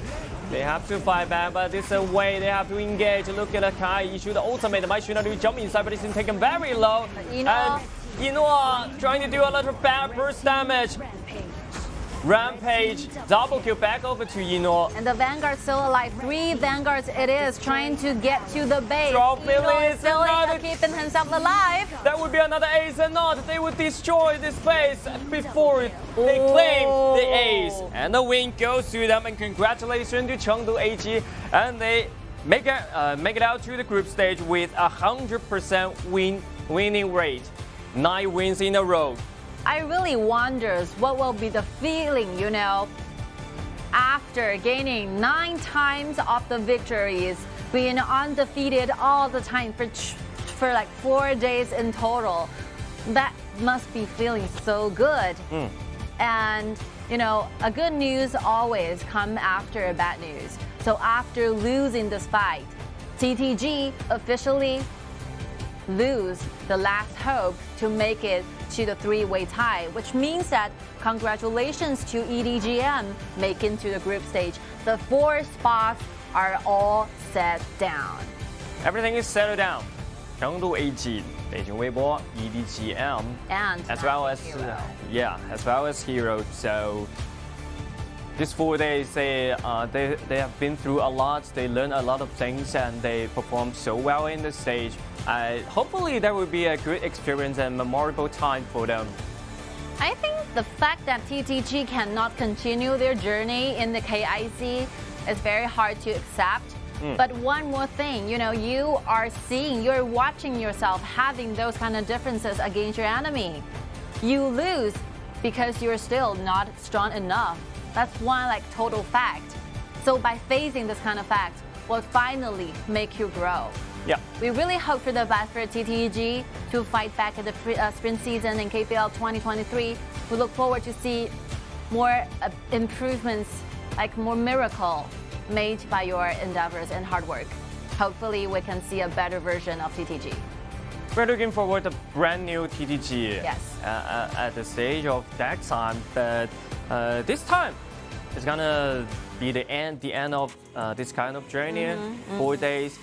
But they actually make a lot of effort for these 4 days, at least a month, over 2 months for them. Yeah, I think a lot of miracles are happening on stage. We never expected AG to perform this good in the qualifiers. So among all the predictions from the caster, from the players, from the analysts, we hope that we think that AG might be the one making to the group stage 1 of the 4. Yeah. But we never expect them to be the #1 and undefeated all the time.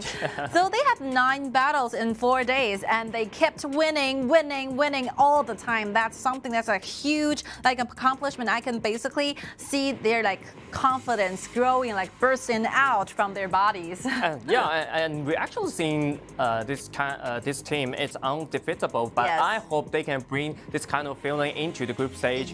Yeah, because they feel undefeatable in the BO1, but BO2 or the BO7, BO5, BO7 is totally different. So I hope they can hope that feeling every single game you treat it as a BO1. Yep. But after being going completely non-stop in the battle for 4 days, I think the one thing they should do is have a good rest. Have a good gathering, eat something very good, and trying to relax yourself. Get ready for the next battle to begin. So the next group stage will be coming soon. So hopefully most of our teams and a lot of players are all ready for this. Yep. Look at MVP of AG, Wei Yang, and used Lam, which one can always jump in through the backline and do a lot of huge AoE, and then so tanky because of the Pure Sky. Yep. Oh, I'm running out of the questions to ask AG because we are doing the interview for 9 times. For 9 times already. I think this kind of records is built into history because we never seen that any other teams being undefeated in the qualifiers. Yeah, that's something new record being made from AG. New record, and the fans of AG. We're so happy right now. Happy news, bad news for both sides. Yeah. And I think the fans for TTG are heartbroken right now. Heartbroken. But still get some hope. Maybe next time we see the Guangzhou TTG will become the brand new one and more stronger. Best wishes for them. Okay, so the team data, we can see like Ino been undefeated all the time, gaining a 703 KDA, contributing to over 34% of the damage to the entire team and 83% of the teamfight rate together with Jinan. So Jinan and Lady Sun is one of AG's best moves. They have been playing this duo for a very long time. This kind of duo, they play a lot in the BO1, especially when they lose the Gongsun lead, they will use this kind of duo. Yes, and so we might see like more strategies, more duels coming up from AG again in a group stage because we're playing a BO2 format in a group stage, and when we get like further in the future matchups, we will switch back into BO7. So with that kind of format, we will see a lot more heroes and combos again. So we are ready to interview. Hello, 一诺你好，跟我们打个招呼吧。大家好，我是神卫少辉一诺。So speak honestly, how do you feel being undefeated all the time? 一直9连胜啊，这个记录非常的惊人。一诺给我们多说说你这时候的一个感受吧，因为其实你们等 KIC 等了很久很久的时间，休赛期非常的长。对，首先对这次 KIC 我们准备的非常充分，然后收获了9连胜，也是非常开心的。So we have been prepared a lot for KIC to come up with, and gaining this 9 victories and 9 wins, I feel very extremely happy now. 今天啊，总算可以休息一下，有什么计划吗？今晚和队员们一起？就吃点，然后想去放松一下。就最近有点累，想去按个摩。Okay, so what's your plan for the entire team? What do you want to do for tonight? So we have scheduled us for a very good meal, and after that we want to look for more methods, maybe doing massage to relax ourselves because we are feeling quite tired after 4 days of the battles. Definite, 当然一定要去好好休息，准备好接下来的对决。谢谢一诺接受我们的采访，希望在小组赛越打越好，加油！ Yeah, that's a good suggestion from me, right? Yeah, exactly. You have to relax yourself for like more battles to come up with. They prepare so well, and they prepare for such a long time, maybe 2 months, and for these 4 days matchups. Yes. And they really did a great job in these 4 days. They have to rest. They have to get a rest for the bigger picture. Yeah, your hard work are all witness in trying to relax yourself for a little bit. Okay, so let's rewind a little bit of the highlights of the match.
All right, our matches continues with one taking place between DYG versus Hero again. And this is a game 8 for them. Both of them already settled down for that, so they have to they're going to prepare for the group stage, just such as the Nanjing Hero and the DYG. They just enjoy this moment. Enjoy your moment you got, you know. To gain in yourself extra experience on stage is extremely important for the professional players.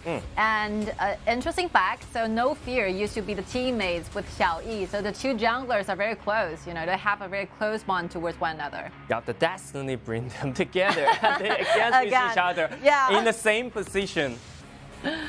So XiAn used to play a marksman representing DYG and now switch into the junglers. Like they're excellent junglers for both teams, right? Excellent jungler and very good at farming up. I think it's really interesting because Hero goes to the group stage without a fight because they have gaining themselves enough advantages in the previous 3 days matches. So today, I think, you know, it's a game of relaxing yourself. It's a game about enjoy the whole KIC, enjoying the match. Yeah, enjoy the match, enjoy the stage, and you can just practice as well as you can about the competition. Because the Nanjing Hero, they actually have to face, they already turned into the group stage, so they have to well prepare for that because at BO2 format, double round robin.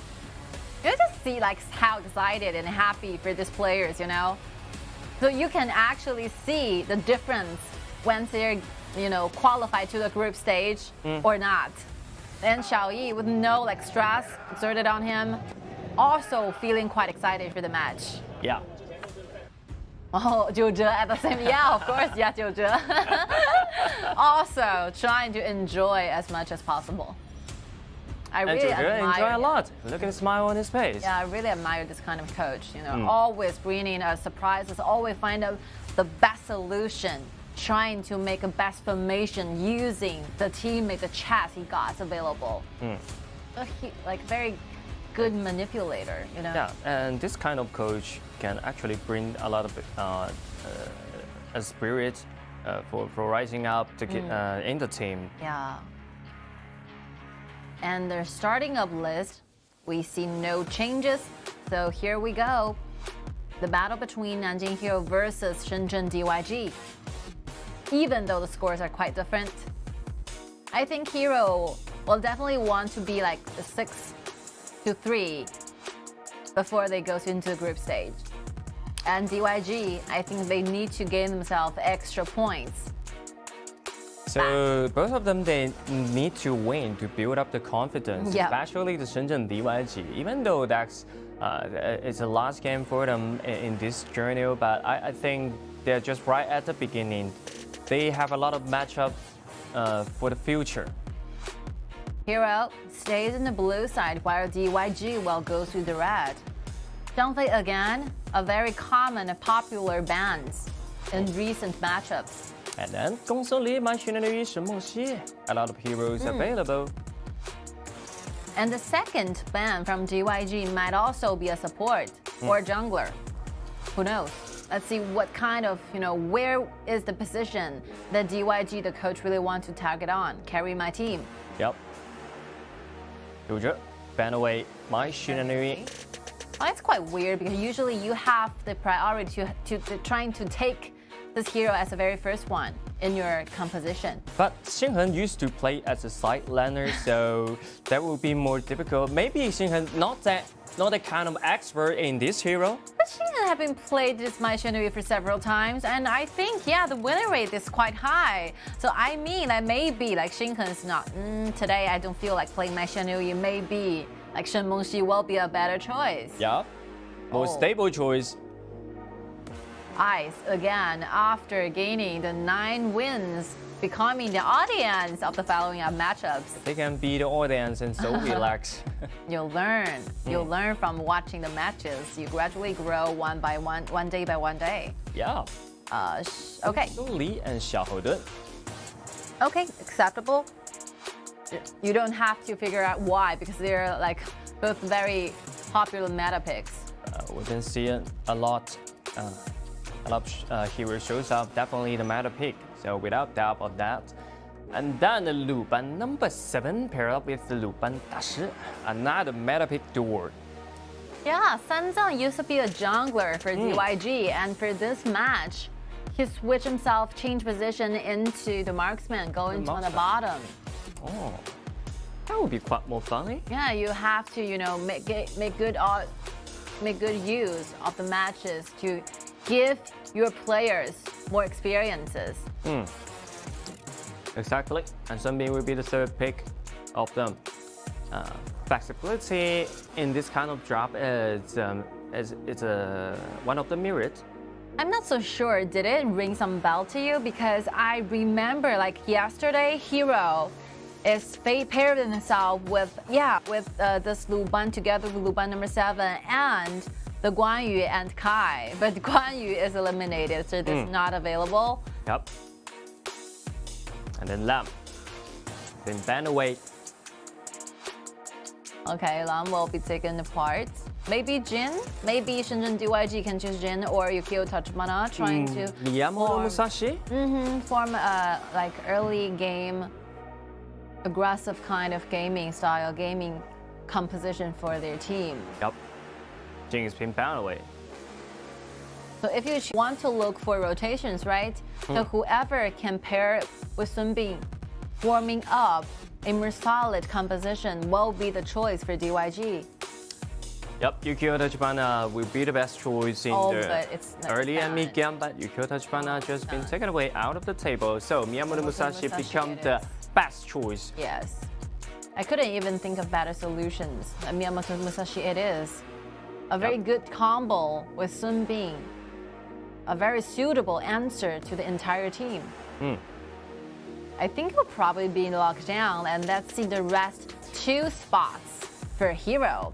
They're still missing a jungle. They're still missing a top laner. They still have Agudo and Ma Chao. Oh yeah, Ata will be selected. Ata, so who's gonna be the jungle Monkey? Monkey again. Monkey. Yeah, using Monkey against and countering against Miyamoto Musashi is a common strategy for Hero. Yep, common strategy, and that's a good pick. I would like to say that's definitely a good pick of that.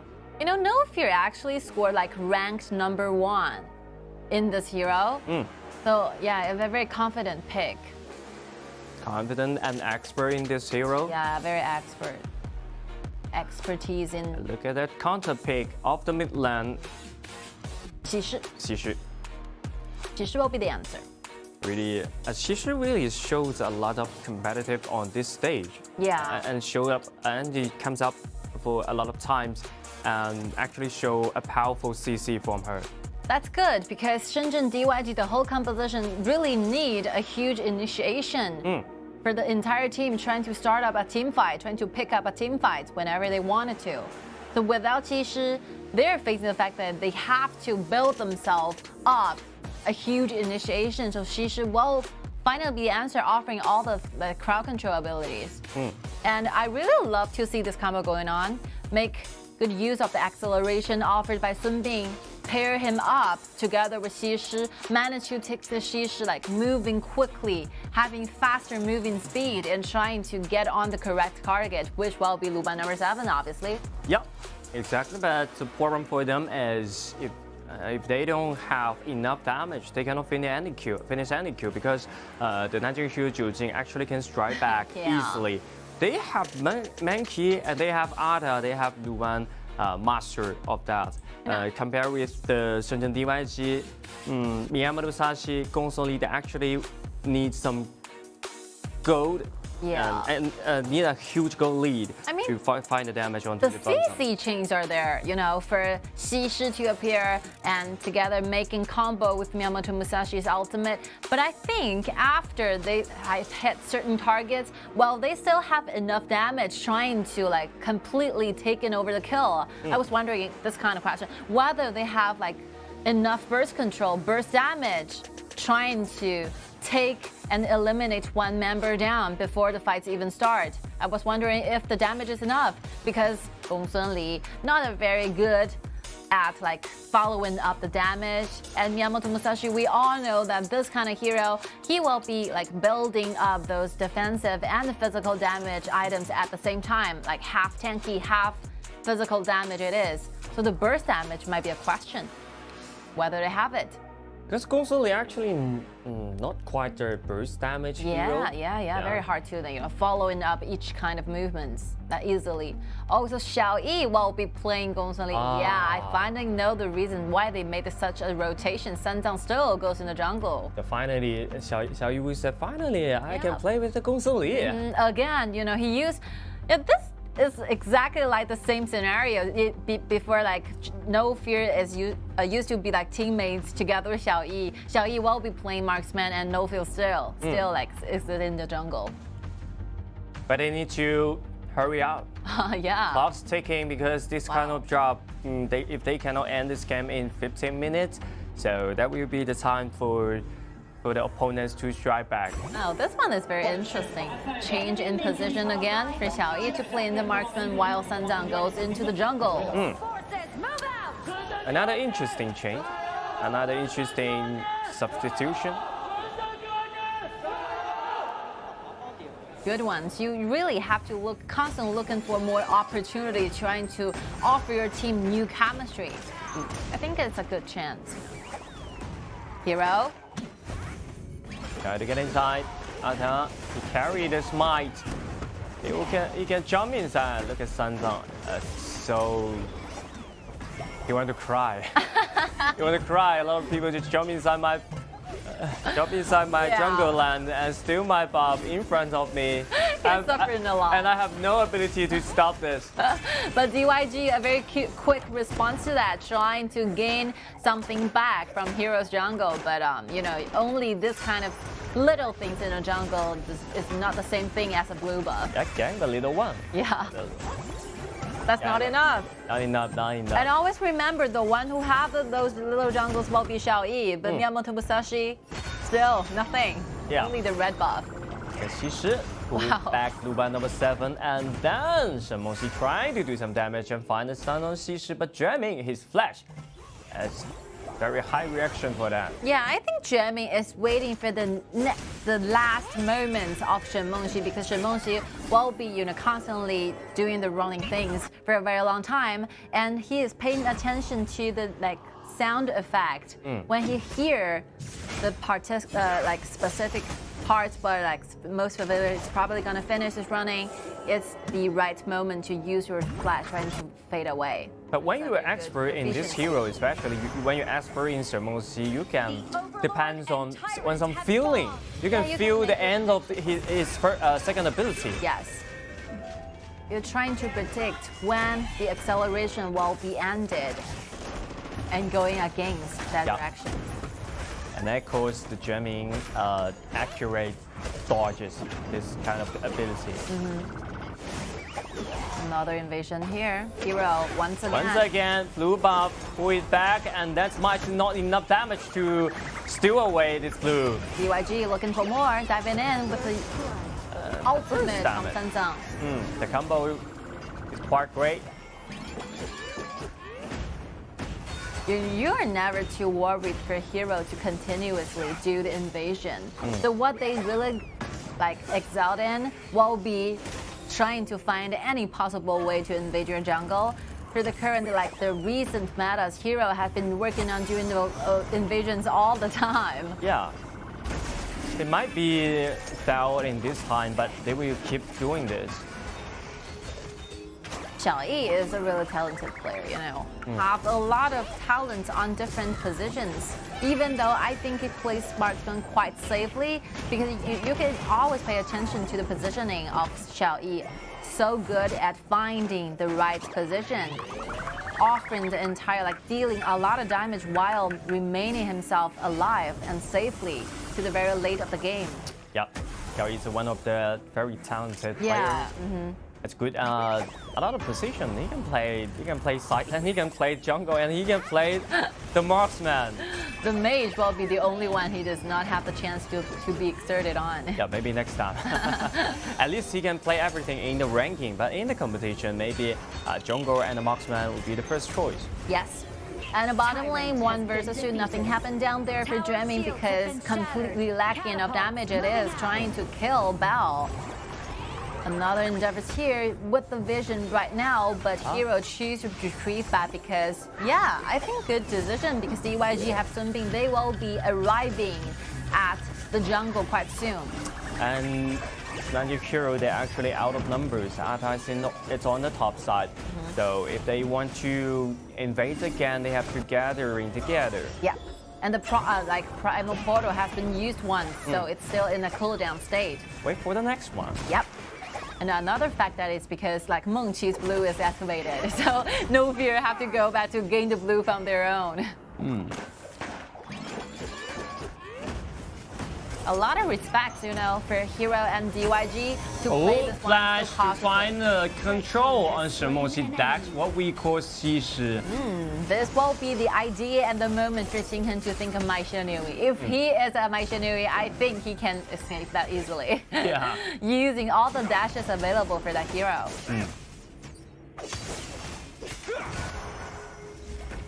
And once again, you know, with the choice of Xi really shows her confidence. So I remember a lot of highlights, like very highlighted moves from Gen.G. He is really good at Xi. Like 2 Xi players are remembered. You know, one from KSG, definitely Yichu. And the other one will be Gen.G. Is so competent to pick this hero. And look at the top side. Wow. That's why we always said the monkey can actually counter the Miyamoto Musashi. The auto attacks will be very hard to handle for Miyamoto Musashi doing the 1 versus 1. And because of the first ability of the monkey, he can just provide a shield for himself. Yep.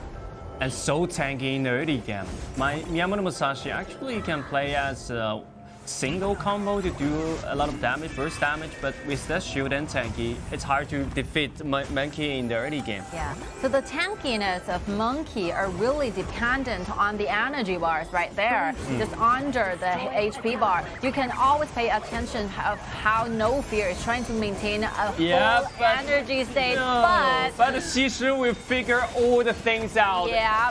Dongfang hide in the bush, waiting for the moment to dive in, and Luban number 7 will be helping him to do the kill and get the kill over to their team. 1-to-1 trade as well. Yeah, but that's another one.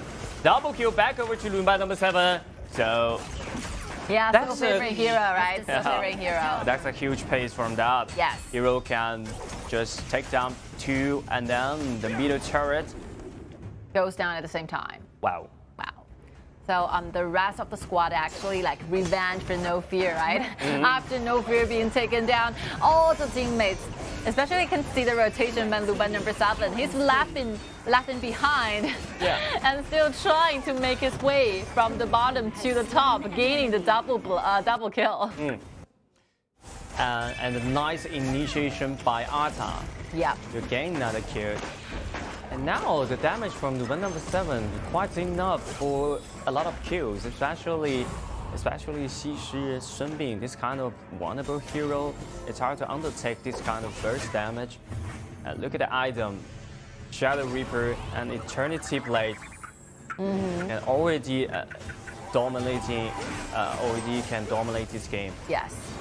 Xiao Li really tries his best, you know, trying to chip away those HP bars, but he's phasing like Monkey. He will be restoring HP quite soon, once a Monkey have the jungle. Monkey is a very interesting hero. Yeah. I highly recommend all the viewers, you know, if you have time, try. And Monkey also have the flexibility in item building, items build up. You can play as a physical hero or you can play as a magical hero. Yeah. This time, No Fear play as a physical hero. Oh, look at the Xi pull back to Luban 7 once again. Gen.G, a crucial player of DYG. So once this locked in is settled down, we are constantly looking forward to the performance from this player. Gen.G very determined on which will be the card decks and what will be the direction he wants to use abilities on. Again, rushing together in the bush with Sun Bin. Has destroyed a tower. Gen.G is really one key player for DYG in this match. So right now, Bao have to pay a lot of attention for Gen.G right now. for Jianming's positioning. Because usually when we see this kind of combo, it's a very common thing to see like Luban number 7 standing in the very front with the chain offered by Jacko. This Luban will have the chain trying to shift him back to a very quite like safer place.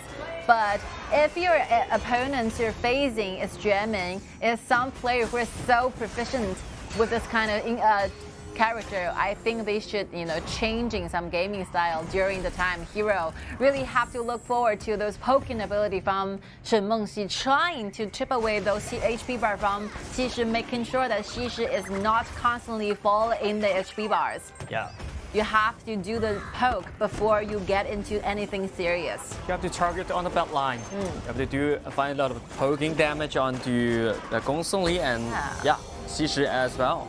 Make use of your poking abilities. Make good use of the ultimate from Xinghen Shen Mengxi. The reason you chose this hero. Make the advantages happen. Yeah, looking at actually Zhangmin side, but it's been taken very low. Look at Monkey. Zhangmin side match with the Luban number 7 will guarantee the Gong Songli meet the death.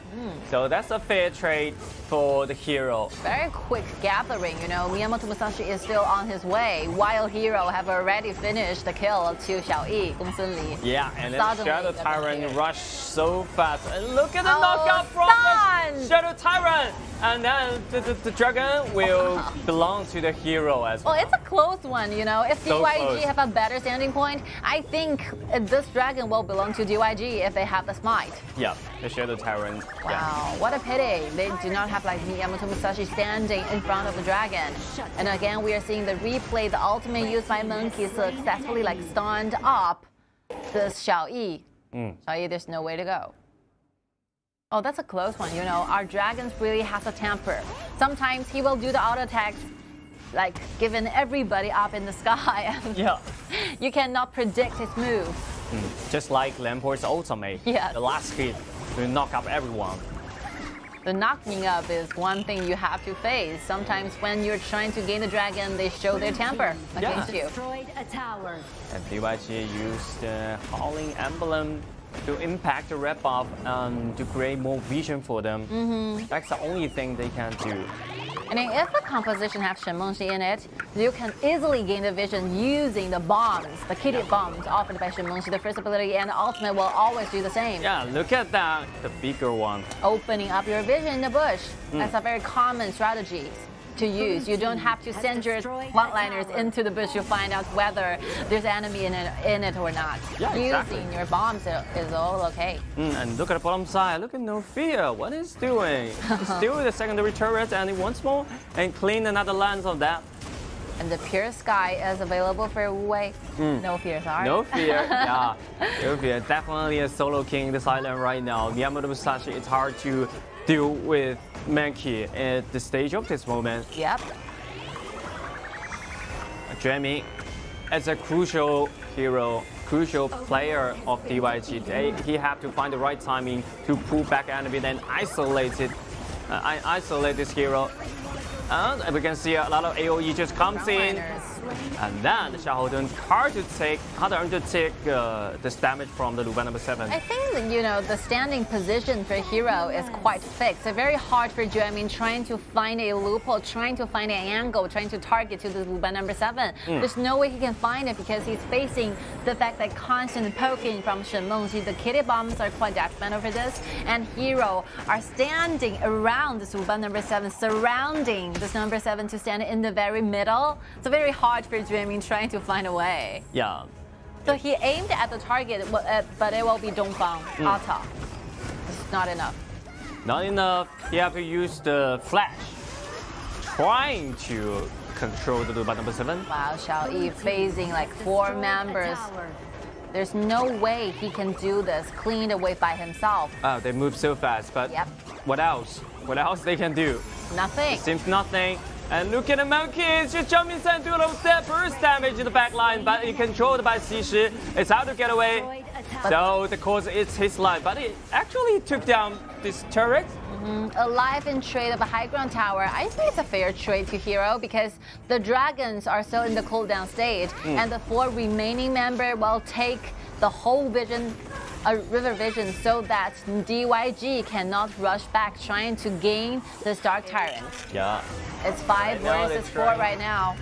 Trying to initiation once and once again, but have no idea because hero they always keep in the safe distance. And the smite is being carried by Dongfang. Is that Dongfang will jump inside the front, trying to find some damage, but the damage is not enough to find that kill. But because it's his life, he will get right back and ultimate locked into number 7. Senzang. Yeah, I mean this is the biggest opportunity for DYG to trying to fight back, and they successfully grasp the slight chance of opportunity. Again, they're heading to the Darker Tyrant, but DYG Xiao Yi is brought very low by hero's AoE damage. Yep. But the dragon still stayed here, over 20,000 HP. 20,000 on very that. low. But Xiaodun's been arrived, so they're out of number. Hero have to retreat. Yeah, this is one of the biggest opportunities for DYG. I'm really glad they get it on their hands. Manage to turn the tide around for a little bit. You have to survive. You have to gain for the common objectives in order to buy themselves a little more time to buy the items needed to do the late game team fights against your enemy. Yeah, but they have to play more proactive during this time because, as we always say that, the clock's ticking. It's hard to deal with number 7 in the late game. You know, I always have strong faith towards this character, Sun Bin. Because with the good use of Sun Bin, he will be extremely hard to defeat in the late game. Yeah. A good use of your second ability will constantly offer you and your entire team a lot of room. Yeah, Howling Emblem combined with the second ability once again lands on Ata and pull back. Look at the damage. It's enough to guarantee that kill. I think DYG is starting to seem so good, starting to see some hopes here. Yeah. And already know how can they play this kind of drop. Because their damage is enough to kill the front line, to kill Ata. They're always waiting for this moment to happen. And with the burst damage coming from the Gongsun Li together, you have to make sure that Gen.G get on the right target. I think every single one can be eliminated in seconds from now on. DYG, just to make sure that Sun Bin stays alive. Sun Bin stays alive. You have to stay alive. Yeah, this is a main core for their composition right now. That's a super core. And Gen.G already built up the Succubus Club. You don't need to afraid of someone's poking damage. You don't be afraid of the poking runs. I think from now on, ZhiNian will be even more important than Senzang. We need this kind of road mode to start during the team fight. If Sun Bin goes down, I see nothing. I see no one trying to stall this game to the very late game, very late phase. They can play the team fight as second round or third round because of Sun Bin's second ability. Yeah. They can always pull back the teammate. And look at the red. They have no ability to stop Senzang, steal the red away.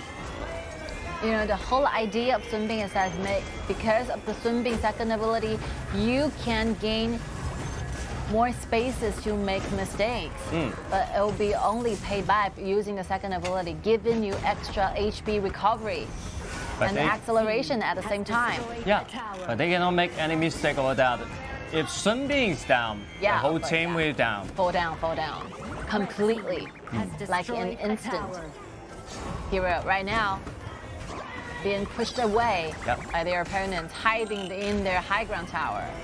So right now for the hero, they actually need Dongfang to initiate the team fight. And look at the No Fear has been pulled back by Shi San, and a lot of damage just jump inside. Is that enough for the kill? Wow. Barely stay alive. Barely stay alive. That's a very close one. We can barely see the HP bars remaining. Yeah. Complete blank for No Fear. But No Fear bought a Siege's Sentry anyway. Dongfang, good positioning right there. Got a whole vision.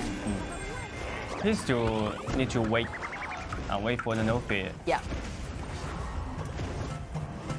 Okay, this Shadow Tyrant is the last Shadow Tyrant before 20 minutes. So everyone wants this Tyrant. And look at Xiaodun just jump inside like to find the stun, but he pulled back by the chain. nothing's gonna happen. You know, it's very difficult for Dongfang because Ata is not pair him up with a flash. So only a smite will make you a less flexible hero. So it's very difficult trying to initiate on the backlines, especially they're paired up with Sun Bing. The acceleration will make Dongfang really puzzled.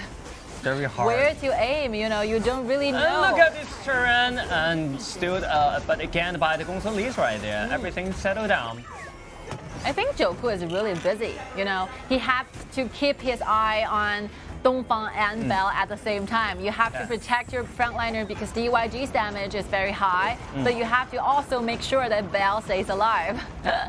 Very busy for Jacko. Just like an old father, have to take care of the two child. Being a parent is very difficult, you know. Yeah, so difficult. The same scenario happening in real life. Again, you have to watch the big brother outside, just like Ada, and you have to watch the little brother in the house. Yes. Oh, it's really hard to stay concentrated for over 20 minutes. It is. We're witnessing the Tempest Dragon being spawned. And the final showdown, final begins. Who will gain the Tempest Dragon might be the one getting the point From back. now on, 50-50 for each other. Yes. Yep, but actually Hero gained the priority of the top lane because they destroyed the Hydrant turret.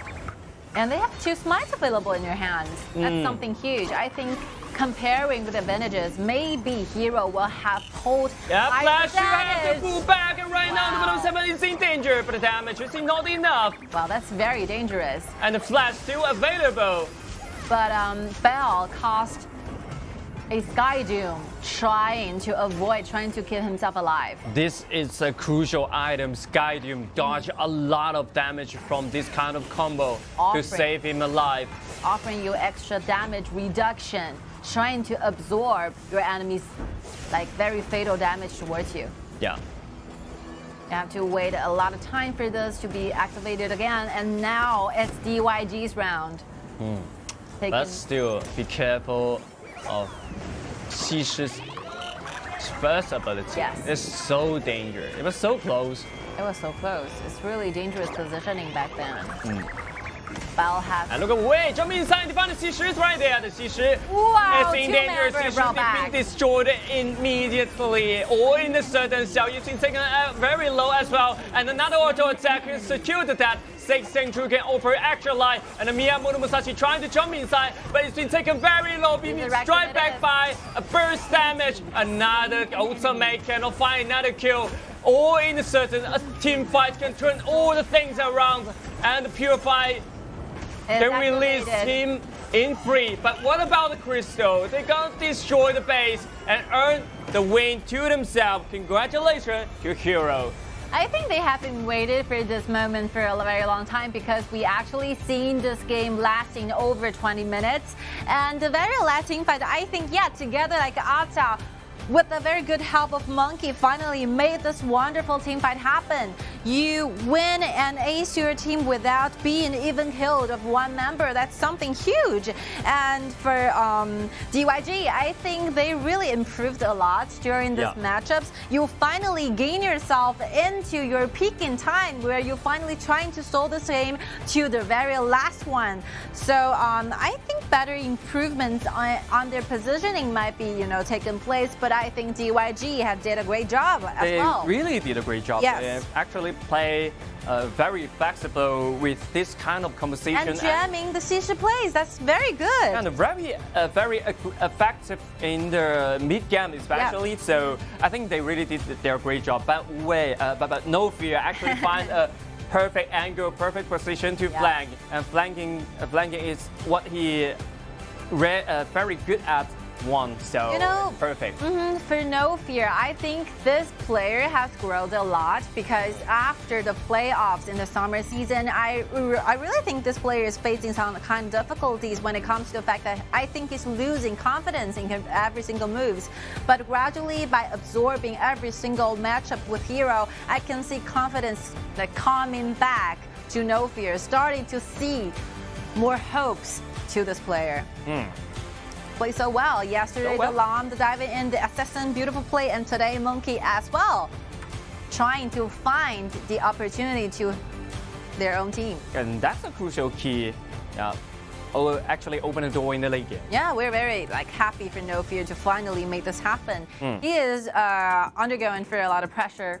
Of course, definitely, if you are a star for your team, you're definitely facing a lot of judgments, a lot of criticals. But I think he got this pretty much covered. We got a more huge ability to do a lot of things. You got a more responsibility for the team. So this is a word from Chinese. Yeah. So that is so difficult for the No Fear to keep his perfect state. Yeah, in the team, but he really did it. And one more thing, I would like to highlight a member from Hero, which will be Jacko. So very limited time for Jacko trying to practice more on the supports. So BO1 might be okay because you only have to choose one hero. But if you goes into the next round, the group stage, I can BO2, it's okay. But if you make it to the, for example, quarterfinals or future games, you'll be facing the fact that you'll be playing in a BO7 format. That's a test on how quickly that Jacko can master any kinds of the support. It's pretty hard. You have to challenge. Yeah. It's pretty hard. It needs you to practice hero from zero. All right. You have to practice like Gui Wuzi. It will show up in the BO7, all right? And then Lambert, a lot of support hero you have to practice. Which means you have to play a lot. You have to train a lot. Yeah, proficiency is very hard to get within a very short amount of time. That's the reason why we really like to have those experienced players in our teams. You cannot use money or you cannot find a very short cut trying to gain those kind of experiences. That's what really matters. The precious, you cannot put a price on experiences. So hopefully, Jacko together with his teammates can find a better solution in order to counter more difficult and challenging matchups. But for DYG, I was quite surprised to see them actually make this composition work. As a team, right? Yeah, and they actually work in this game, I think. Yes, yeah, me too. I think so. They perform so well. They did not perform so bad. Especially they are playing the team fights in the late game and the mid game. They actually find a lot of window to break, especially jamming. Yeah, find a lot of timing to pull back number 7 or to pull back the Arthur to destroy. But unfortunately, No Fear really find a good positioning. Jacko, MVP goes to Jacko. I really like this kind of gaming style, because if you're playing Luban, it's not like the other supports. Some of the supports just screaming out for initiation. For example, Gui Guzi or Lambert, you're constantly looking for chances to initiate. That's one gaming style. The another might be support. For example, Taiyi Zhenren or Zhang Fei, you stayed near your marksman trying to offer him extra protection. But Luban is very hard to master because you have to change different modes during the single fight. You have to look for chances using your ultimate to start up a team fight, but at the same time you need to make sure that the marksman stays alive using the second ability, offering the chains to help them with a better standing position. So that's very difficult support to play. Very difficult. You have to choose the right timing, which time you provide the protection, which time you have to engage. Okay, well look at the damage of XiAn, 50% provide for the team. Oh my god. One true core. One true core. XiAn carry the entire team on his shoulder. On his back. The weight is about 4 people. Yeah, it's understandable because the last time Sandong played in such a huge tournament, I couldn't remember. So he might be facing some nervous breakdowns, but it's okay. It's okay. You will grow to trying to master this kind of mentality. Yep. You'll grow, and the whole team will grow as well. Of course, the whole team is so important. As you can see, XiAn, he can do such a lot of damage. He always can find the timing to do the poking damage to the opponent. But the teamwork, maybe lack of some teamwork, some details inside. So they have to practice. So they have to keep in touch and keep the communication work. And our interviews are ready, and let's see who is with us from Nanjing Hero. Oh, No Fear again, 3rd times in a row. Hello， 我也跟我们打个招呼吧。大家好，我是南京开拓主金No Fear。So we are like watching a lot of familiar faces in your enemy today. So again, Xiaoyi, how does it feel, to have the battle against Xiaoyi again? 就是小易曾经也跟你是好兄弟、好队友嘛，这一次又碰到了，而且他这一次还换了位置，玩的是射手，有什么特别的感觉吗？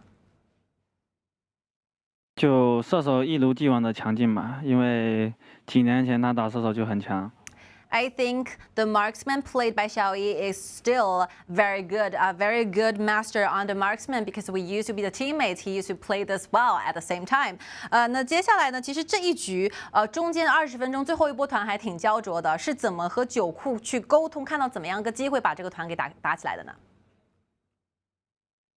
因为上一波西施没闪现嘛，就准备拉后位置，看情况打一波。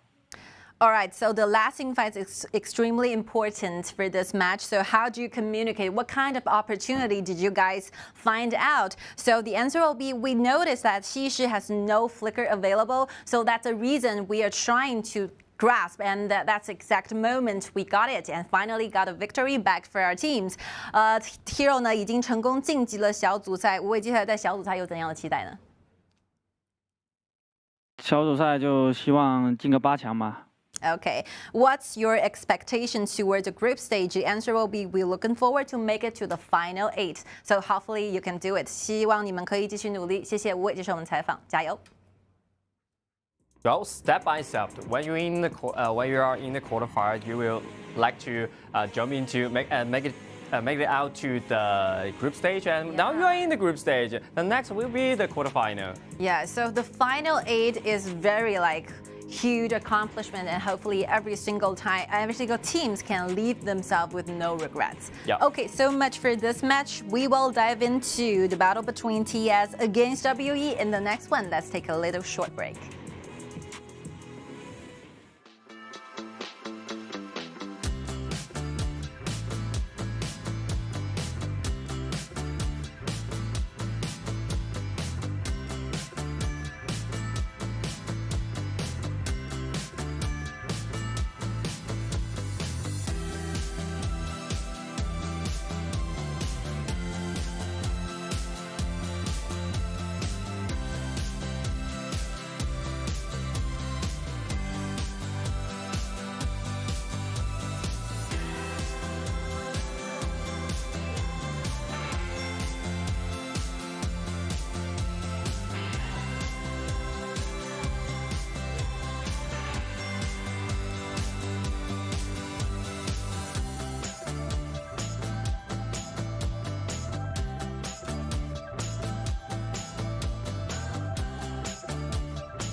All right, after a short break, here we go. Dive into the very last two. I was feeling quite a pity, you know, because the qualifiers are getting into the end. Yeah. So in this quick amount of times.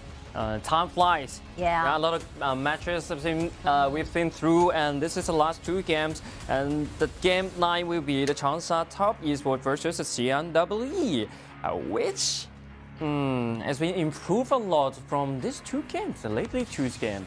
So, wow, that would be another look from these two teams.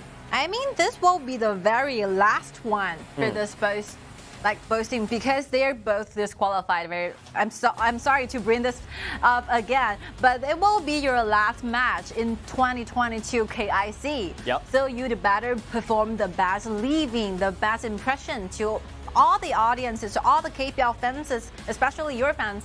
You know. Your fans is so important. So this is the last game. You better perform what you can do best. In your best condition. Yeah. In your best condition. Oh, another rotations are made because we're seeing Yu Chen sitting in the audiences. So they might do some rotations in the mid lanes, trying to give those new players a little bit more chances to play, to experience this kind of matches. And Musa would be but Musa is not that a young player, you know. Not a young player. He used to play in the KPL GT, which belongs to the MTG. While he just earned the, like I said, he plays so well in this time, MTG. All of us will know about his name, Amser. Yes.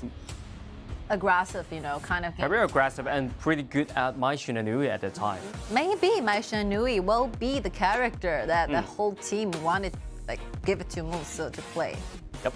Let's dive into the Banpit phase. Yeah, Yiran and Musa going up in the duel. I really like this combination because they used to go on to KPL summer season, spring season at the same time. Yeah, they will have some change, then let the Yiran and Musa adapt to this stage as quick as possible. There is one of the heroes that remind me a lot after watching Yiran's ID, Luna.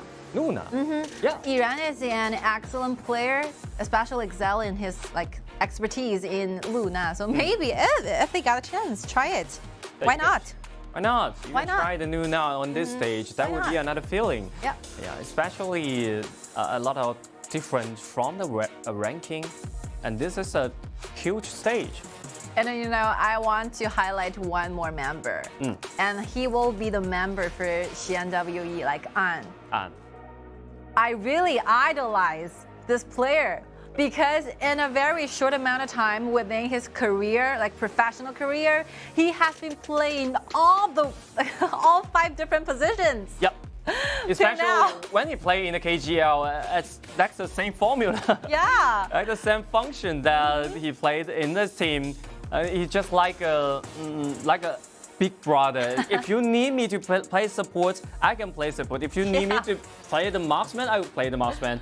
The whole role, I can play in whole roles. I'm not exaggerating. It's the fact that this player basically literally playing 5 positions, and today he is in the jungler, right? Yep. He used to play in the mid using Chang'e. I saw that record, and he used to play support from yesterday's matches, and he from the previous matches representing XiAn, he plays to the top. Yep. And you don't want to forget the fact that he used to play marksman when playing in KPL GT.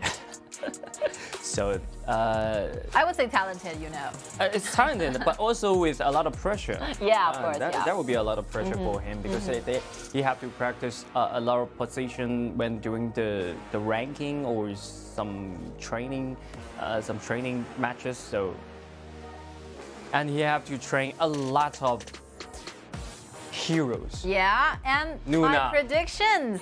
I love it. Like Yiran answered my high expectations with actually using Luna as a pick. And maybe he just heard the voice from the earphone. Thank you. That's a nice response. That's a compliment for me, you know. Yeah, I'm really looking forward to see the moves, the play moves of Luna. Yeah. One of the top Luna, you have to see it. Yes. And the second round ban has been finished. So, What else? oh, really? Maybe. Why not? Maybe. Like, yeah, really. Yeah, just why not? enjoy this moment. Yes. Yeah, play what you play best in the ranking. And really makes sense, you know. They are going for all assassin. They're not planning on going back with this composition. Marco Polo constantly using his Pokemon ability, waiting for the right moment to use the ultimate to offer a lot of burst damage to the team. Also, a marksman. And Lan, no need to mention more. Yep. Okay, Mulan changing to Mulan. But I think this Wang will still be a possible choice for WE to play. Yep, Maybe especially for the mid laner. Because Yuan they actually can play as a marksman. Yeah. And also can play as a mid laner and a side laner. It's so flexible of this hero. He would like a super assassin, more like a marksman or like a mage, everything you can name. Very mobile one, especially. So let's wait and see whether WE is going for this choice of Yuan. And we will be explaining more for you. You know, don't worry. You don't worry. If they're fixed with that pick, we will tell everything about Yuan. But let's wonder. Let's wait and see whether it will be the one, finalized one. That's quite hard. Yeah, hero. because of a lot of initiation, you know. Lu Bu and Donghuang Tai at the same side. Yeah. TES definitely are leaving like Shi and WE with a very limited choices available. Very limited. If they choose to use the Xi, I'm afraid that will be lack of some damage. Yep. If there's a Yixin, also lack of some damage. But right now, they are lack of some initiation tools. You cannot engage you cannot depend on Zhang Fei's ultimate to do the initiation. You know, if they choose Xi goes in the mid, like Qian will be facing so many difficulties, a lot of poking ability exerted on you, and a lot of like front to front, face to face initiation skills will be heading to your side. So Qian chose Zhang Liang, but Zhang Liang, I think that's not a good option for them. It's the same way like Xi. Yeah, just the same way, because when you issue his ultimate and like to try to hold someone down, but the Lu Bu will jump over your head and interrupt you. I think the reason they chose the Zhang Liang because they want to make sure that they can have the control against and going over to conquer the ultimate from Donghuang Tai. So yesterday matches we also see this choice of Zhang Liang because of the control chains goes into the very first one in the chain like pyramid. So Zhang Liang's ultimate stay in the top among every single crowd control abilities. Zhang Liang's ultimate can lock in and trying to like make Donghuang Tai's ultimate vanish away. But it can only affect for a few minutes, I think. Yeah, when he reached the level 4, maybe it's 2 to 3 minutes, and then 3 to 8 minutes. These 5 minutes, maybe Zhang Liang can do a lot of things. But right after 8 or 10 minutes, Zhang Liang is easy to be interrupted. By the opponent. Yeah, the main fact is that you can only use your ultimate to trying to cancel out one initiation skills from your enemies. What about the rest? What about the Pokemon ability from Shenmengxi? What about the ultimate from Lu Bu? What about the diving in from Luna, you know? Yeah, and the only nuke damage of this team is probably is the Mulan. Marco Polo is constantly damaged. Can do the constantly damage, but not the burst damage.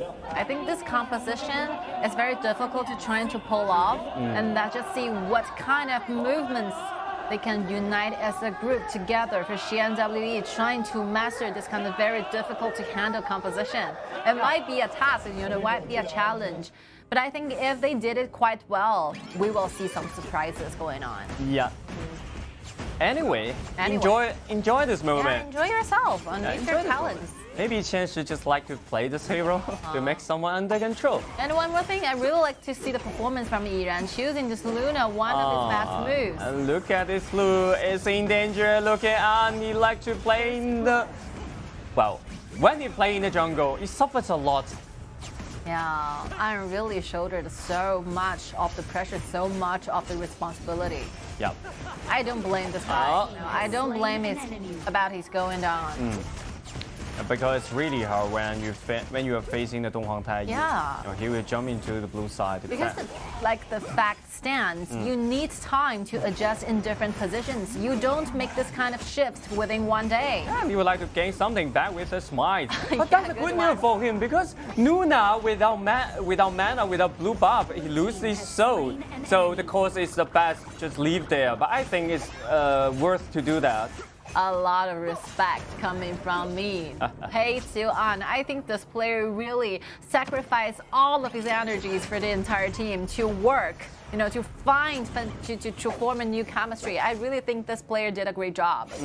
And gaining back this blue, well, still, gaining them teams a lot of advantages because XiAn, facing the fact that he will be very low in the mana, have to retreat back to the base. But actually, this is some kind of attitude you have to show to your opponent. I lose something in my blue buff, I will get it back from your side. You're gonna pay, Yeah, you're pay gonna the pay. price of stealing my blue. When I lose today, I'm gonna pay back even harder. Yeah, An is the only one who have like a triple, the double buff on his hand, even though he's being killed, being the very first blood spawn in for this match. But I think it's okay. Yeah, look at An. He's facing up to gaining the kill, Musa without the flash, but with the help of the XiAn, he can just escape away. Yeah. Good moves from XiAn trying to protect and enable Musa find a way out. But it was close. It was close. The second ability or this first ability CD of An maybe just 1 or 2 seconds. Another appearance for Mulan to go on stage for today. A second chances and opportunity for us as a viewers trying to learn more, Oh, 4 against 1. Yeah, sandwiching. Oh, you don't have to do this, okay? Like completely outnumbering your enemies. Xiaopeng really kind of suffering down there. Let's put down your phone and release your hand, please. And let's see what kind of things that TES can get in return. When they have 4 members appearing down in the bottom. And this is a classical game playing style. Yeah, just like 4 people gathering around and play the Zhangliang, use the ultimate to hold someone down. That's brutal. Okay, look at the red. Forsaken Contract collect An. We're definitely gonna be the dead man. And Mulan trying to get inside friends and burst damage. 2-4-2 trade. And then Pena arrived, trying to trigger the real damage and gain the kill from Lu Bu. And then the double buff. Goes to the side for Pena. Oh, nice, completely good news for Marco Polo. Yeah. Marco Polo diving for gaining the red and the blue at the same time. It's a rare, very rare incident to happen. And let's see the replay right now. The team fights. Actually, it was top esports trying to make rotation to the red. And by the use of the ultimate together with the flicker, Sumo managed to take down double kill to his side, but nice rotation made by Pei and managed to go and be back at the same time. So in dealing a lot of damage to Sumo, there's no way Sumo can go. So Pei and gaining back some kills, favoring WE. Yeah, and that's not a good location for top esports during the days. Pei and standing right in front of the blue, waiting for it to spawn. And this message, this information will be passed through among their communications. WE know exactly when will be the last spawning time of this blue. Yeah. Wow. Once again, Mulan follow up the damage and destroy, ladies and instantly. And right now have to trigger the Howling Emblem to escape. And look at the mid lane, is trying to find a kill onto Shi Mengxi once again, but Forsaken Contract won't allow that happen.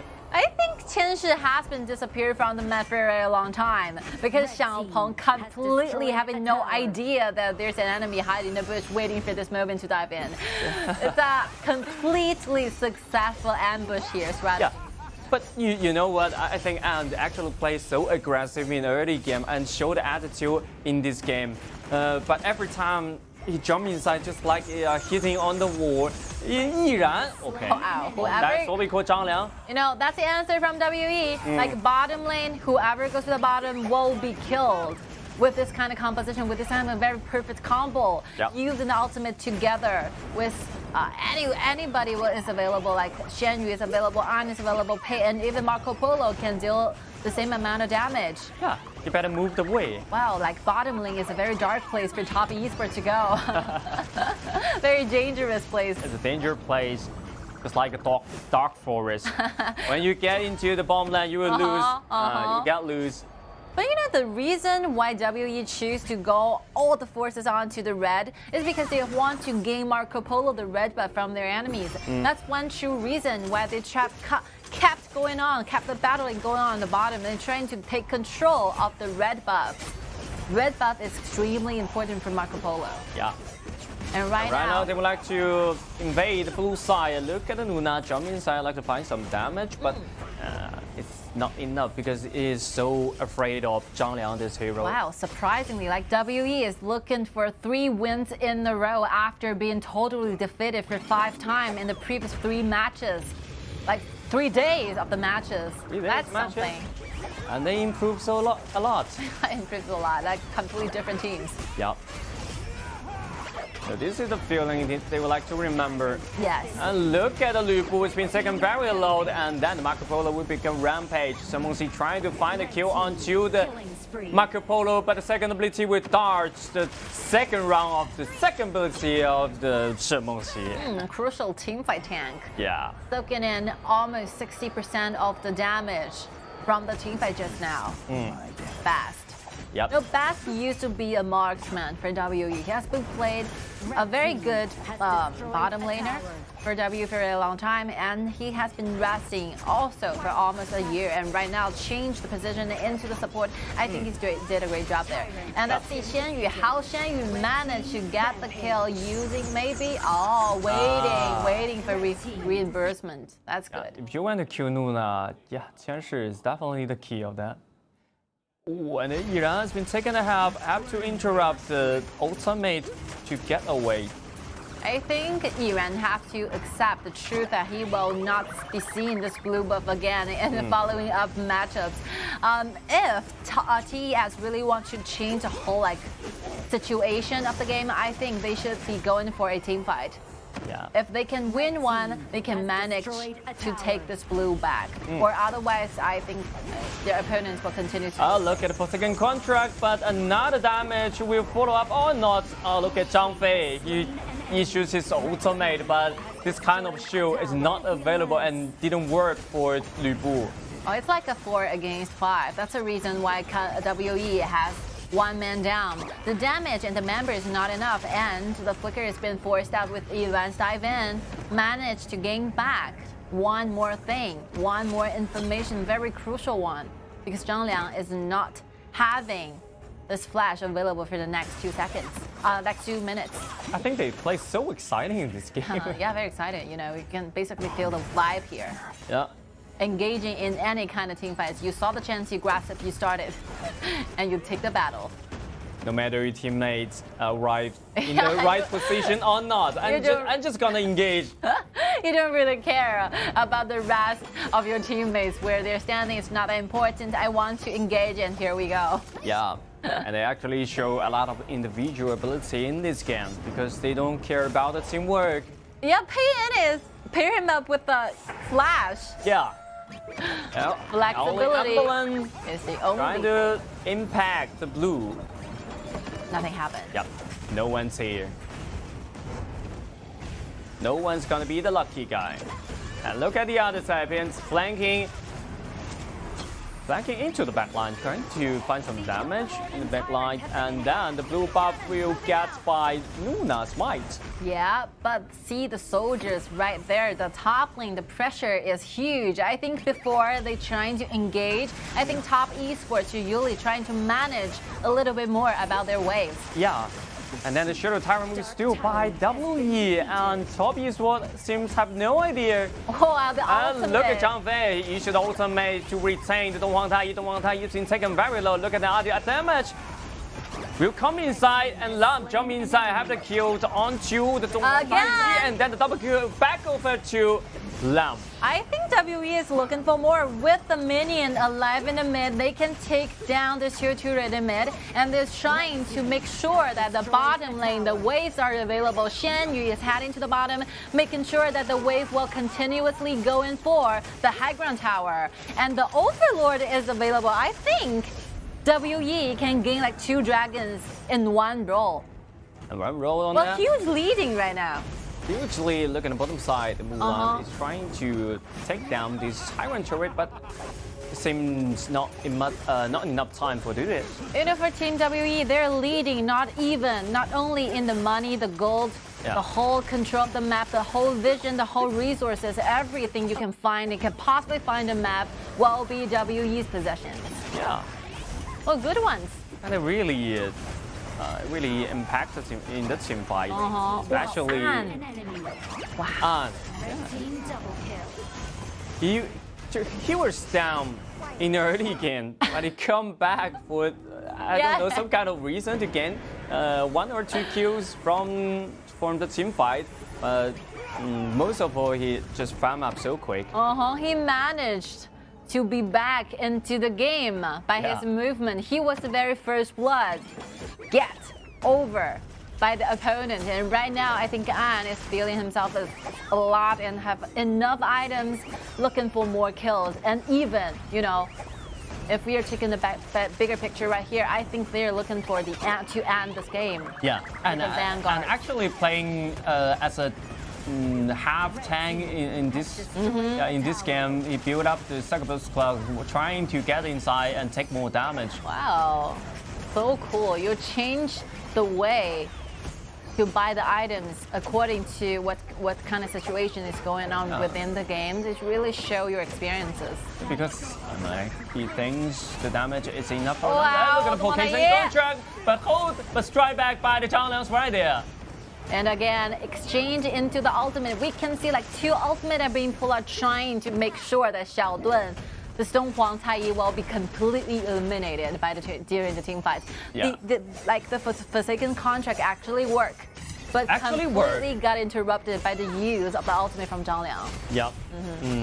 The Forsaken contract maybe seems it's invincible, and look at this time. Nuna still continues. Oh, Mulan! Wow, that's so cool. Instant reaction. That's a pretty great reaction for that. Wow, but it's just not enough damage for the kill. Look at that. Zhongmin inside take a lot of damage, but yeah, don't want to damage as well as Lu Bu is becoming the big boss in the late game. Sumo getting himself another kill, shut down the Mulan. Nice kill. 3-4-3 trade. Very simply happy for those players, you know. So happy. Yeah. I just feeling good for them because I can literally see the excitement from their moves, that they're really enjoying this kind of game and this kind of moments. And let's again, see the replay here. The suppressive ultimate from Stonehwang Caiyi managed finally to take and make the kill happen. But Mulan is being completely unstoppable for a while, but use of this flicker, this flash, managed to get Sumo another kill. And Xiaopeng used his individual ability to catch a timing to destroy Qianshi. Right now, is that something will turn around? Top esports round, taking the Shadow Tyrants to their side. Yeah, but look at the high ground. The minion wave's not good. Do you have any predictions on who's going to be the winner for this match? No idea? I have no idea. Maybe WE will. You get a lot more advantage. Higher chances, Yeah, but in the late game, everything is unpredictable because Lady Sun already in her strong period. Yeah, like to speak rationally, because WE have like 2 high ground towers. Yeah, look at Lam. It's in danger right now. Forsaken Conjure find and once again. You have to. You have to worry about the eyes of the viewers, right? Of course. Yeah, in the red buff. It will be constantly offering your opponent your vision. You thought you're hiding in the bush, but you will be exposed by the vision right there. We are seeing the mini map in the red area from the blue side. You can see a little bit eye and the logo stays there. Vision Sprite. Vision Sprite, it is. Yeah, back to the topic. So, WE have like the 2 signs of the super soldiers that will be extremely helpful when they're trying to engage in the late game team fights. Yeah, but the problem for them, as we analyzed before, not enough damage in the late game. Yeah. So even though they destroyed 2 high ground turrets, but they have to find a way to win the team fight. I think since An is building like half tanky items, that really relies on the performance from Mulan and Marco Polo together. They have to make sure they have sufficient energy trying to win in the team fights and make good use of your waves again. Already been spotted by the Anvil, and once again An will fall. Yeah. Okay. And on the other hand, is that will force the flash out or not? But obviously, like TES has one member more when it comes to like Overlord team fights. So WE have to retreat, but XiAn still hold some hope towards this Overlord. But yeah, without a smite, I think it's not gonna happen for XiAn trying to steal this dragon to their team. Yeah. Marco Polo. XiAn carry the smite, maybe he will do that. Yeah, the reason why this, like the Marksman Marco Polo together with unbuild is is because like two magic damage from the other side are provided by Shi and Luna. Look at the Zhang Fei for second contract connected. Is that gonna be die or not? Unstoppable! Look at the damage. It's hard to issue his ultimate, but the Splendor! Yeah, it's been triggered to save his life, but the Lamb jump inside, but not enough damage to finish the kill. Have to use the first ability to get out of this play. Pena, reverse brush, jump inside, but interrupt by Nuna's second ability, but Nuna's been taken very low. That's the finish the kill. He still survived. That's to be the main double kill. Toys for him to get the kill. Lamb gotta finish this and shut down the Nuna, but it's perfect performance from XiAn. But still, like 2 for 4 straight. I think the reason for XiAn to pick this Nuna is very obvious. Very nice, like movements, traveling around your enemy, trying to do as much as possible to the backliners. And we are looking forward to see the replay, of course. And Top Esports, with the help of Vanguards, managed to take down the tier 2 tower in the bottom. And let's just see how the team fight started. So without even engage into one, Bascott like vanished away before everything started. And right now, XiAn waiting for the resurrection, diving for a little bit, dodging a lot of damage, using the ultimate escape through the wall, resurrecting, waiting for the moment to dive in. And I think the Destiny, a quick change into items, dress to kill, Destiny activated again, enabled Luna to travel around like a ghost. Wow, wonderful moves. Actually, not a high-level trick of that. You can when the resurrection is triggered, you can change the item into the Destiny. It's pretty important. Look at An. Yeah, An already uses Pure Sky. And look at Zhang Fei. Can he use the ultimate once again for second contract on that? But Zhang Fei still alive. Look at People Fast jump inside.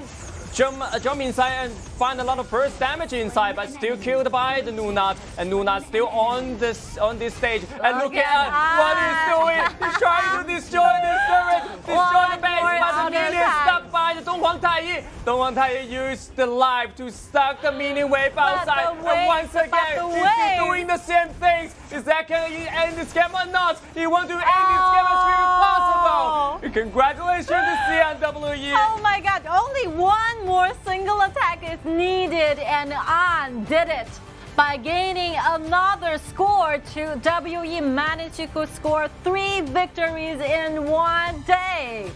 Good one. That's the performance we're looking forward to see for the very last match of your entire journey in 2022 KIC. He did it. You did it. Everybody did it. He really did it. I think the 10 players are so excited.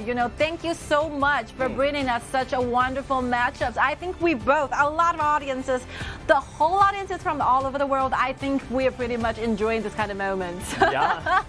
So many dramatic, seeing dramatic moments are taking place right now. Yeah, I think it's more than dramatic, right? At that moment, I think the one that you can stuck the minion out of the space, and all in a sudden, a minion just get close to the base. Yeah, definitely the perfect ally is your minion wave. There's so many things are in line. So Donghuang Taiyi retreat back, trying to stall the time, waiting for the team members to come around. And, their own minions are spawned at the same time. But with one slight movement, An managed to take the minions inside the base. And with one more single out attack, he has managed to take the base away. Just so unpredictable, you know. At that time, I just figured out that Luna is coming back. Maybe, although Luna is really impressive. Yeah, maybe An cannot finish this job, but he really did it. I don't know how this minion will jump into the base at final. You know. So we have been analyzing it in a very, very rational way. So because of you gained 2 high ground tower advantage in the mid game, that's the reason why like WE have such a good advantages in the waves, you know. So that's a reason why they can have and can see the super soldiers in the base. So the foundation is really important. How you want to build up the entire process from the very beginning of the map, early game, mid game, late game. You want to make sure that you have as much tower as possible so that you can make your line a more advantageous one. So this is quite important because even though you can play just your competition can play a lot of damage, can do a lot of damage in the late game, but you lose to high ground turret, especially the side lane high ground turret. You will lose a lot of priority of this mid lane. So will cause this kind of base stealing will happen.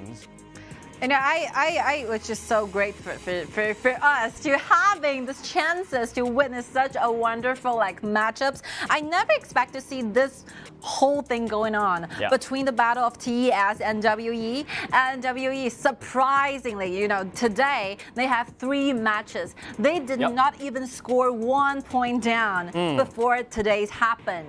So happy and that's so glad. That's a miracle. And a lot of changes, a lot of sudden changes are happening in their starting up list. But maybe that's a little bit late for that. Yeah. But I'm happy for them. Just they can find something back. You can find some feeling back. And yeah, just like you said, 3 games in total, 3 wins in a row. Yeah. If that can happen in the first day or the second day. Just imagine. Maybe something will change. Maybe there will be the one team on the one of the 4 scope. But you know, you might feel late for KIC, but you're never so late for your future. So get ready to what will be happening eventually. So I think with the hope ahead, you will get it correctly. Okay, so MVP, no need to like doubt for a little bit. Directly go to An, even though he was the very first blood. Yeah, let's check the detail on that. QTES. Okay, actually, one more. Good clean the wave. Yeah, and then just stuck this minion wave still outside this space. Yeah, once again, Super Soldier jump inside. Yeah, Super Soldier already in the... A destiny, that's what one true key items needed for An to stay 1 more second. And no matter Luna or Lam, destiny is so important. Destiny really earned the king, earned the key of this game. You know, we have a very famous like quotes from a Chinese caster. He has a destiny, and that's a reason like Luna has performed so good during the early on team fights, and that's a reason why An can make this happen by stealing the base all by himself alone, doing solo work. Yep, and it's quite hard for that because you have to target on the base with accurate auto attack, because we can separate a lot of buttons. With the auto attack, one attack can target on the minions on the jungle, and one target for the people, and one target for the turret. At the last time, the last auto attack, he jumped to the minion, and then the second auto attack jumped to the base. So it's quite hard for that. And we are watching together the team standing right there, and that's congratulations again for AGWB, Hero, and EDG.M to be the final 4, making out among 10 teams. A lot of battles, a lot of very serious ones are taking place in previous matches, and together we have the honor to bring each of the medals and each of the casting to you. It's super excited to be here again. So our last battle will be taking place between Beijing WB and CTG, and before that happens, we were ready to interview. Hello， 千世给我们打个招呼吧。大家好，我是西安 W 千世。All right, hello to you too.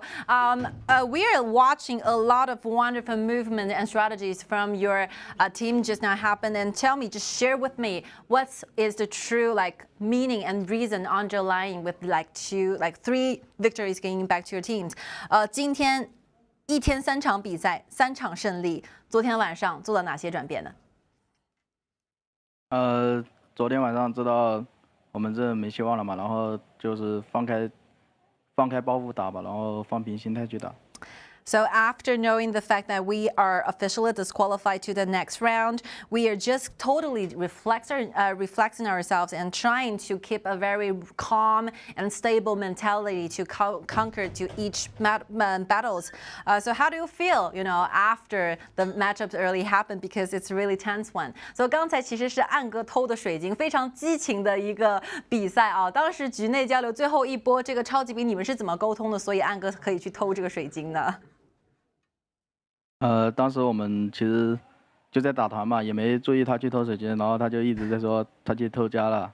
然后当那个兵线被卡住的时候，就我们场上9个人都很急嘛，就8个人都很急，然后就看他们俩在那玩嘛。Okay, so by the time and the moment that An decide to go for the base, we're actually during the team fight, so we kind of lacking the knowledge and kind of does not notice the fact that he's trying to do this. But the minion just got stuck here, so every 9 players on set are so nervous about it. We pay so much attention to the things around the base, and finally he made this happen, and it's really impressive to watch at the same time to us too. 好的，谢谢前世我们接受我们采访，真的未来的比赛继续加油，希望 WE 可以越打越好，谢谢前世。So yeah, they're quite surprised, Quite surprising, quite interesting at that time. And watching the team fights and watching An doing the solo steal of the base together as an audience. Yeah, once is trying to steal the base and 8 people on the ground feels super nervous of that. Yeah, super especially nervous. the Donghuang Taiyi. Yeah, get everything he can to stop them. So we have one more and one last battle for the whole qualifier to end. So please stay tuned and we will be back.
All right, ladies and gentlemen from all over the world. So good news will be announced to all of you. So please pay attention. So for each one of you, we thank you so much. We are so grateful for finally having you watching the streaming with us all together. So we will be phasing and starting up our draw for group stage tonight at the Beijing time around 10:30. We will be together witness how the group stage, how the draw will be like after we finish all the qualifiers games. So please make sure stay tuned and stay tuned for us forever. 10:30 will be the time we will be staying at our stream together waiting for you to watching the forever. 10:30 will be the time we will be staying at our stream together waiting for you to watching the entire draw with us. It will be extremely important, extremely interesting. Looking forward to see you there. Yeah, so important. 10:30, you have to remember this time. And after this 10:30, after this announcement, and we like to jump into the Beijing Weibo versus Guangzhou TTG, which means this is the last game of today and last game of the qualifiers. Yes. So in a former stand, we will together watch the draw starting in the 10:30 p.m. to be exact, 22 per half past, like 30 minutes. So that hopefully we can get it done because we only have one more games, right? So it's like 9:30 p.m. So yeah, so much for this. After this match, we will jump directly into our draw ceremony.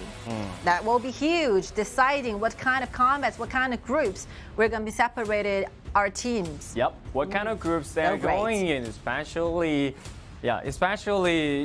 the team you're following. So that's quite important.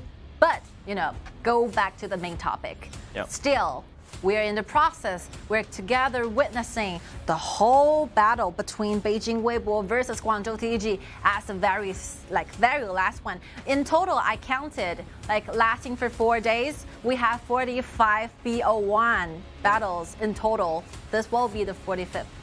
Yep. Wow. This is the 45th. The last one. Really happening. Yeah, we've been through a lot of matches, so this is the last game. And hopefully you guys know a lot about the KPL region right now. Sure. So many powerful teams. And one more thing, we will have 2 more powerful, extremely aggressive teams joining in the group stage, which will be Chongqing Wolves together with Wuhan ESA Pro. Yeah. They will definitely be one of the two of the best teams from KPL region. That's 2 secret mystery balls. Yeah, we'll show up later on. Just make sure you stay online with us. Yep. I will be here doing the translation at the same time, so don't worry, we'll give you every single information you want to know. Yep, exactly. Let's jump into the BP phase. Jump in, consolidation, by the way, my Jinan Tiếu. Well, fix ban on that. And then, it's hard to see Lam coming out with such a priority on that. TTG is really determined, trying to make sure that they have this meta pick, this meta assassin as their first one. Maybe compared with a Liu Bang. Maybe. Yeah. Is that Beijing Weibo gonna separate it or not? Yeah, they can try to separate these kind of duels. Will it be Beijing Weibo's choice? Yep, but they choose to pick their own side. So instead of trying to take things apart, they're trying to form their own things. Yeah. So is that we showed up or not? No. The answer is no. Will it be a mid Sunbin or support Sunbin? Kind of worry about that. Maybe that's a mid because Zhu used before and he won this game. Yeah. So that's swingy choice, As the opponent, Beijing Weibo really have to think carefully whether this Sunbin will be goes in the side of the support or in the side of the mid. Yep. You have no idea. Very confusing, very confusing. While still trying to take those assassins away. Mid assassins. Assassin. Nuna as well. I mean, Beijing Weibo, Kuala really knows Zhou quite well. Because these games, even though like TTG wins, the score is not enough because the highest score they are gonna get will be 4 points. And the final 4 spots is already fixed and officially qualified. So I think, you know, if you know and understand Joey so well, he will definitely gonna go for 麦神六or Shangguan. Maybe Definitely. Koming, right? Koming is Maybe available. Koming is yeah, Koming is available. The most Koming will play as a jungle in that's in more this preferable, right? in this matter. So I don't think Joey will take it out and play as a mid laner. Okay. Okay. It's formed. It's formed. Yeah, The yeah, final answer. It's shown. It's completely exposed by the pick-in of Liu Bang. So mid. And everything coming out with a reasonable, Liu Bang will play as a support and Joey, he will use the Sun Bing as a mid laner. Good ones. Good one. Good ones. Oh, Monkey. Instead, countering Long. Monkey, absolutely a good choice for them to counter Lam, to counter Miyamoto Musashi, a lot of things, and very official in farming, in jungle farming. You know, quite a surprise because I can't really remember when will be the last time I saw like Nuanyang playing the Monkey. It's not a very common choice for Nuanyang. Yeah.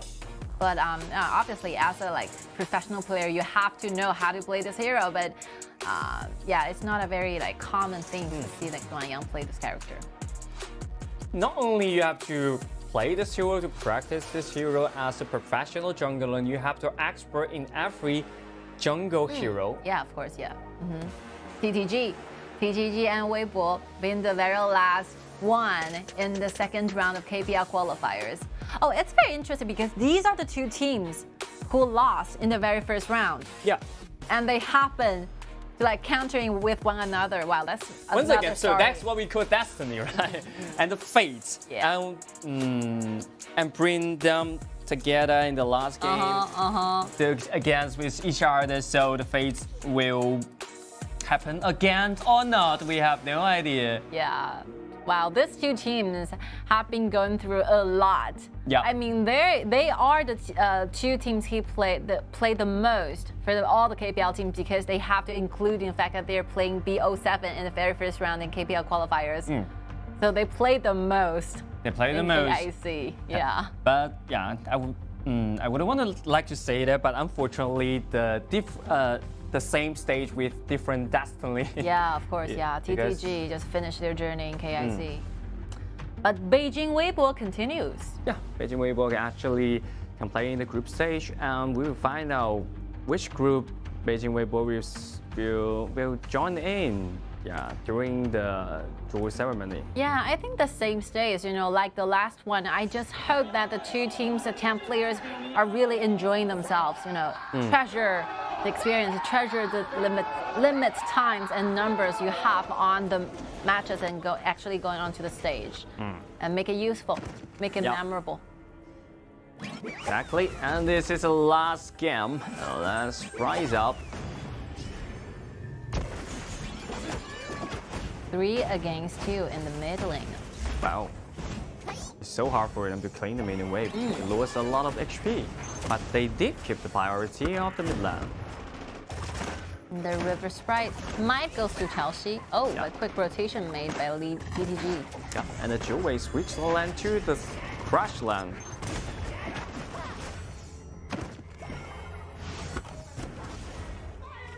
They're basically waiting for the time where they can develop those key items to their side and start look at Joey.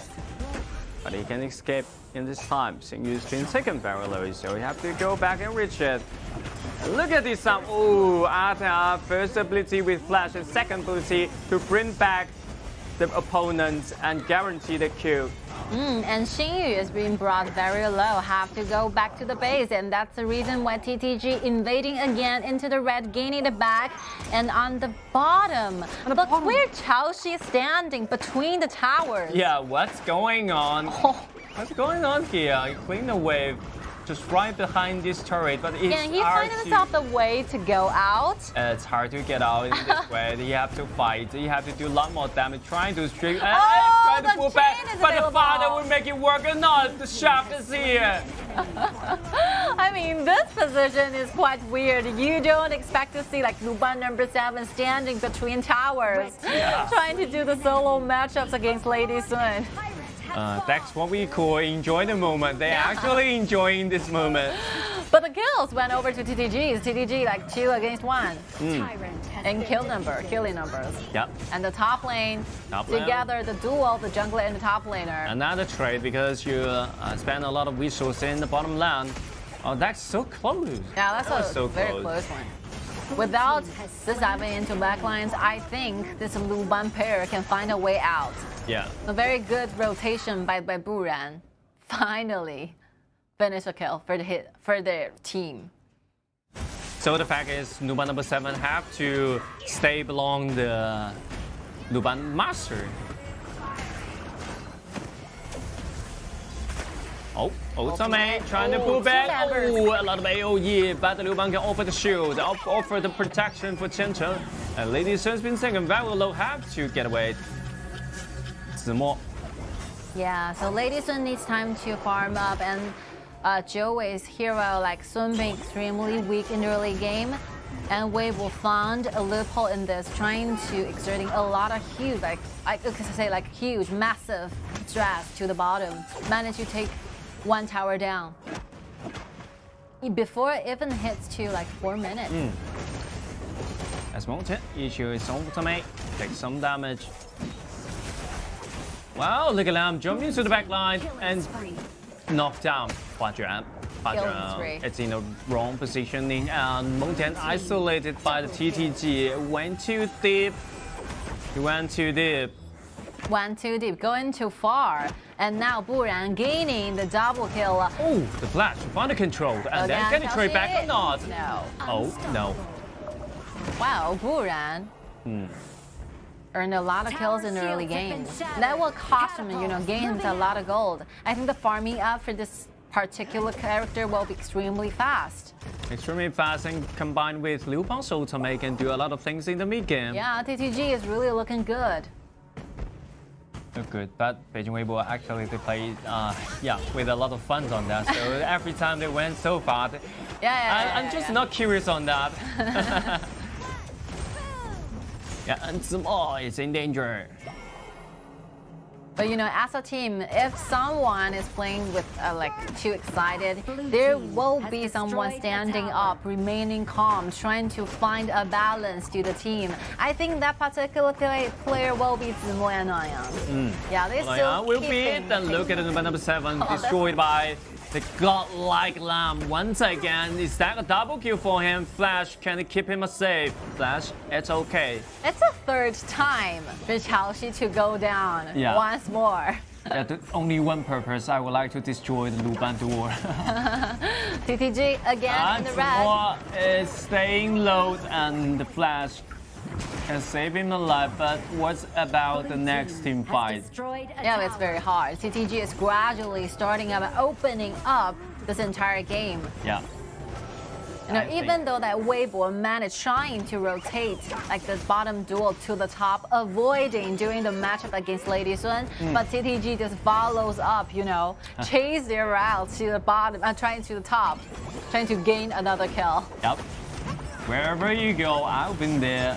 And then Lam to jump inside, trying to issue its ultimate, and Liu Bang provide the protection and still keep inside and doing the damage. As Liu Bang and Ata jump inside, look at the burst damage inside. He's still alive, double kill back over to him. Changsha will be the shutdown guy, but it's not enough for them because Jacko 1-4-3 trade. Yeah, still favoring the side of TTG. TTG is really looking good because they're losing 1 member, but they got 3 kills in return. Yep, and the meter turret. Here. Oh, absorbing a lot of abilities, and Nanjing has already been used of the ultimate. I think Beijing Weibo is lacking, complete lack of damage and abilities to trying to win in this team fight. Yep. Very hard. And the damage is not enough. This Ata stays alive all the time. If Buran have the pure sky at that time, that would be an ace. It would be ace. Wow, 9 kills already. 9 kills. Oh, all the kills went to Buran. TTG only, like TTG only scored like 9 kills and all given to The 9 kills belong to the land, and that's a true king. Yeah. One true king of Guangzhou TTG. It's a very difficult one to turn around. I think TTG is really leading in this game. Yeah, especially this king have a lot of bodyguards, and the super bodyguard will be Liu Bang, and combined with his ability will make them undefeatable. How? What kind of strategies like Weibo can possibly think of trying to turn the side around? I couldn't think of one. Very hard. So hard for them. Complete lack of damage, complete losing in the gold. And the Lady Sun will become another boss. Few minutes pass. Yeah.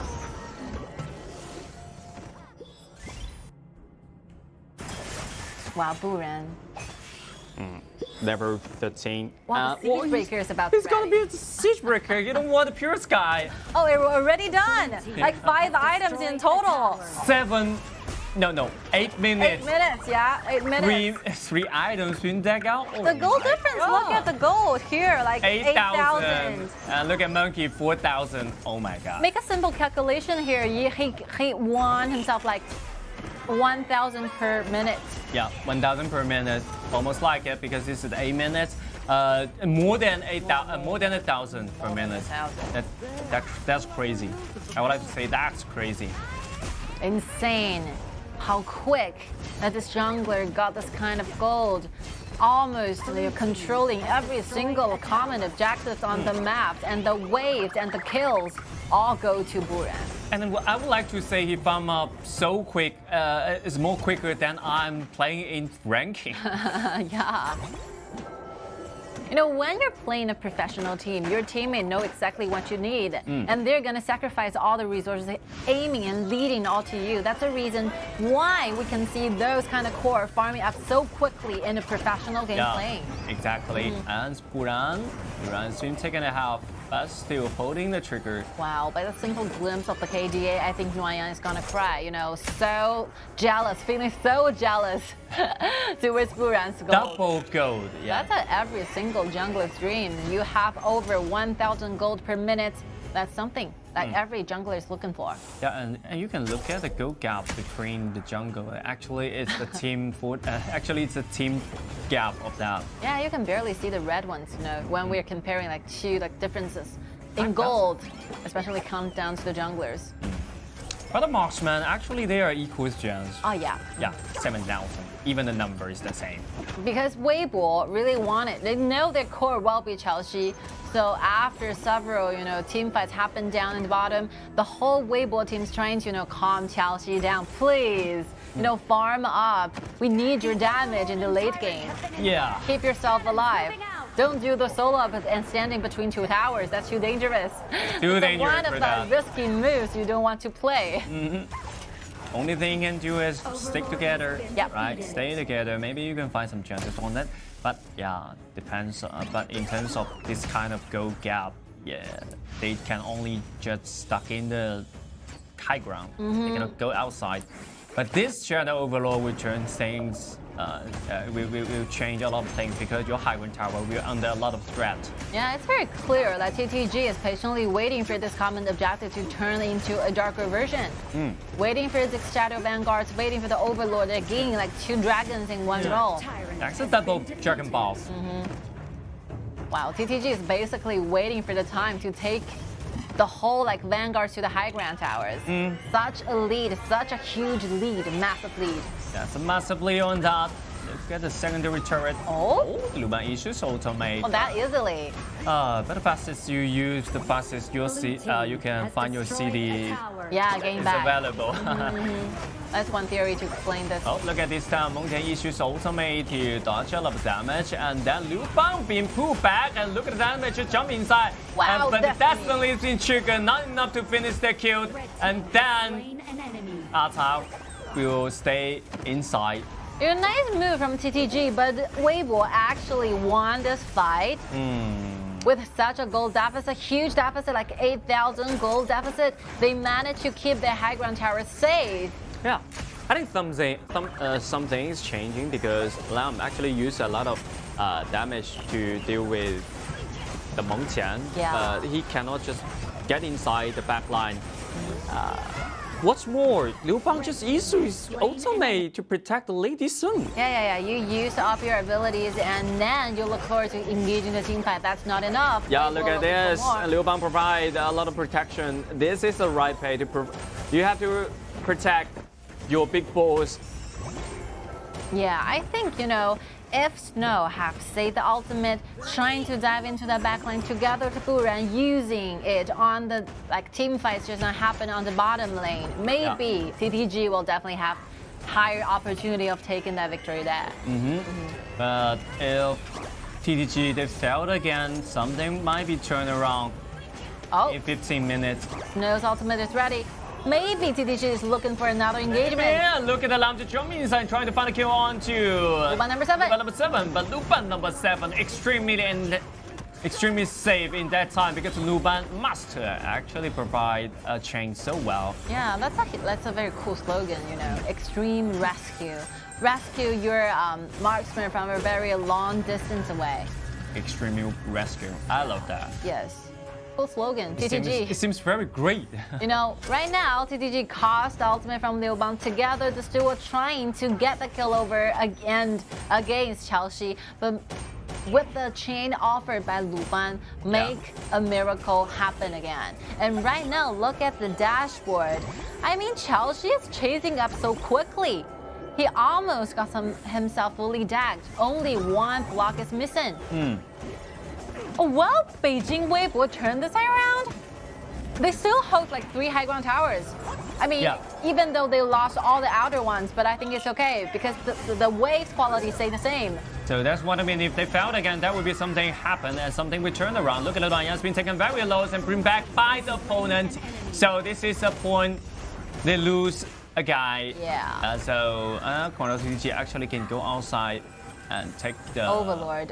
Take Overlord and the Tyrant easily.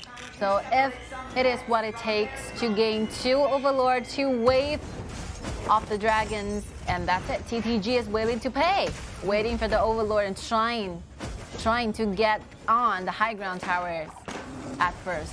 Okay, once again, silent first, and then Simo's been taking a half issue. It's Flash trying to get out. The mid lane high ground tower has been taken down, as well as the top lane. Yeah. The Weibo does not only lose one member, for example Luan Yang, but also lost in 2 high ground towers within this engagement. TTG again make something happen. Something happened, but for the Beijing Weibo, it's hopeless right now. The defensive lineup, just like the high ground tower, has been destroyed. Yeah, the time is not enough, That's not enough to delay the game until 20 minutes. Quite hard. So hard because the bottom turret has been taken more than a half. So we can basically count it as 3 high ground towers because one simple 2 auto attacks available together with the waves. I think Shenzhen can get this tower down that easily. That's the damage on Lady Sun when you are fully dagged. 6 items in total. Yeah. 6 items in total, and use the first ability rolling rate, and then the enhanced attack can increase some damage distance. Weibo retrieving back using the chain quite flexibly. Yep. Jingjing used the knock-up trying to start. And ultimate being used to lock down the Meng Tian's right there, but Meng Tian's so tanky. But force his ultimate out is pretty important to destroy this high ground turret. The Vanguards are rushing in, looking for chances it is for Tianchen. The high ground tower has been destroyed. The last remaining turret was destroyed by the Lady Sun. All the turret from the side of the Beijing Weibo has been destroyed. The door is opening. So what are they gonna do? Look at them just jump inside, but just pull back by the Luban Master. Luban number 7 will be in the safe place, and the Luban provides some protection on it. Resurrection's been triggered. Look at the Luban number 7. It's been taken very low. Come back to the fountain, but die in the fountain.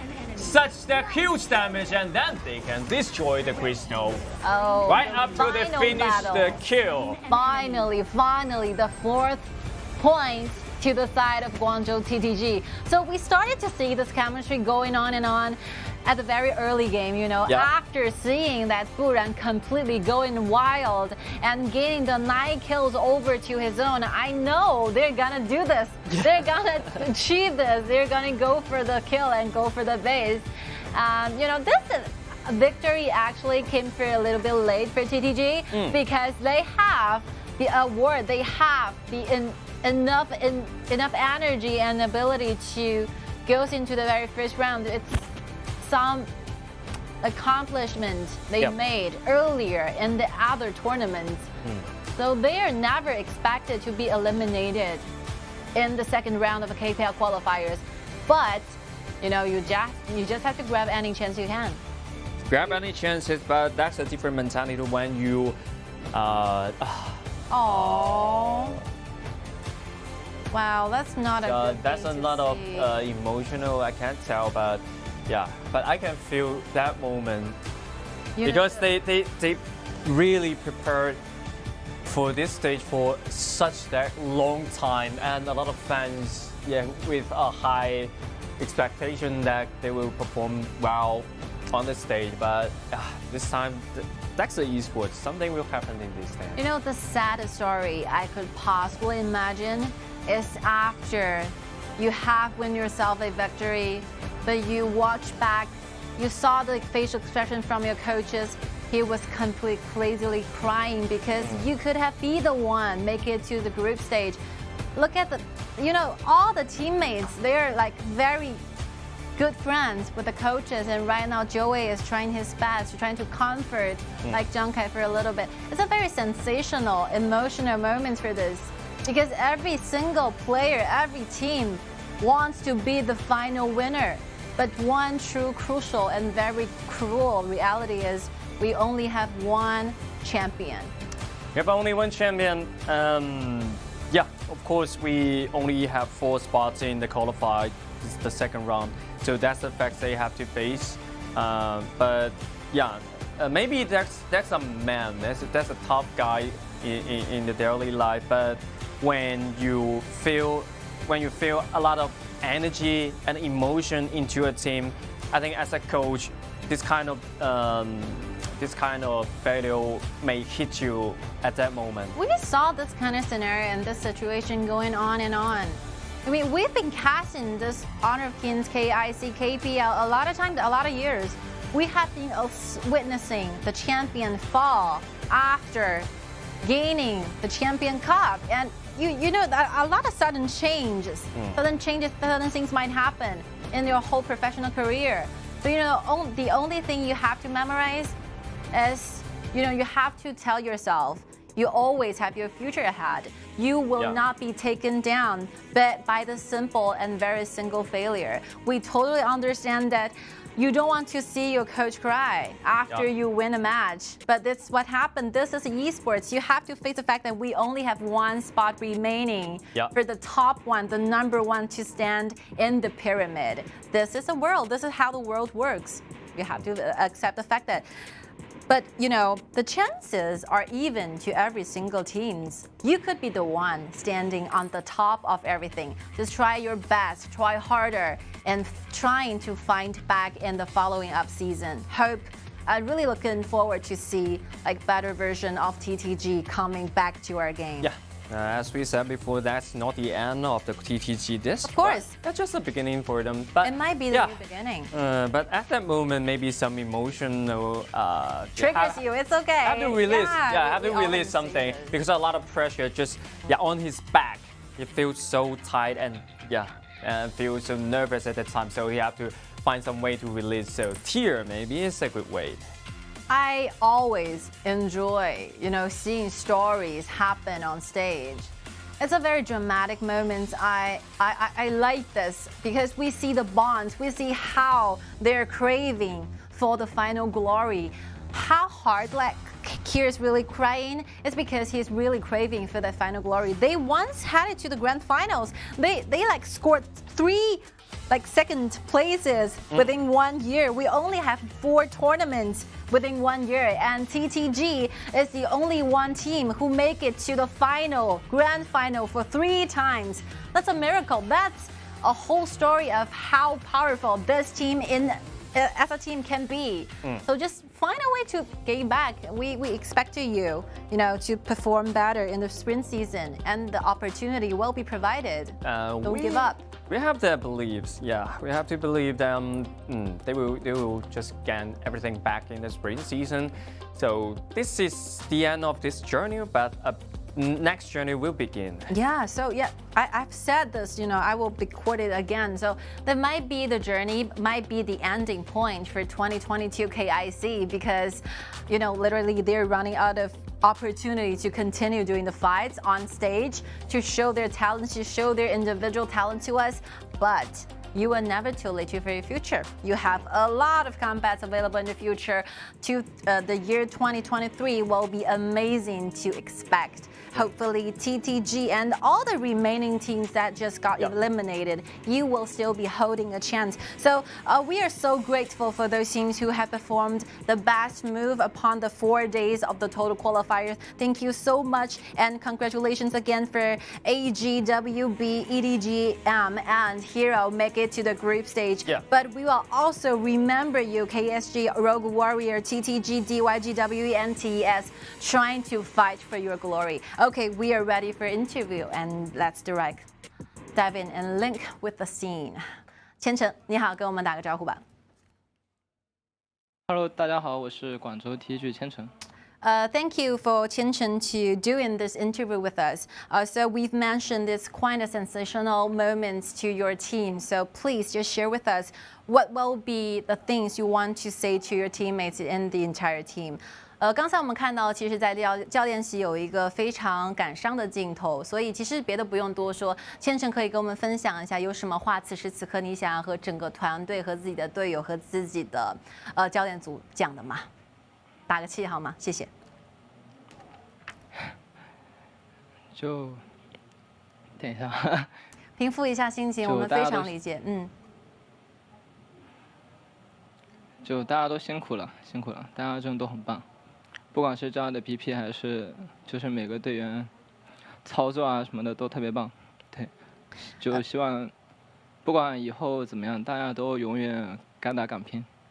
Okay, so we've been through a lot as a team, so we think we performed in a perfect way, no matter how the works.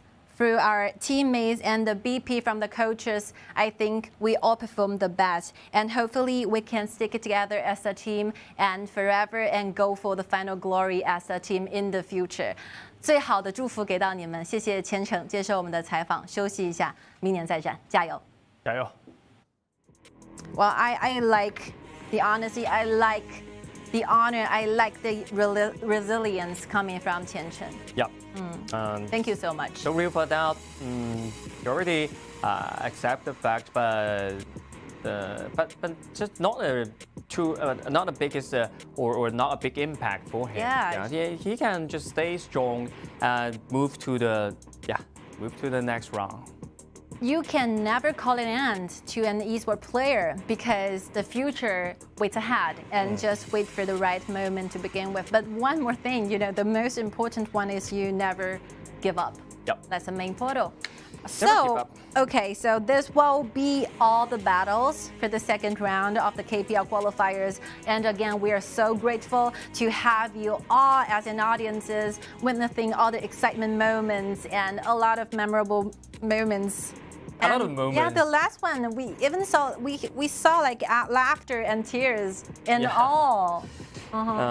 It will happen every year. It will happen a lot of times, but when really reach that timing, I also will feel sad of that. But that is a new beginning from this moment, because when the emotional you release all of that, it means the brand new start will continue. Of course.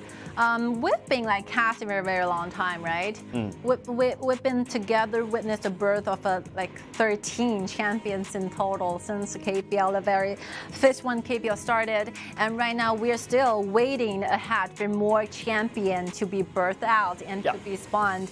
And for 2022 KIC, this will be the highest level tournament throughout the entire year. And we are together reaching out at the very end of the 2022. So hopefully every one of you, every single player, and we too, at the same time, make no regrets and trying to do your best in any kind of difficulties you face in your life.